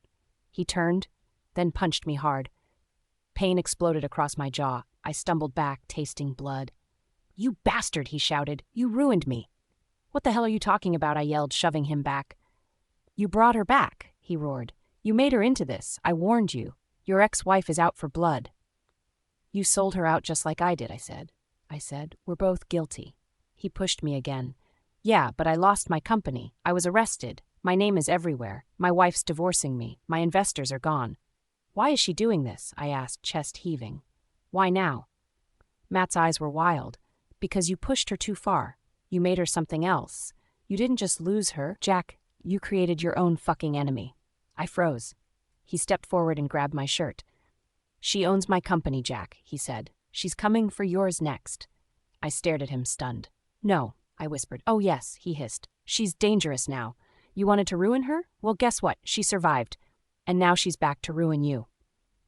I ran. I drove straight to Kingston Tech. I ran through the lobby, shoved past security, and reached the executive floor, breath short and heart racing. Where's Gwen? I demanded. The receptionist looked up from her desk. She left 10 minutes ago, sir. I turned to leave when my phone rang. It was my secretary. Jack, her voice was shaky. You need to come back to the office immediately. What is it now? I barked. There was a long pause. You've been voted out as CEO. I stopped breathing. What? The board held an emergency vote. It was unanimous. You've been removed, effective immediately. I hung up. The silence in the hallway pressed into my ears. Gwen had taken Matt's company. Everything was slipping. I leaned against the wall, chest heaving. She wasn't the same Gwen anymore. And for the first time in my life, I was afraid of her. Gwen's Pav. When I returned home, smiling brightly at my triumph today, I noticed how moody the environment was. What's wrong, Ryder? I asked worriedly, staring at him and John. Ryder let out a sigh. John has found out something about the missing girl, Rachel. I frowned. Is that why you all look so glum? Please don't tell me she's dead. Ryder nodded at John as he handed me a file. She's not dead. Up until today, someone has been paying the nuns there to keep quiet and destroy her file, but I was able to retrieve it, John said. I opened the file, eager to know who Kara's sister, but I was shocked when I saw the picture and the results. No, I stuttered, the file dropping to the floor. Ryder was beside me in an instant as he hugged me. Please, baby, take a deep breath. How is this possible? I asked, shocked. How can I be their daughter? It's true, love, Ryder said quietly. I want to go to that place, I said. Ryder didn't look keen. Are you sure? I don't want you to... I shook my head, interrupting him. I want to go there. The weather was cloudy the morning I stepped out of Ryder's car. It was the first time in years I'd seen the orphanage again. The red brick building hadn't changed much. A cracked swing still hung from the side yard, rusted chains swaying gently in the breeze. The nameplate on the gate read, St. Marigold's Children's Home. The paint had peeled, but the words still held the same weight they did back then. I wasn't sure how I was feeling. My chest was heavy, my palms damp. There was a dull ache behind my eyes, the kind that came when memories wanted to resurface, but didn't know how. "Are you sure about this?" Ryder asked, stepping beside me. I nodded, not trusting my voice. I had to do this. Something inside me, something bone deep, told me there were pieces of me buried in this place. Ryder didn't say anything else. He just took my hand and opened the gate. The moment my heels hit the gravel, I heard it. A faint voice. A memory of a little girl crying. My own voice, maybe, or someone else's. It was blurry. A kind-faced woman greeted us at the door. Her eyes lit up when she saw Ryder. Clearly, she knew who he was. "I'm Sister Mel," she said. "You called about visiting?" Ryder stepped aside, letting me take the lead. "Yes," I said softly. "I used to live here, a long time ago. My name was Gwen Linden, but I don't know if that was my birth name." The nun's face changed. It was quick, just a flicker of something unreadable, but I saw it. "I see," she said gently. "Come inside."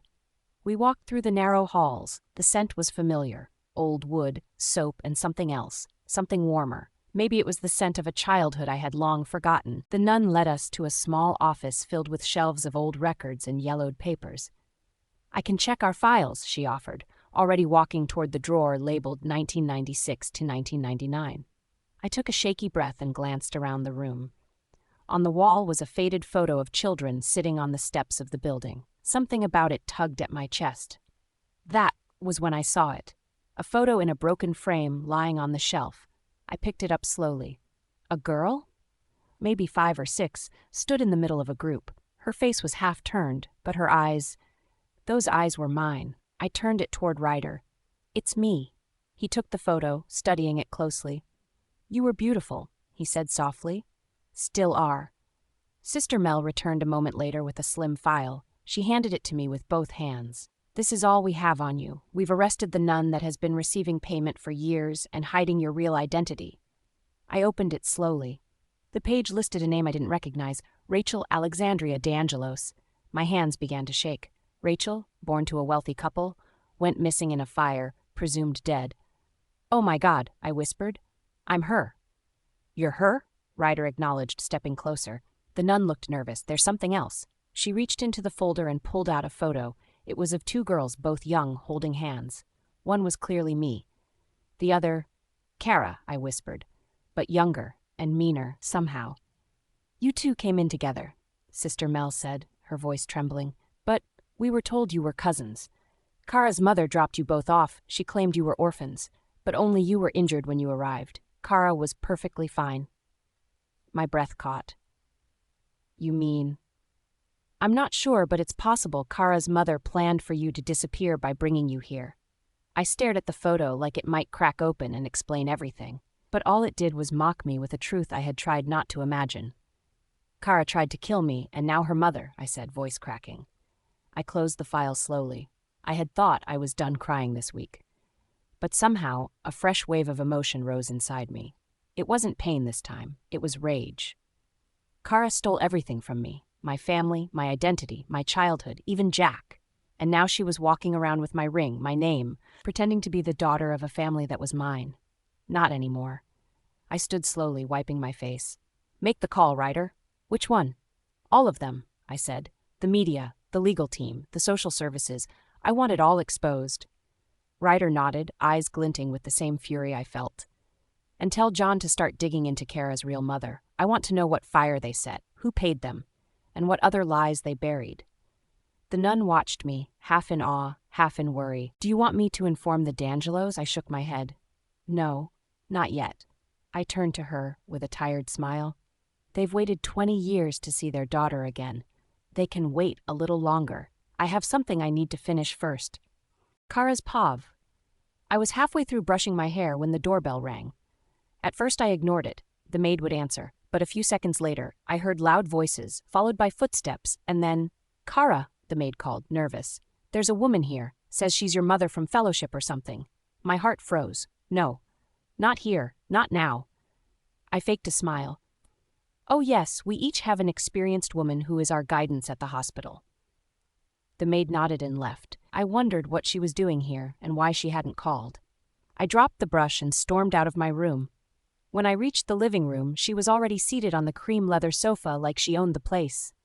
I clenched my jaw. What are you doing here? She looked up slowly, her dark red lipstick flawless, hair tied back in a neat bun like always. Her black dress looked expensive, but not in a tasteful way. More like someone trying too hard. We said no visits, not here, not in public. I hissed, checking the hallway to make sure Jack wasn't around. I had no choice, she said, calmly crossing her legs. The nun was arrested. I blinked, confused. What? The one I paid to hide the files from St. Marigold's. She's been arrested. It's over, Kara. Our secret is out.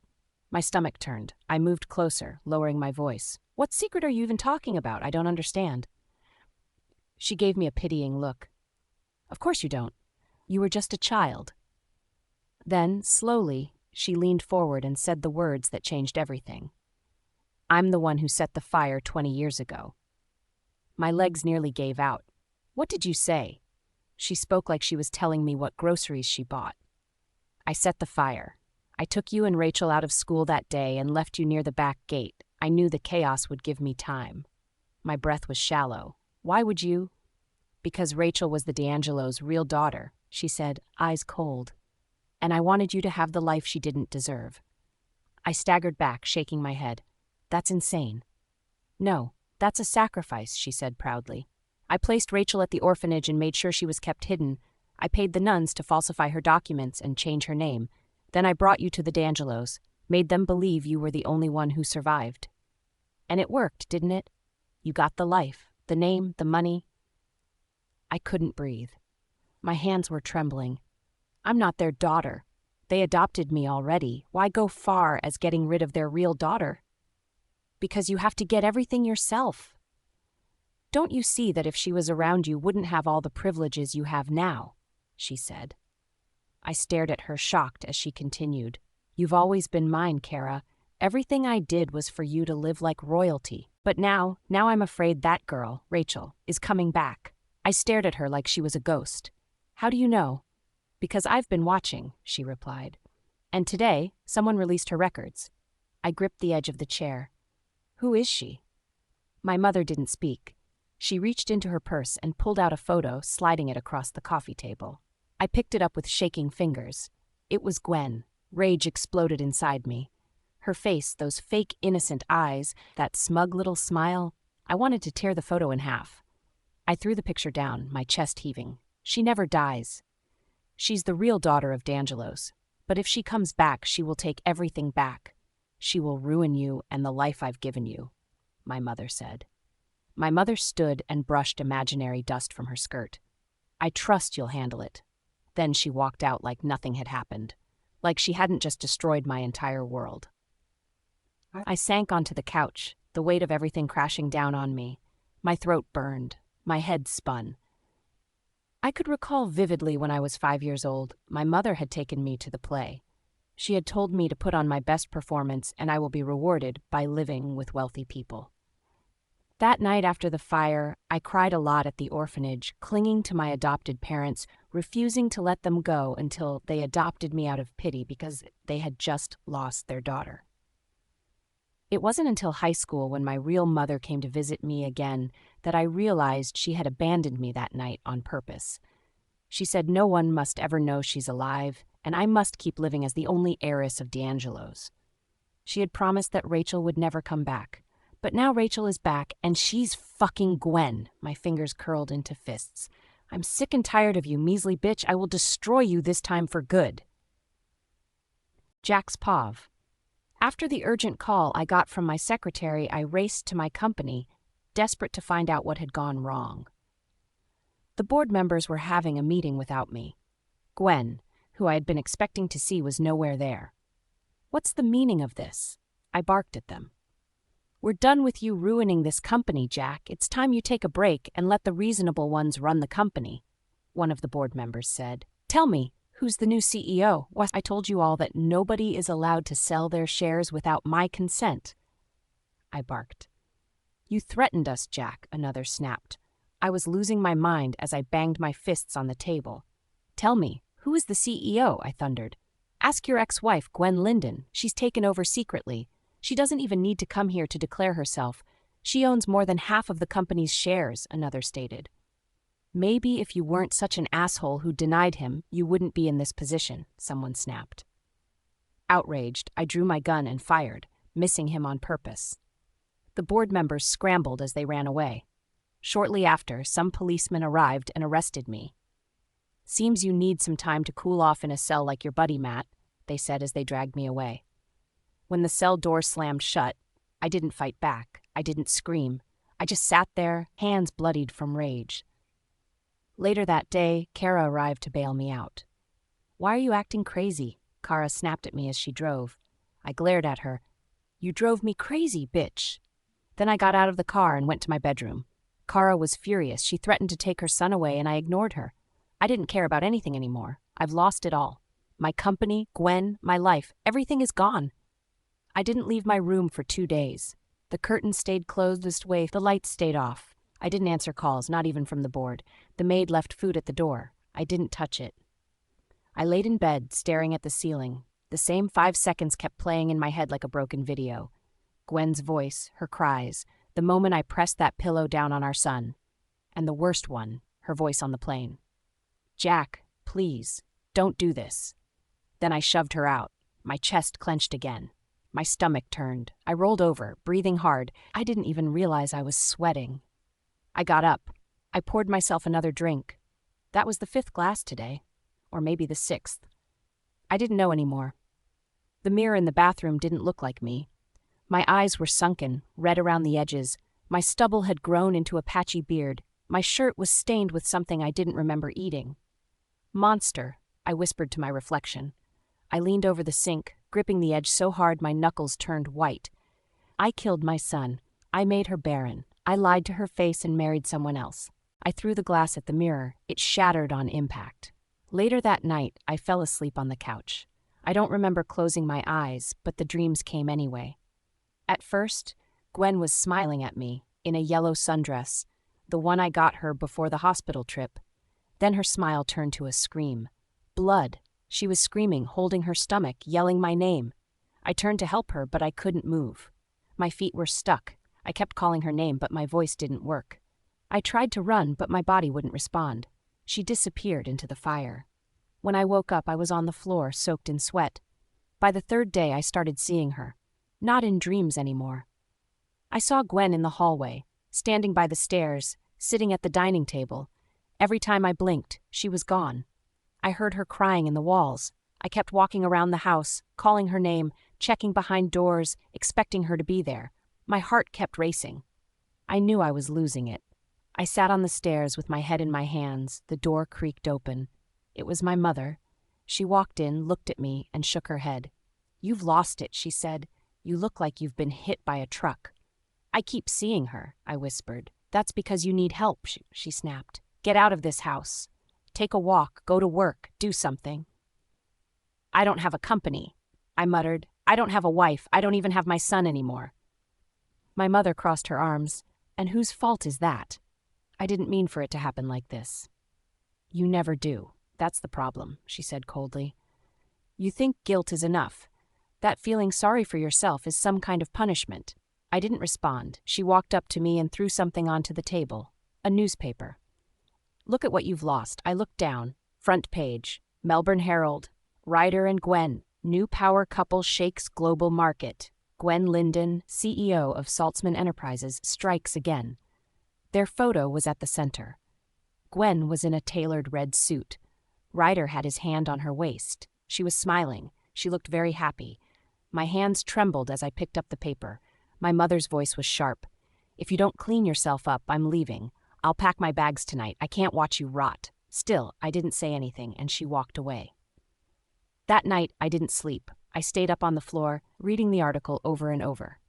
Linden, ex-wife of Jack Velcro, has been credited with a successful acquisition of Velcro Group's majority shares and a hostile takeover of Kingston Corp.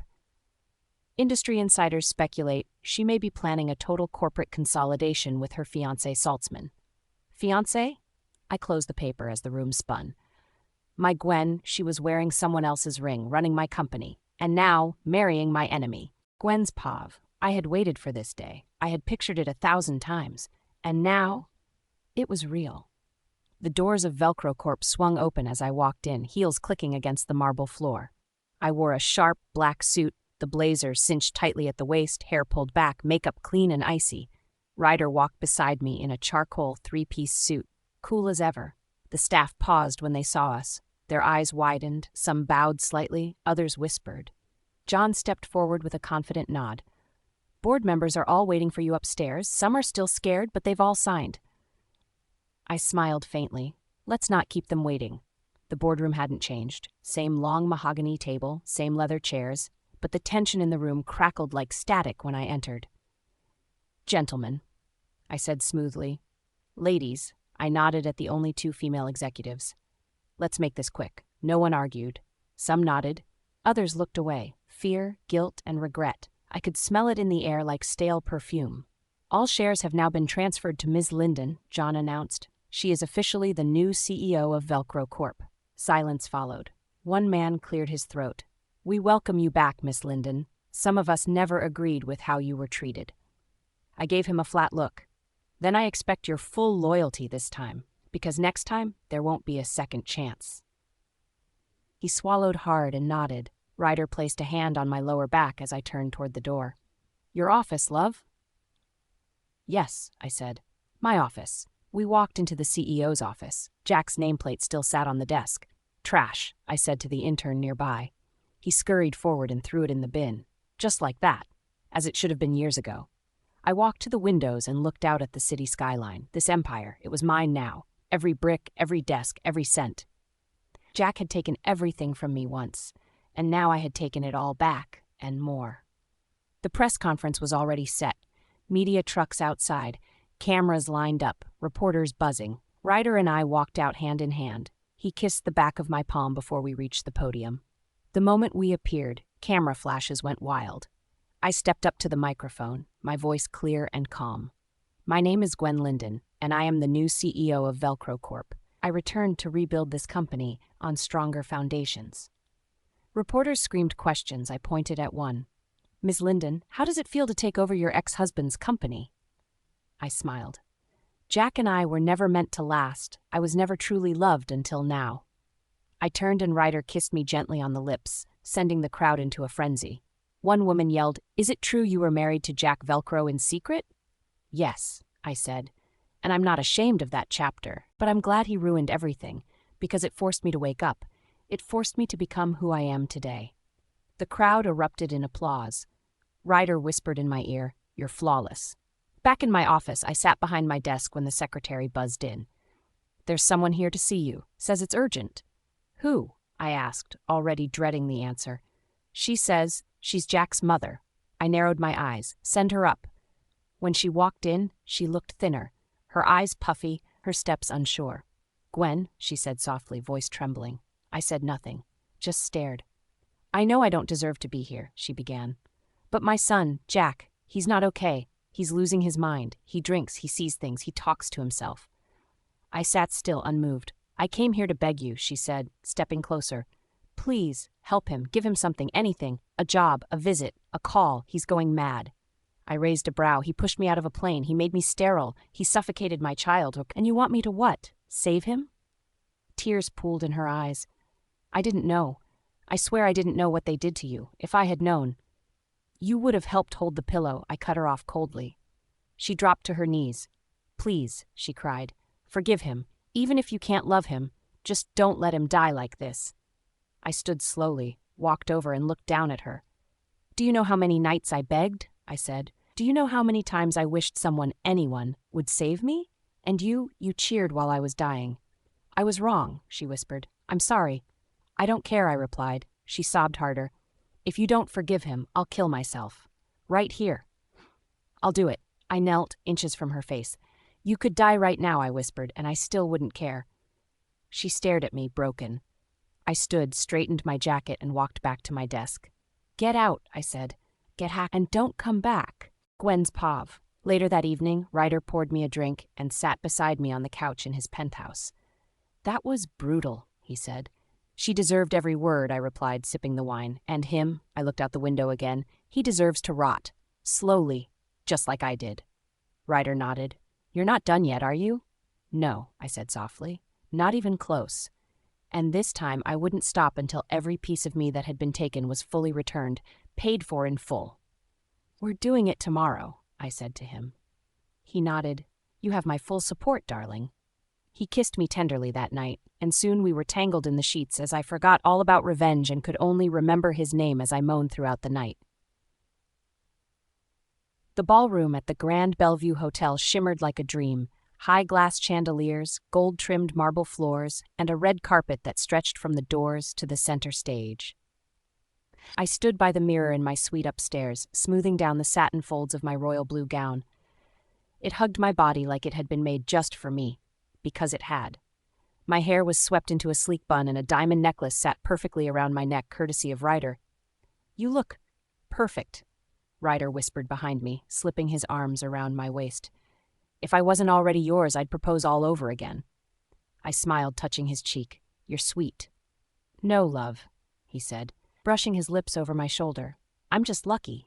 I turned to face him. Tonight, I'm not just announcing our engagement, I'm revealing who I really am. His expression turned serious. You're sure about this, right? Yes, I'm Rachel Alexandria D'Angelos, the daughter they lost in the fire. Tonight, I take back everything, my name, my truth, my legacy. Ryder nodded. And Kara? She'll dig her own grave, I replied calmly. I won't expose her just yet. Let them all watch her spiral. He smirked. And Jack? I lifted my chin. Let him come. Let him see what he lost. Let him choke on it. The guests were already arriving when we descended the grand staircase hand in hand. Applause erupted the moment we stepped into the room. People from all over the world had shown up. Business tycoons, celebrities, foreign investors. And in one corner stood the D'Angelos, Mr. and Mrs. D'Angelos, their sons Tony and George, and Kara. She looked stiff, uncomfortable in her gold dress. Her smile was forced. She had no idea what was about to happen tonight. The music flowed, champagne flutes sparkled, and laughter echoed through the room. I made my rounds, speaking to people, shaking hands. Ryder never left my side. Then I felt a tap on my arm. Wow, Kara said with a tight smile. Didn't expect an invitation. Are you throwing your wedding next week too? Don't worry, I said coolly. You won't be invited to that. Kara's smile twitched. You really think you've won, huh? I don't think so, Kara. I know. Her voice dropped. You ruined everything. I had Jack. I had a family. I had a life. None of it was yours to keep, I replied. She hissed under her breath. You stole him. Even after you left, you came back and stole him. I didn't steal anything. You just lost. With that, she raised her hand to strike me, but a firm grip caught her wrist. It was Jack. Don't, he said, his voice low. Kara's eyes welled up with fake tears. She stumbled back, then suddenly dropped to the floor with a loud cry. She pushed me. She hit me. She screamed. Gasps filled the room. Jack didn't even flinch. I'm not falling for your lies again. Kara kept crying, clutching her stomach. Ryder stepped between us, shielding me. Don't make a scene, Kara. Not here. Just then, Tony and George ran over, helping Kara up. What the hell is going on? George snapped. Are you happy now, Jack? Tony added. You humiliated her in front of everyone. She faked it, Jack Mack muttered. Don't lie, George barked. You're still chasing the woman you divorced. It's pathetic. That was when Tony turned to me. And you, whatever this is, just stay out of our family. You don't want to mess with our family. I smiled. Is that so? Without a word, I reached into my clutch and handed them each a gold envelope. What's this? George asked, frowning. Open it when you're with your parents, I said smoothly. Tony opened his mouth to say something, but I was already walking away with Ryder, Gwen's pav. I didn't turn around as I walked away from Tony and George. I didn't need to. I knew the moment they opened those envelopes, the silence that followed told me everything. A few seconds passed before I heard George's voice, low, confused. What is this? Tony said nothing. Then came the sharp, frantic sound of footsteps. I turned slowly just in time to see Mrs. D'Angelo snatching the letter from George's hands. Her eyes scanned the page and she staggered. Mr. Rouse D'Angelo rushed forward to steady her. Then she looked at me. No one else existed in the room anymore. The guests were still laughing and drinking and dancing in the far end of the ballroom, but over here, this little circle of truth was carved into ice. "Is this true?" Her voice cracked. "Rachel?" I stepped forward, calm as ever, even though my heart was racing under the satin. I held her gaze. "Yes, I'm Rachel, your daughter." She covered her mouth with trembling hands. "You were presumed dead. We looked everywhere. There was nothing. No records, no leads. They said no bodies were recovered in the fire, but—" "They didn't look hard enough," I replied softly, "because someone made sure they wouldn't." Kara shifted nervously, her eyes wide. "This is a lie. Are you saying—" "No," Mr. D'Angelo cut her off sharply. "Let her speak." I took a slow breath. I was 5 when the fire happened. I was taken to St. Marigold's orphanage, registered under the name Gwen Linden. Someone paid the staff to hide my identity. My real birth certificate, DNA results, all of it was destroyed or locked away. Until now. George looked stunned. Tony's hands were shaking. Mr. D'Angelo stared at me like he was trying to memorize every inch of my face.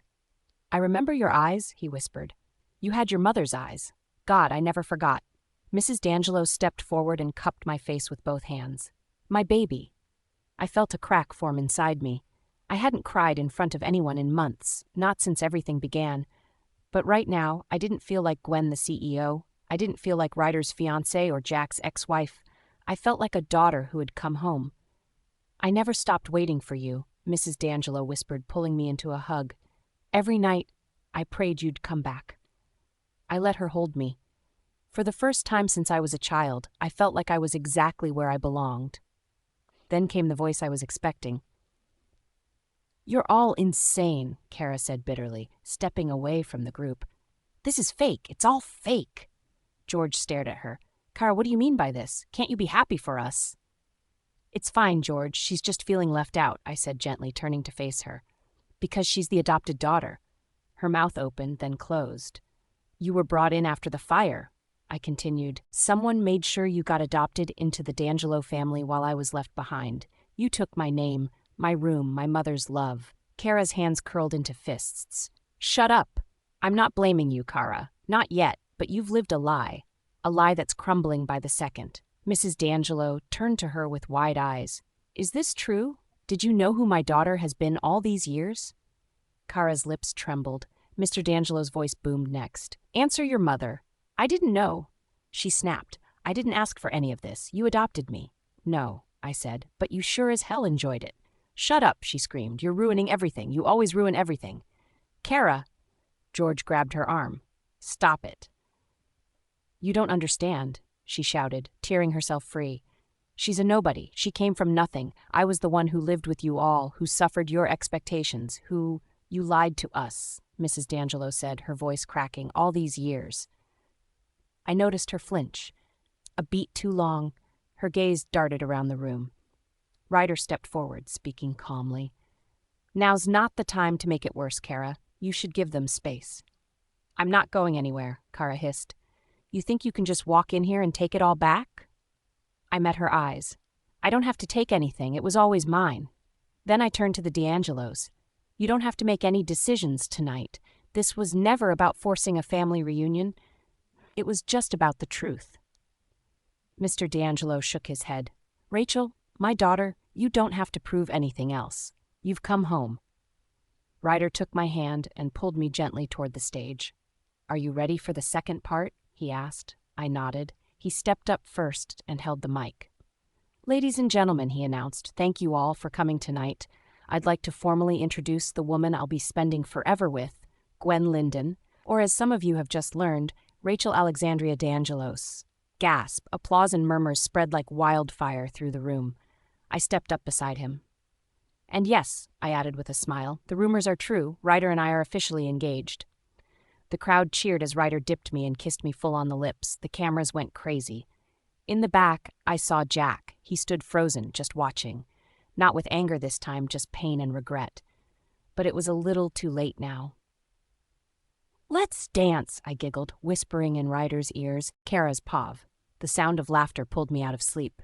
For a second, I thought I was dreaming, but the voices, loud, happy, full of joy, were coming from downstairs. I sat up slowly in bed, heart already racing. The curtains were still drawn, but the light from outside crept through. It was morning. My head pounded. The events of last night rushed back into my mind like a wave crashing down. Gwen revealing she was Rachel, the D'Angelos crying and hugging her, Ryder holding her like she was some prize. I stood up quickly and walked to the window. Below, I saw them in the garden. Mrs. D'Angelo was holding Gwen's, no, Rachel's hand. Tony was laughing at something, she said. George was pouring her tea like she was a queen. My throat tightened. This was supposed to be my family, my morning. I threw on a coat and stormed downstairs. "Mom," I said sharply as I entered the garden, "can someone please take me to the hospital? I have a checkup today." They all turned to look at me, but it was brief.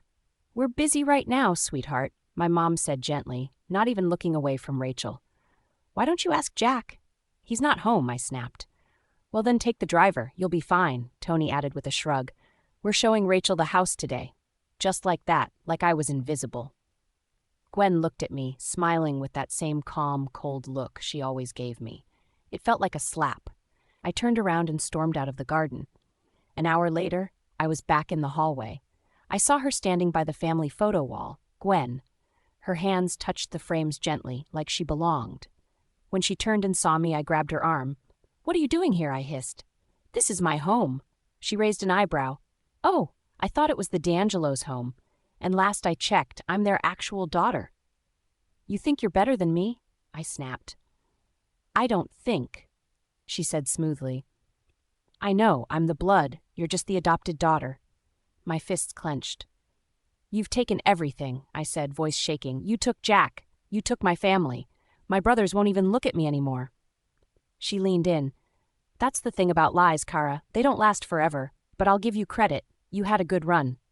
"You won't get away with this," I spat. She tilted her head. "Oh, but I already have." Then she turned and walked away, like I was nothing. Like I didn't matter. I sat in the hospital waiting room, hands shaking. The nurse called my name and led me inside. I didn't wait for her to start talking. "I want to get rid of the baby," I said coldly. "But I want it to look like a miscarriage." The doctor looked up, horrified. "What?" "I want it to look like I lost the baby naturally. Just do it." "You've lost your mind," he whispered. "This is illegal." "I'll ruin you," I snapped. "You think I can't? Do it, or I'll make sure you never practice again." He looked scared. After a moment of silence, he nodded slowly. "Fine, but you'll sign something saying you were warned." "Whatever," I muttered. The pain was worse than I expected. The cramping started an hour later. The bleeding didn't stop. I was alone in the hospital bed, curled up in agony. I pulled out my phone and called my mother. She didn't answer. I tried again. Tony, George, my dad. No one picked up. When my mom finally did, her voice was tired. "Kara, what is it? We're having lunch with Rachel. Can it wait?" "I lost the baby," I cried. "I'm bleeding. I need someone. Please." There was a long pause. "Call Jack," she said quietly. "He's your husband." Then she hung up. I stared at the phone, stunned. They were choosing her over me. I called Jack next. He picked up after a few rings. "Jack," I sobbed. "Please, I'm bleeding. I lost the baby. I need you." There was silence on the line. "I know what you did last night," he said coldly, faking that fall, crying like a damn actress. "I should have known better." "I'm not lying this time," I cried louder. He laughed bitterly. "I don't care. I don't believe a word out of your mouth anymore." "Jack, please." He hung up. The line went dead. I stared at the screen, my hand trembling. No one was coming. Not Jack, not my family, not even the people I lied for. Tears streamed down my face. I curled up in the bed and let myself break. All the fake smiles, the plans, the manipulations, it all crumbled now. I had nothing. I called one more number, the only one I knew would answer. 20 minutes later, she arrived. My real mother. She walked into the hospital room and sat beside me without a word. I didn't speak either. I didn't need to. She reached for my hand. I pulled away. "I don't need comfort," I whispered. "I need revenge." She looked at me, serious now. "You want to get rid of her?" I nodded. "I want Gwen gone." Gwen's Pav. I didn't think it would feel this natural. Sitting around a family table, listening to a mother fuss about whether I'd eaten, watching a father beam with pride like he was seeing me for the first time, and yet like he never stopped seeing me. "You used to love mango pudding," Mrs. D'Angelo said, laughing as she spooned it into a bowl. "You would cry until someone gave you a second serving." I smiled softly. Maybe that explains my sweet tooth now. George chuckled, and Tony would always try to steal it from your plate.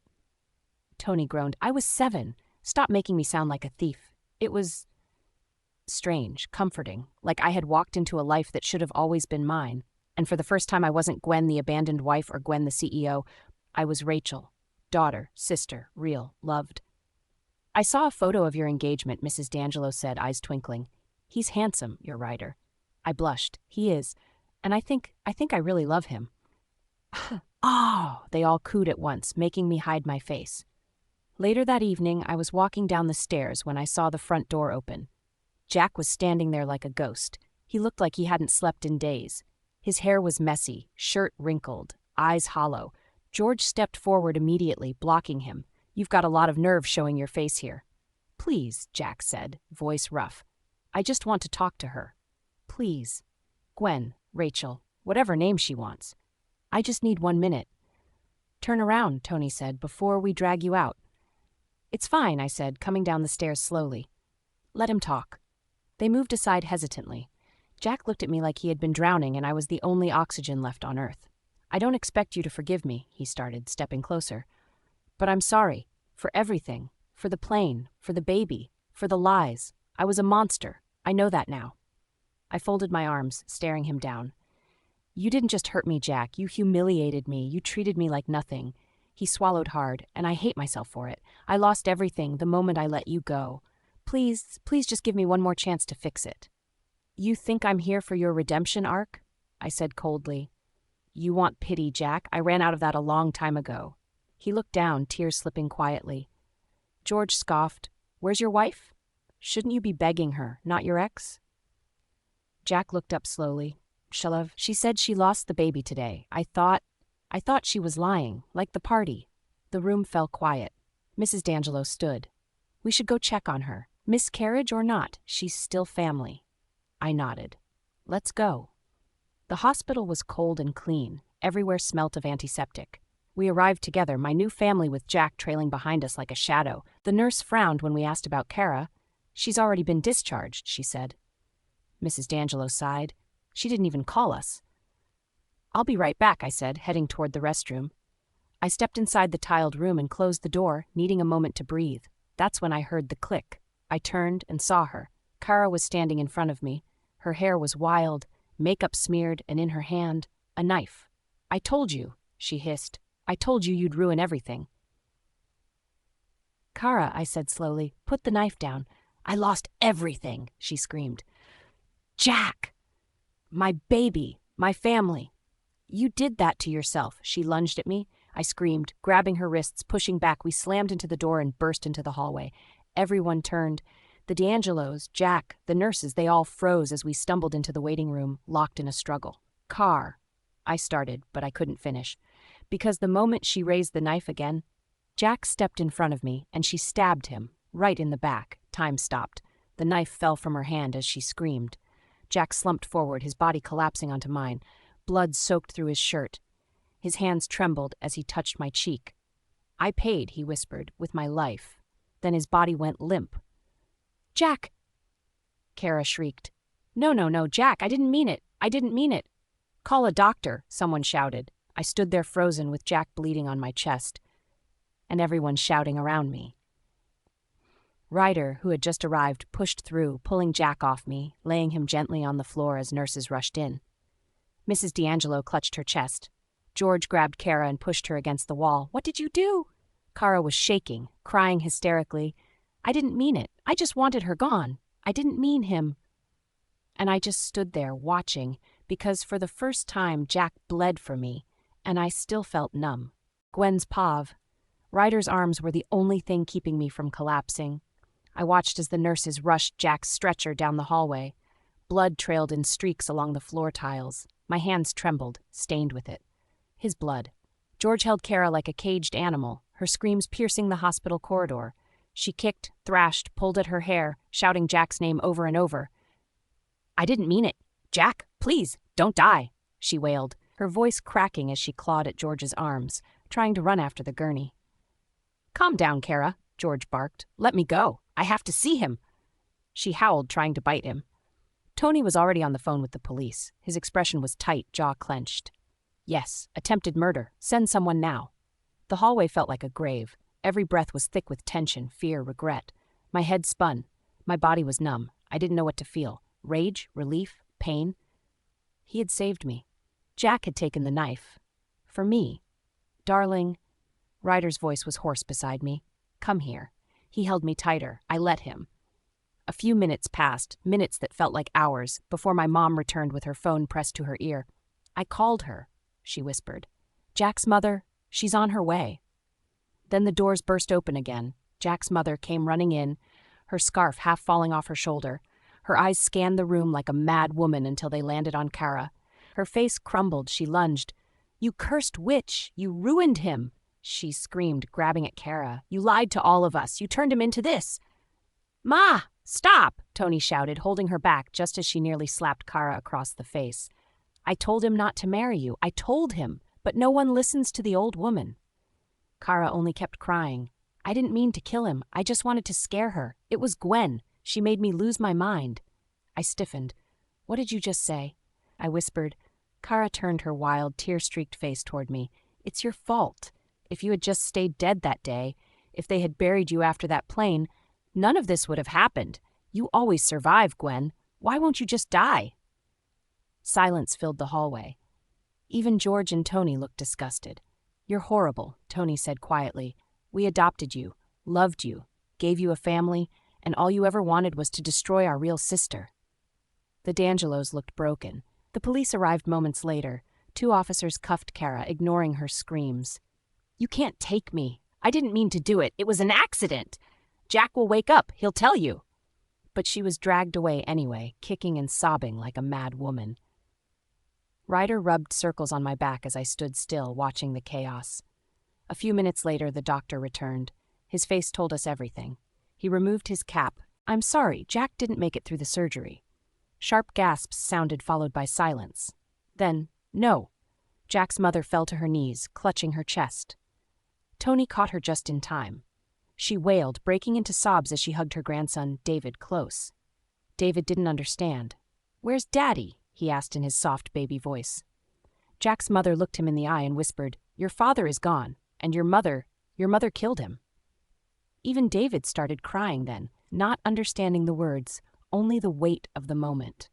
My heart ached, not for Jack, but for the broken boy in front of me. I turned away, pressing a hand over my mouth. Kara had won so many times, lied, cheated, faked, and manipulated, but this time she had lost everything. The moment we turned to leave, a loud voice rang out behind us. You're never leaving here alive, Rachel. I spun around just in time to see a woman raise a gun. It was her, Kara's real mother. Her eyes were wide with fury, her hands shaking as she pointed the pistol at me. You ruined everything, she screamed. You took what I gave my daughter. You stole her life. The world slowed. I couldn't move. Then, Gwen, Ryder moved faster than thought. He stepped in front of me, shielding me completely. The sound of the gunshot split the air like thunder. Ryder jerked, his body stiffening. Blood splashed across my chest.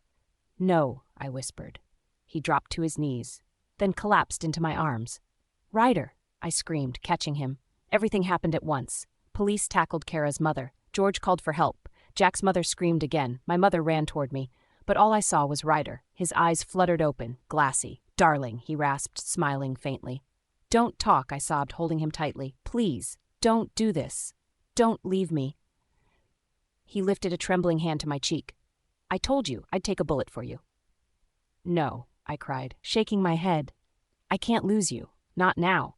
Please, Ryder, don't die. Please. He coughed. Blood slipped from the corner of his mouth. I love you. His head fell forward.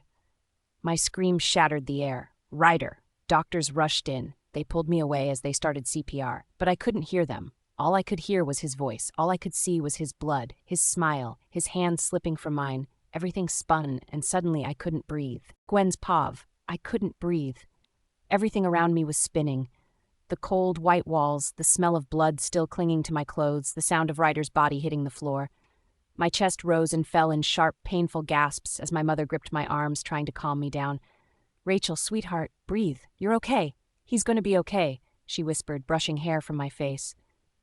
But I wasn't okay. Ryder had taken a bullet for me. The love of my life, the man who brought me back to life, was bleeding out because of me. I could still hear the gunshot, still feel the heat of his blood splattered across my skin. "He can't die," I sobbed, gripping my mother's arm. "He can't leave me, not now." The doctors rushed him into surgery. I sat there, knees pressed to my chest, in the hospital hallway, while my family huddled around me. Tony handed me a bottle of water. George sat beside me in silence. My father paced. My mother prayed under her breath, but no one spoke too loudly. No one dared to say what we were all thinking. Ryder might not make it. It felt like hours. Maybe it was. My panic had dulled into numb silence by the time the doctor finally came out. "He's stable," the doctor said, pulling down his mask. "The surgery was successful. The bullet missed all major organs. He's awake and asking for you." I didn't wait. I ran through the corridor and pushed open the room. And there he was, propped up in bed, shirtless, bandages wrapped around his shoulder, hair a mess, and still smirking like he always did. "Darling," he said weakly, "you look like you've seen a ghost." Tears spilled from my eyes as I rushed to him, throwing my arms around his neck. "Don't you ever scare me like that again." He groaned softly. "Ouch, easy, love. You're hugging my bullet wound." I froze. "Oh God, I'm so sorry." He chuckled. "I'm messing with you. You didn't even touch it." I pulled back and hit his chest lightly. "You idiot. I'd get shot again if it means I get to see you cry over me like that," he said, brushing a tear from my cheek. I shook my head, sobbing and laughing. "I love you, Ryder. I can't live without you. I want to marry you, soon." His brows lifted. "Soon as in next year?" "No. Soon as in now." "Darling," he said, voice serious now, "if you keep talking like that, I might actually cry." We both laughed, but something shifted in me. I felt faint, my vision blurred. "Ryder, I don't feel so good." My knees buckled. I woke up to soft murmurs and blurry faces hovering over me. My family, Ryder in a wheelchair beside me, my mother holding my hand, my father whispering something to a nurse. What happened?" The doctor smiled gently. "You fainted from emotional stress and exhaustion, but we ran some tests while you were out." I blinked. "Tests?"